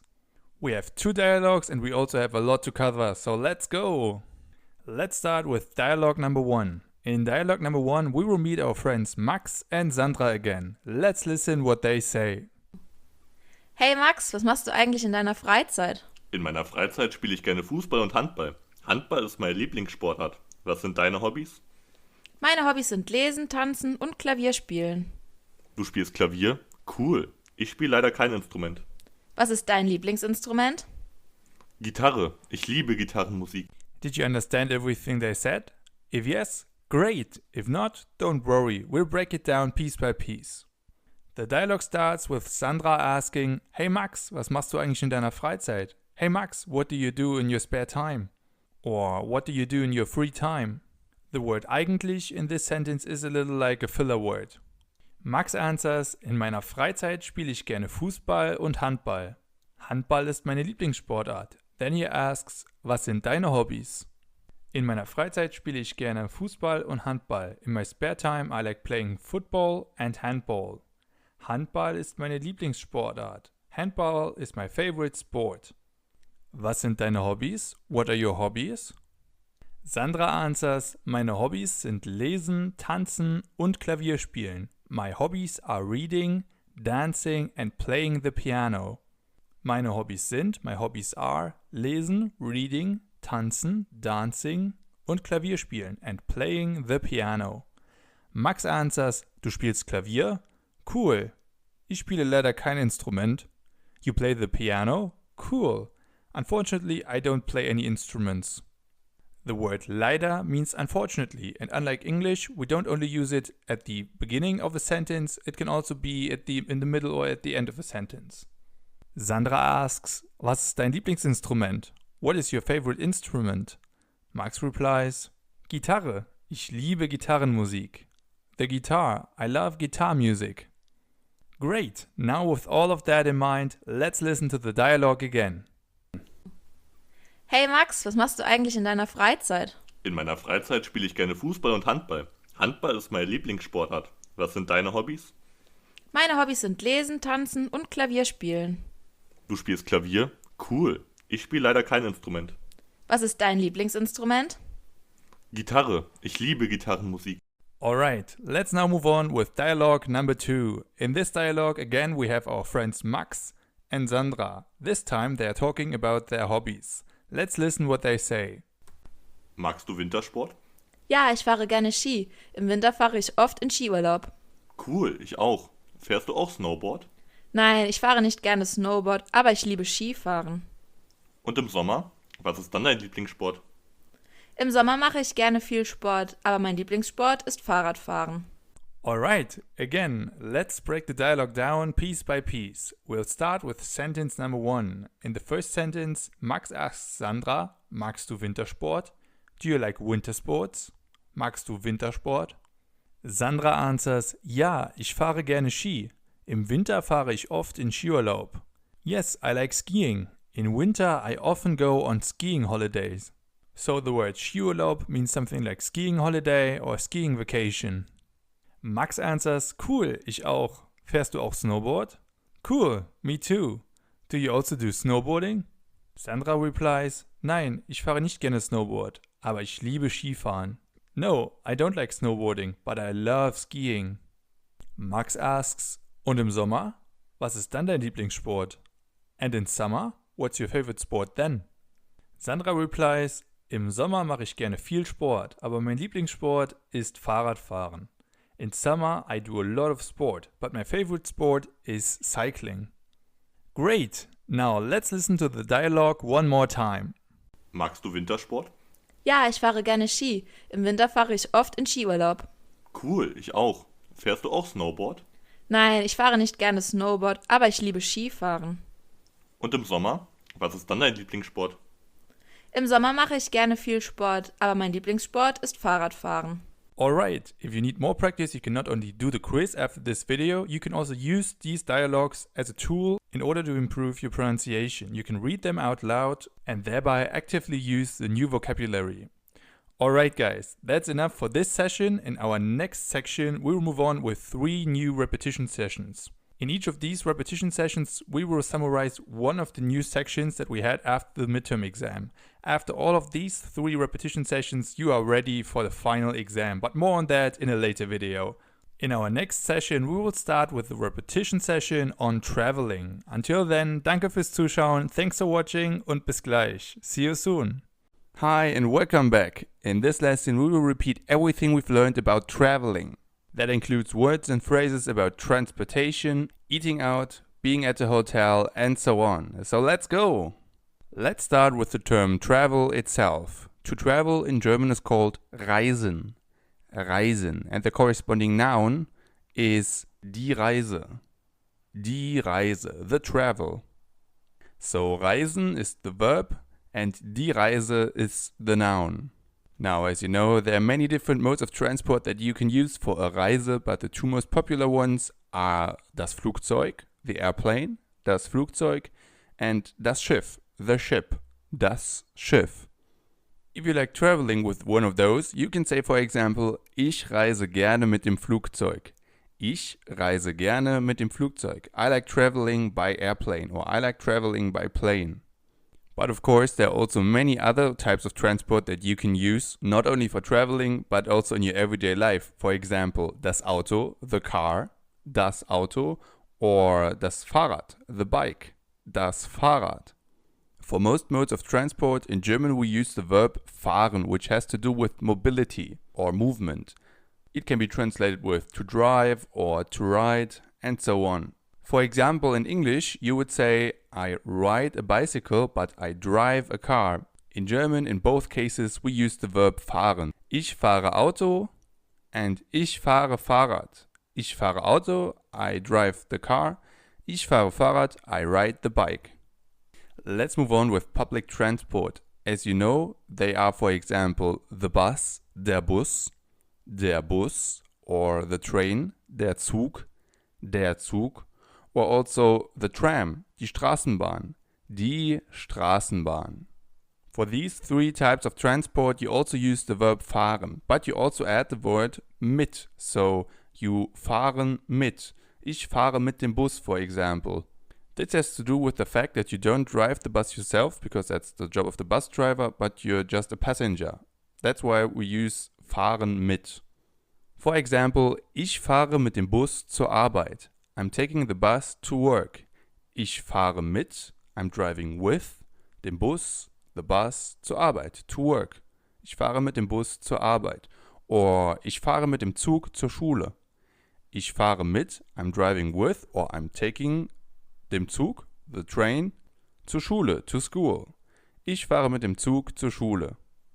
Once you arrive at your travel destination, you have many opportunities when it comes to accommodation. The most popular one being the hotel. In German, das Hotel.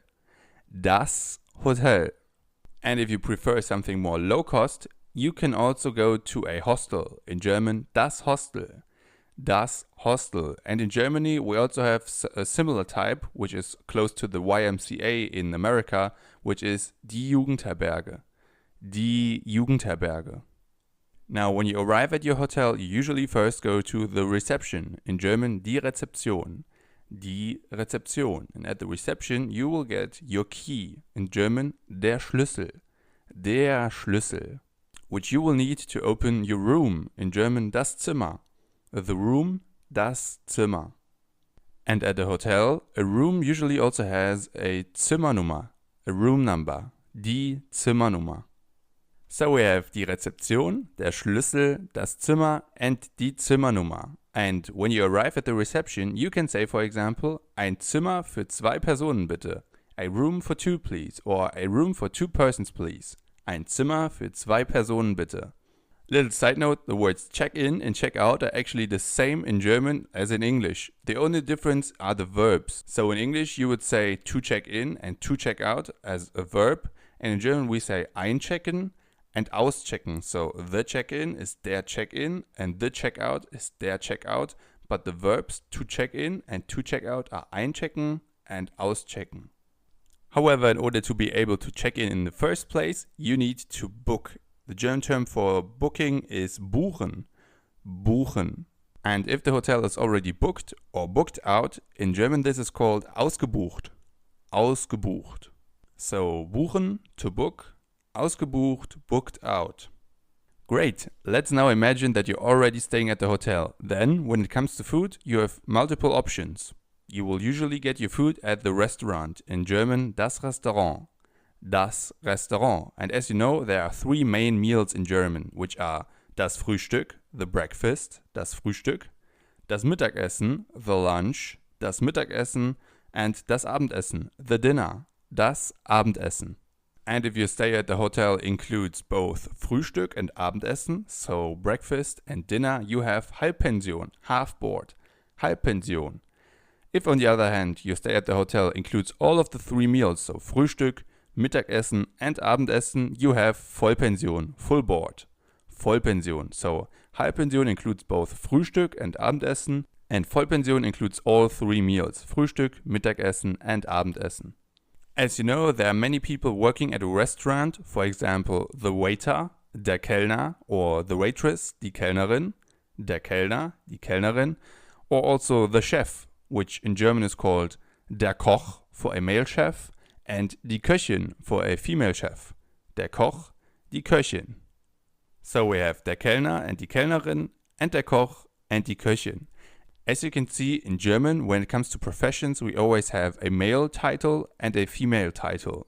Now, once you are at your seat and you have decided what to eat, you can order. The German term for to order is bestellen. Bestellen. And the corresponding noun is die Bestellung, the order. Die Bestellung. Bestellen is the verb and die Bestellung is the noun. So if you would like to order, you can raise your hand and say, for example, Entschuldigung, wir würden gerne bestellen bitte. Excuse me, we would like to order please. Entschuldigung, excuse me, wir würden gerne, we would like to bestellen, order, bitte, please. Entschuldigung, wir würden gerne bestellen bitte. And then when the waiter comes to you, you can say, for example, ich hätte gerne, I'd like, For example, you could say, ich hätte gerne einen großen Salat. I'd like a large salad. Ich hätte gerne einen großen Salat. And once you have your food, it's common to say guten Appetit, which means something like enjoy your meal or bon appétit in French. Guten Appetit. And when you get your drinks, you can say Prost, cheers, Prost. And once you're done with eating and the food was delicious, you can say lecker, delicious, or Or you can put it into a larger sentence and say das Essen war sehr lecker. The food was very delicious. Das Essen war sehr lecker. Now, as you know, every good dinner has an end, and usually the end of your dinner is when you pay. To pay in German is called bezahlen. Bezahlen, to pay. Or in short, zahlen. So bezahlen or zahlen. And if you would like to pay, you can say to the waiter, Entschuldigung, wir würden gerne zahlen bitte. Excuse me, we would like to pay please. Entschuldigung, wir würden gerne zahlen bitte. As you can see, the structure is exactly the same as in the sentence that we used for ordering, which was Entschuldigung, wir würden gerne bestellen bitte. You first say Entschuldigung, which means excuse me, then you add wir würden gerne, which means we would like to, and then you add zahlen for to pay or bestellen for to order, and then you say bitte, which means please. The waiter will then usually say something like das macht dann bitte. That's please.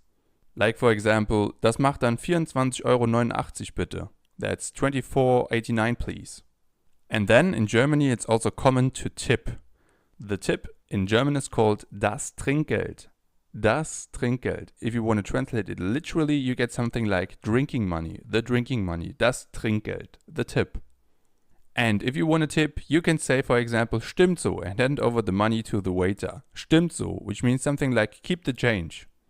If on the other hand, the price is something like 12,24 €, and you only have a 20 euro note, and you don't want to tip about 8 euros, which by the way would be really, really much, you can say, for example, 14 bitte, or any other sum, and then add a bitte. 15 bitte, 15 please, or 16 bitte, 16 please. That means, in the case of 14 bitte, that you hand him over the 20 € note and he will give you 6 euros as a change and the rest is your tip. And then when you tip, the waiter will usually say something like vielen Dank, thank you, vielen Dank. And that's usually the end of your dinner, and it's also the end of our first repetition video in this section. In the next repetition session we will repeat everything that has to do with food and beverages. Until then, danke fürs Zuschauen, thanks for watching und bis gleich. See you soon. Hi and welcome back. In this lesson we will repeat everything we've learned about food and beverages in order to prepare you for your final exam. So let's go! Let's start with the German term for food. The German term for food is das Essen. Das Essen. The corresponding verb is essen, to eat. Essen. And as you know, there are many things that you can eat, and we'll start with fruits. The German term for fruits is das Obst. Das Obst. And here we have fruits like, for example, der Apfel, the apple, der Apfel, die Banane, the banana, die Banane, die Orange, the orange, die Orange, or die Ananas, the pineapple, die Ananas. So, das Obst, the fruit, der Apfel, the apple, die Banane, the banana, die Orange, the orange, and die Ananas, the pineapple. Maybe you also remember the German term for vegetables. It's das Gemüse. Das Gemüse. And here we also have many different types of vegetables. For example, die Kartoffel, the potato, die Kartoffel, die Karotte, the carrot, die Karotte, die Tomate, the tomato, die Tomate, and der Salat, the lettuce, der Salat. So, die Kartoffel, die Karotte, die Tomate, and der Salat. And they are all examples for das Gemüse. Now let's move to something less green, like bread for example. The German term for bread is das Brot. Das Brot. And a smaller bread or a bread roll is das Brötchen. Das Brötchen. The suffix or ending chen is always used to make something smaller. It's also called a diminutive. So we have das Brot and das Brötchen. If you're up for something more sweet, a cake could also be something for you. And the German term for cake is der Kuchen. Der Kuchen. And what would be a bakery without Germany's favorite, the pretzel? In German, die Brezel. Die Brezel. So we have das Brot, das Brötchen, der Kuchen, and die Brezel. Finally, when it comes to food, we can also take a look at animal-based products. Here we have, for example, meat. The German term for meat is das Fleisch. Das Fleisch. Fish, on the other hand, is called der Fisch. Der Fisch. Almost the same as in English. We just write it with SCH instead of SH. Der Fisch. And then we also have the German term for egg. It's das Ei. Das Ei. So we have das Fleisch, der Fisch, and das Ei. Alright, enough about food. Let's take a look at beverages or drinks. The German term for drink is das Getränk. Das Getränk. And the corresponding verb, so to drink, is trinken. Trinken. The most popular drink worldwide is water. In German, das Wasser. Das Wasser. For example, a bottle of water would be eine Flasche Wasser. Eine Flasche Wasser. A bottle of water. Another very popular drink, especially in the Western world, is milk. In German, die Milch. Die Milch. And a glass of milk is ein Glas Milch. Ein Glas, a glass, Milch, of milk. Ein Glas Milch. If you like it a little more sweet, juice could be something for you. The German term for juice is der Saft. Der Saft. For example, you could have apple juice, Apfelsaft, der Apfelsaft. Or orange juice, Orangensaft, der Orangensaft. Or basically any juice that you like. You just use the German term for the corresponding fruit and then add the ending Saft. For example, Orangensaft, Apfelsaft, Ananassaft, Kiwisaft, or whatever. You take the fruit and then add the ending Saft. Easy, right? Let's take a look at some hot beverages. A very popular one is coffee, or in German, der Kaffee. Der Kaffee. And a cup of coffee would be eine Tasse Kaffee. Eine Tasse Kaffee. Another very popular hot beverage is tea. In German, der Tee. Der Tee. And again, a cup of tea would be eine Tasse Tee. Eine Tasse, a cup, Tee, of tea. Eine Tasse Tee. If you prefer alcoholic beverages, there are two very popular drinks in Germany. The first one is the beer. In German, das Bier. Das Bier. If, for example, in Germany you order ein großes Glas Bier, you get a large glass of beer. Ein großes Glas Bier, a large glass of beer. And the other very important and very popular alcoholic drink in Germany is the wine. Der Wein. Der Wein. For example, a bottle of wine would be eine Flasche Wein. Eine Flasche, a bottle, Wein, of wine. And a glass of wine would be ein Glas Wein. Ein Glas, a glass, Wein, of wine. So we have das Bier and der Wein. So, enough about drinks. Let's talk about meals. The German term for meal is die Mahlzeit. Die Mahlzeit. And there are three main meals in Germany. Es gibt drei Hauptmahlzeiten in Deutschland. Es gibt drei Hauptmahlzeiten in Deutschland. The first one is das Frühstück, the breakfast, das Frühstück. Then we have das Mittagessen, the lunch, das Mittagessen. And finally we have das Abendessen, the dinner, das Abendessen. So we have das Frühstück, das Mittagessen and das Abendessen. Then when it comes to dinner, for example, you can also divide the dinner into individual courses. The German term for the course is das Gericht. Das Gericht. And just as in English, there would be three main courses, which are the appetizer, the main plate or the main dish, and the dessert. The appetizer or the starter in German is called die Vorspeise. Die Vorspeise. The main dish is called die Hauptspeise. Die Hauptspeise. And then finally we have the dessert, which in German can either be der Nachtisch, or das Dessert. Das Dessert. So we have die Vorspeise, die Hauptspeise, and der Nachtisch or das Dessert. Some other important terms when it comes to eating or drinking are the things that you use in order to eat or to drink. For example, a glass. In German, das Glas. Das Glas. Or if you prefer a cup, the German term for the cup is die Tasse. Die Tasse.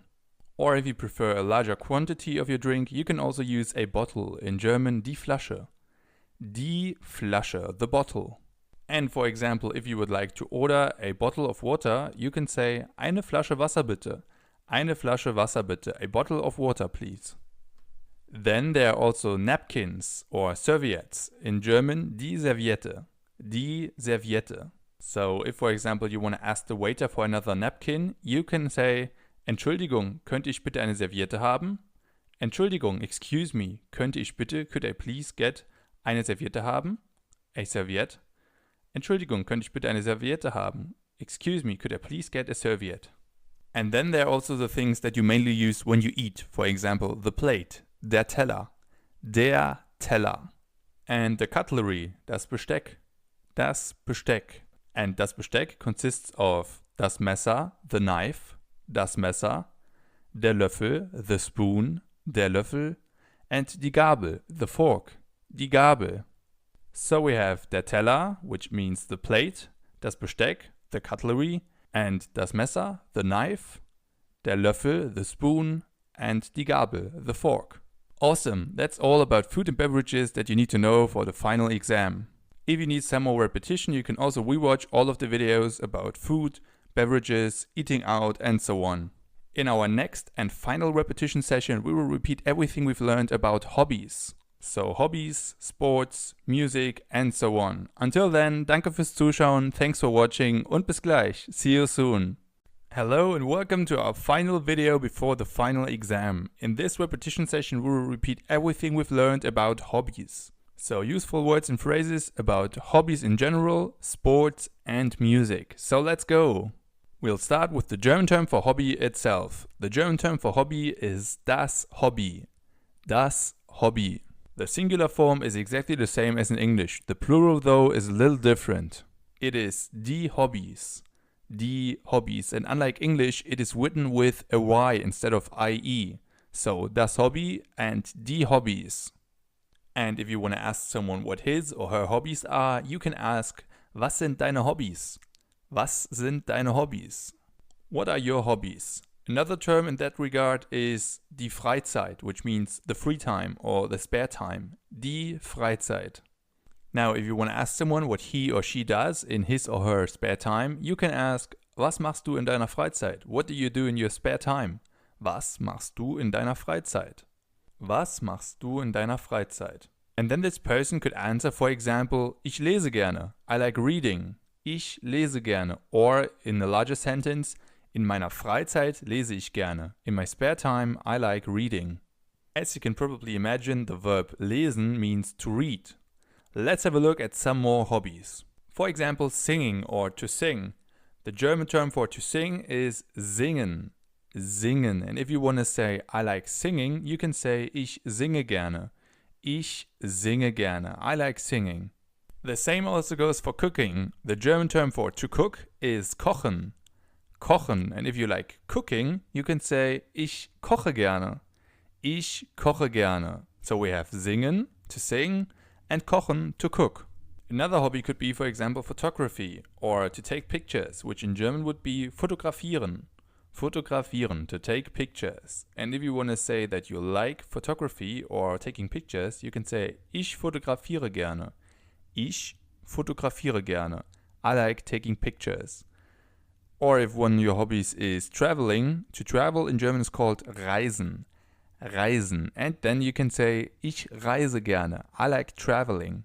Ich reise gerne. I like traveling.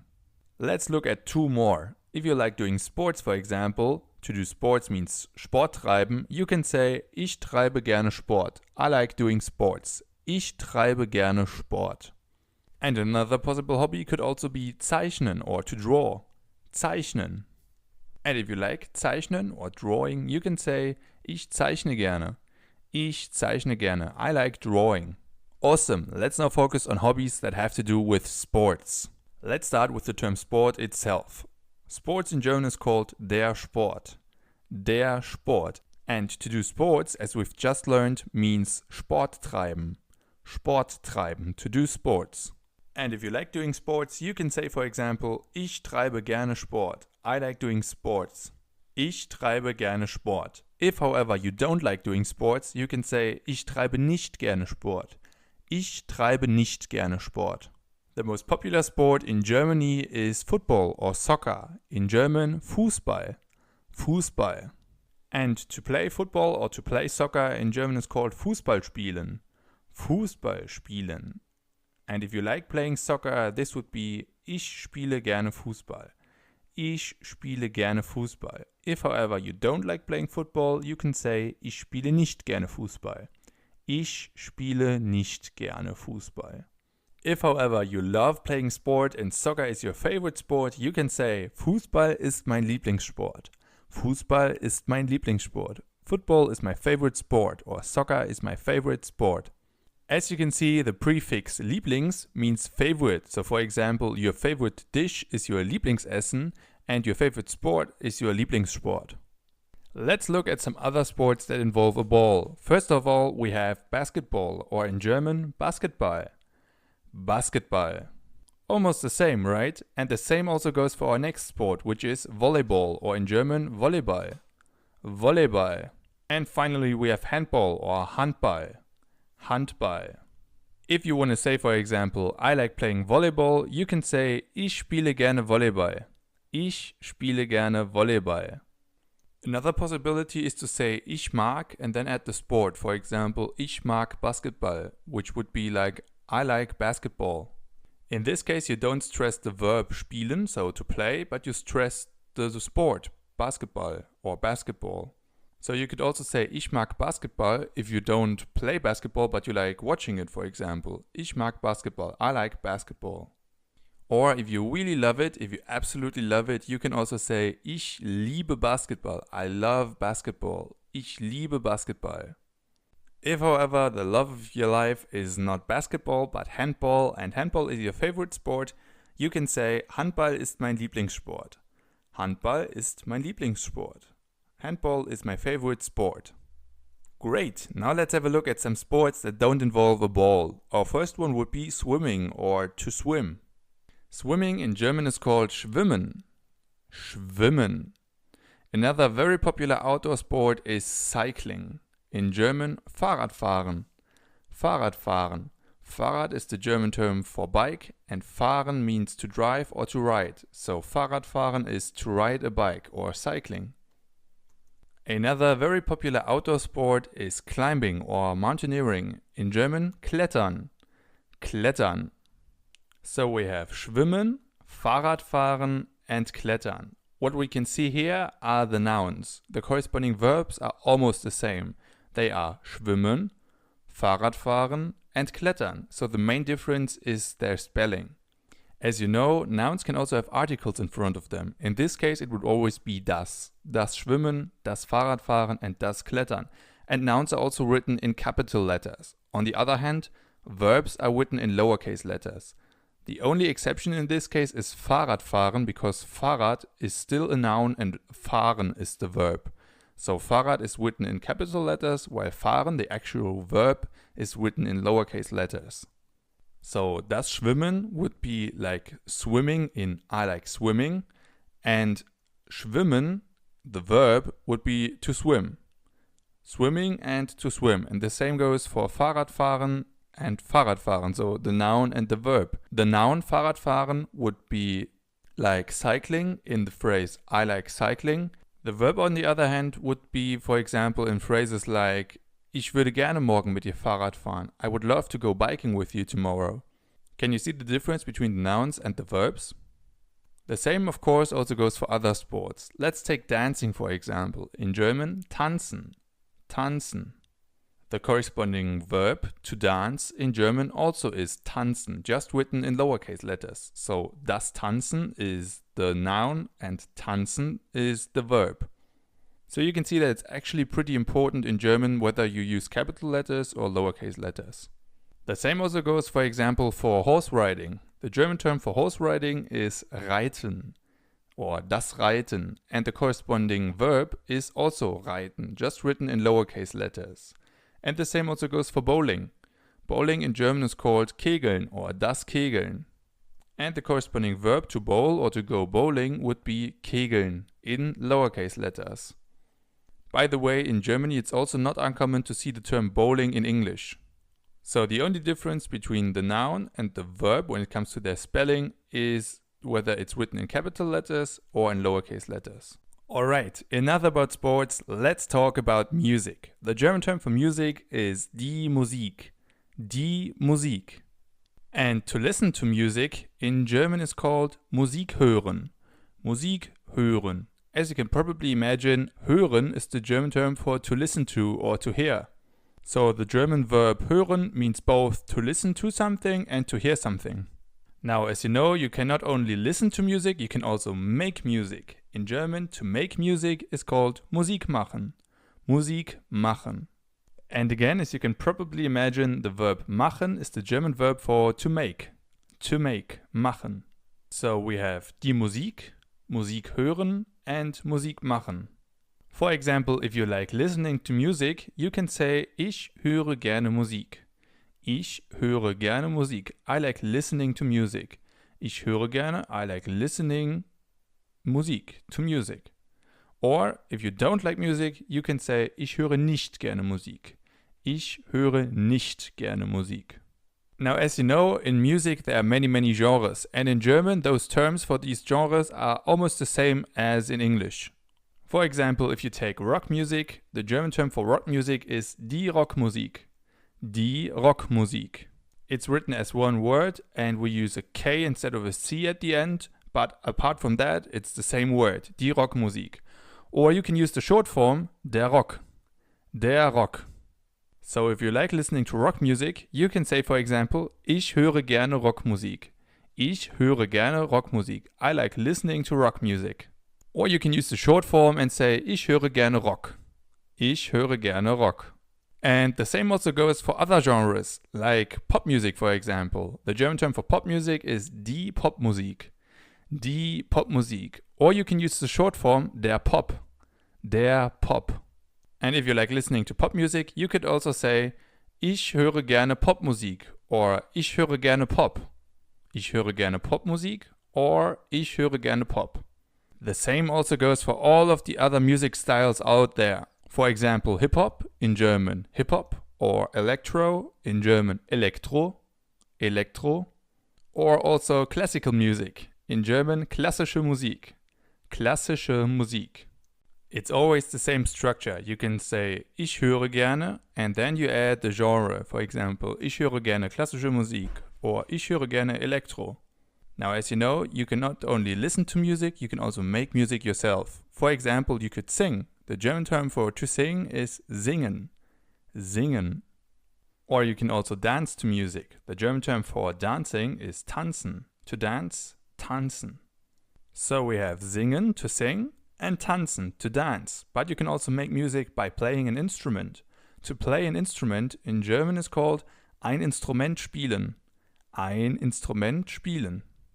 Ein Instrument, an instrument, spielen, to play an instrument, ein Instrument spielen. And if you like one of these things, you can say, for example, ich singe gerne, I like singing, ich singe gerne. Or ich tanze gerne, I like dancing, ich tanze gerne. Or ich spiele gerne ein Instrument, I like playing an instrument, ich spiele gerne ein Instrument. So, singen, to sing, tanzen, to dance, and ein Instrument spielen, to play an instrument. Speaking of instruments, let's take a look at some of them. We'll focus on the most popular ones. Take the piano, for example. The German term for the piano is das Klavier. Das Klavier. Another very popular one is the guitar. In German, die Gitarre. Die Gitarre. This one is pretty simple, right? The guitar, die Gitarre. The next one is also pretty close to English. It's the flute, or in German, die Flöte. Die Flöte. So we have das Klavier, die Gitarre, and die Flöte. And as we've just learned, to play an instrument in German is called ein Instrument spielen.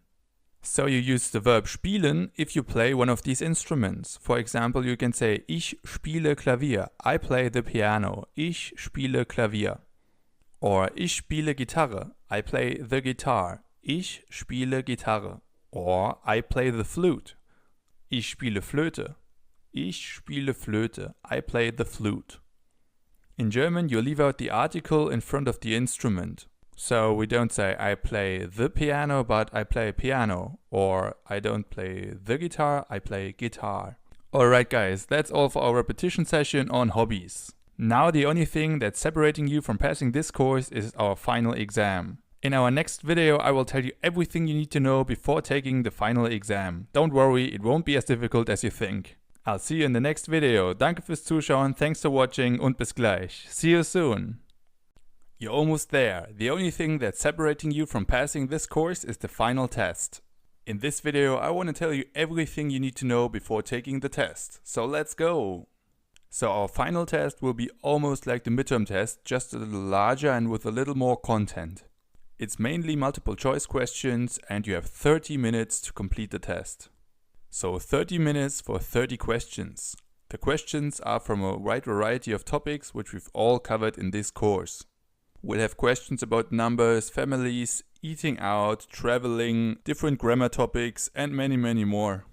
And overall you need about 60% to pass the test. The more, the better. This means that out of the 30 questions you need to answer 18 correctly to pass the test. Don't worry, you can retake the test as often as you like, but if you're already feeling well prepared, I'm sure that you will make it in the first round. In the test, there are some questions where there are multiple answers possible. Wherever that's the case, I've added a note which is showing you how many answers are correct or which answers you can tick. For example, if there are 3 correct answers, I've added a note which says that there are 3 correct answers. So if there's no note at all, there's only 1 correct answer. If you don't feel prepared enough to take the test now, no worries, you can always come back to all of the other lessons and can retake them as often as you want. Alright guys, that's all from me. I wish you viel Glück, good luck, and we'll see each other in the last video. Enjoy, I'm sure you will make it. Congratulations, Glückwunsch, you've passed the final test. By now you should have a basic understanding of basic German words and phrases as well as basic grammatical structures in German. But your journey to the German language doesn't need to end here. What are possible next steps? You could, for example, start a tandem with people who want to learn your language. A tandem is a kind of language exchange where you help others learn your language and in turn they help you learn their language. Or you can look for free German language videos on YouTube. There's some great material out there on YouTube and one of them is our channel German Made Fun. We upload new videos every single week on topics like grammar, vocabulary, conversation and many more. So if you haven't already, make sure to subscribe to our channel on YouTube. And if you're also looking for great print material like vocabulary images and mnemonic aids, you should also check out our social media pages. We produce daily content in order to make learning German a fun and enjoyable experience. So if you haven't already, make sure to follow us on Facebook, Instagram and Pinterest as well. You can find the link at my teacher's profile. Or you could do another language course. Here I can recommend two of my other courses especially. The first one is my German Advanced Beginner course A2. This course builds up on the knowledge that we've covered in this German beginner course and is designed to bring you from the language level A1 to the language level A2. It covers topics like the past forms in German, how to fill out forms in German, the 4 cases, how to give your opinion and many other things. And the other course that I can recommend is my course German for Travelers. It's not as in-depth as the Advanced Beginner course, but it prepares you for many situations when you are traveling to a German-speaking country. I can recommend both courses, so if you haven't already, feel free to check them out. Alright guys, now I want to take a few seconds to say thank you. Danke, vielen Dank. I really enjoy making courses for you guys and I'm thankful for your feedback, for your active participation and also the nice comments and messages that I get from time to time. Vielen Dank, thank you. I hope you enjoyed this course as much as I did and I would be really happy to see you in one of my other courses as well. Take care guys. Hey guys, over the past few weeks, some of you have been asking me about the pronunciation in German. And that's in fact a pretty tough topic. That's why I decided to make an entire video on this and that's what I'm going to do now. In fact, I'm even going to make an entire course on it. So if you're watching this video after January 2021, the course will most likely already be ready. For now, in this video I'm going to show you some general rules when it comes to the pronunciation in German. We're going to look at the German alphabet, the Umlaute, so the letters Ä, Ö and Ü, and the diphthongs. Of course, if you have any other questions besides that, you can always ask me in the Q&A section or you can write me a direct message here on Udemy. And as I already mentioned, the course that I'm gonna make about this topic will be much more detailed. So let's jump right in. We'll start with the German alphabet. On the first glance, the German alphabet looks very similar to the English one. Let's first take a look at the letters that are the same as in English. As you know, in English these letters would be A, B, C, D, E, F, G and so on. And in German they are A, B, C, D, E, F, G, H, I, J, K, L, M, N, O, P, Q, R, S, T, U, V, W, X, Y and Z. I know that was probably pretty quick, so let's take a look at each letter. We'll start with A, the German version of A. This is a vowel and it can either be pronounced A, so a long vowel, A, or a short vowel, A. For example, Apfel, long A, or machen, short A. A. Up next we have B, the B sound. It's basically almost the same as in English, B. B. Then we have C, which is also pretty close to English. It can either be pronounced S or K. Just like in English, S or K. C. Then we have D, D. You can find it for example in the articles der, die or das, D. The next one is very different from English. It's E, Ö. So this is very important. This letter is not E as in English, because E is the German pronunciation of I, but Ö. Essen, for example, or Esel, Ö. The next one is easier again. It's F or F, as in fish, for example. This one is pretty close to English, F. Then we have H, H. Although the name is pretty different from the English one, H, the pronunciation is still pretty close, H, H. for example Hausaufgaben or heißen. So we use the same sound as in words like holiday, for example. H.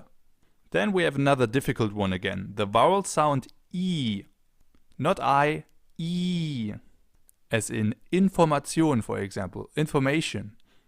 Or eagle, hedgehog. I means I. And then we have J, J, J, J, J. For example, in Jaguar, the German word for jaguar, J, Jaguar. Then we have K, K. As in Kuss, for example, the German term for kiss, K. This one is pretty easy again, as well as the next one, L or L, L. My name is Luca, for example, L, Luca. Then we have M or M, as in mouse, mouse or mama. Then we have N or N, as in Nase, nose. Or nein, no. This one is also fairly close. And then we have O. In German, O. O. Oma, grandma, Oma. Onkel, uncle, onkel, O. And then we have P. In German, P. P. P. Papa, dad, papa. The next one is one of the more difficult ones, but it actually appears very, very rarely in German. It's Kuh. Kuh. It's pronounced the same way as the German word for the animal cow. Kuh. Kuh. It only appears in difficult words like Qualität, quality, Qualität. Or Querflöte, cross flute, Querflöte. So this is definitely one of the harder letters, but it appears very, very rarely. Unlike the next one, which is R or R. This sound is different than in English. In English it would be R. In German it's R. We form it more in the back of our mouths. For example, Rucksack, backpack, Rucksack. Or Rücken, back, Rücken. Try it out for yourself. You form it in the back of your mouth. R. Then after that we have S. This is also one of the harder letters, but I'll get to that later again when we talk about the sharp S, the normal S and the BS. So for now we'll leave it out. Let's move on with T, the German version of T, T. It's pronounced the same way as in English, but we call it T, not T, T. Up next we have a vowel sound again, which is U, U. As in U-Bahn, subway, U-Bahn. Or unter, under, unter. Now we only have 5 letters left. So let's move on with the next one. V, V, V. It can either be pronounced like the F, as in Veilchen, Veilchen, or like a V, as in Violine, Violine, violin. This makes V a little more difficult because it can be pronounced in 2 ways, either V or F. But the good thing again is that it doesn't appear too often. The next letter is more frequent again. It's V, V, V. You can find it, for example, in almost all of the question words. Wer, wie, was, wo, warum, and so on. They all start with V. And now the last 3. X, Y, and Z. X and Y almost never appear in German words. The only word that I can think of is xylophone, which has both the X and the Y, the X and Y. Xylophone. So we'll leave them out for now. Far more important is the letter Z. Z, Z. As in Zug, train, Zug, or zu, zu. Or ziehen, pull, ziehen. You see, this letter actually appears pretty often. Now let's repeat them one more time, but we'll repeat them in a little song. Maybe you know the ABC song in English? You know, A, B, C, D, E, F, G, and so on. And the same song also exists in German. Now I really suck at singing, and that's probably even still an understatement. That's why I'm gonna link you a YouTube video with the ABC song in German down below in the additional material. It's pretty catchy, so I definitely recommend it. If not, let's repeat it one more time in, let's say, normal language. A, B, C, D, E, F, G, H, I, J, K, L, M, N, O, P, Q, R, S, T, U, V, W, X, Y, Z. If you like, you can pause the video and try for yourself. If not, we'll repeat them one more time. A, B, C, D, E, F, G, H, I, J, K, L, M, N, O, P, Q, R, S, T, U, V, W, X, Y, Z. Great! Let's move on with the so-called Umlaute, so the A, O and U with the two dots on top. Ä, Ö and Ü. I'm sure you've already come across some of them, so let's take a look at their pronunciation because, as you know, those three letters don't exist in English. We'll start with Ä, the A with the two dots on top. Ä. It's pronounced like this. Ä, as in Ärger, the German term for anger. And anger actually contains a sound that comes pretty close. Anger, Ä. Ärger, Ä. Not the same sound but fairly close. Ärger. As with all sounds, practice makes perfect. So listen and repeat. Ä. Ä. Let's move on with the next one, which is a little harder. It's Ö, the O with the two dots on top. Ö, as in Vögel, for example. Vögel. It appears pretty often in the plural forms of different words, like Vögel, birds. Try to pronounce an O, so the German version of an O, and then round your lips. Ö, Ö. And you get Ö. Ö, Vögel. Do you hear the difference? Vogel would be the same thing with the O, and Vögel is with the Ö. Vogel, Vögel. Vogel, Vögel. Ö. And finally, we have probably the hardest one, the U with the two dots on top. Ü. Ü. And we even have a word where there are two Ü's in there. It's the word Frühstück, breakfast. Frühstück. The formation is basically the same. We start with the U, the German version of U, U, and then we round our lips even more and place the tongue a little more at the front. Ü, U, Ü. Do you hear the difference? U, Ü. Frühstück. Frühstück, not Frühstück. Frühstück. Okay, so let's repeat the three Umlaute one more time. We have Ä, as in Ärger, Ö, as in Vögel, and Ü, as in Frühstück. Ärger, Vögel, Frühstück.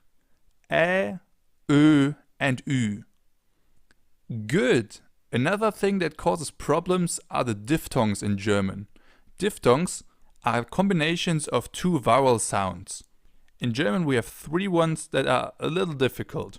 They are Au, I, and Oi. Let's start with Au, the combination of A and U, A und U. It appears, for example, in the word Auto. Auto. This one is probably the easiest diphthong. It's just the German A plus the German U.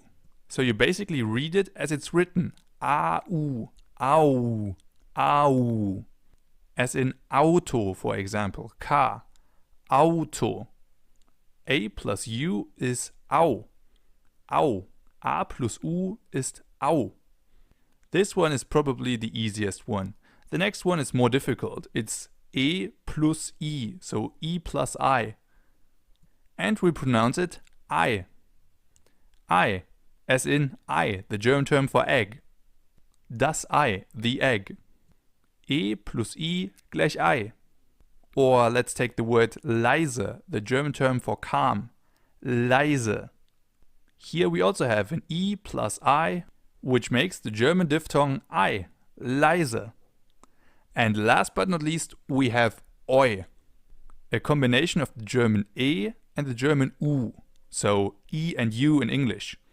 E plus u ergibt oi, as in heute, for example, today, heute, or Leute, guys, Leute. Unlike the other two, this one is not too intuitive, because if you would combine the e and the u, oi wouldn't be the first thing that comes to mind, but e plus u is always oi. Oi, as in heute. So let's repeat them one more time. We have au, as in Auto, au, Auto, I, as in I or leise, leise, and oi, as in heute, oi. Good, finally let's take a look at the different types of S in German. I'm pretty sure all of you have already seen this letter, which is a sharp S, scharfes S in German. This thing that looks a little bit like a B, but it isn't a B. That's a S, a sharp S. It appears in words like Straße, for example, street, Straße, or ich heiße, I am called, ich heiße, and so on. First of all, the good news, this letter doesn't appear too often, and it's becoming rarer and rarer, but the bad news is it still appears, and it is still used today. I now want to show you the difference between the sharp S, the normal S or Bienen S, and the double S. So the case when we only use a normal S, two normal S's, or the sharp S. In theory, in German, we use one S to make the Bienen S. A Biene is the German term for bee. And what sound do bees make? Zzz. That's why it's called Bienen S, because it's pronounced Z, as in super, for example, or sehr, super, great, sehr, very, Z.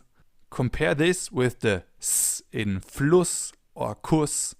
That's a very different S sound, and that's the S sound that we get if we have the double S, Doppel S. S. Super versus Fluss or sehr versus Kuss. Do you see the difference?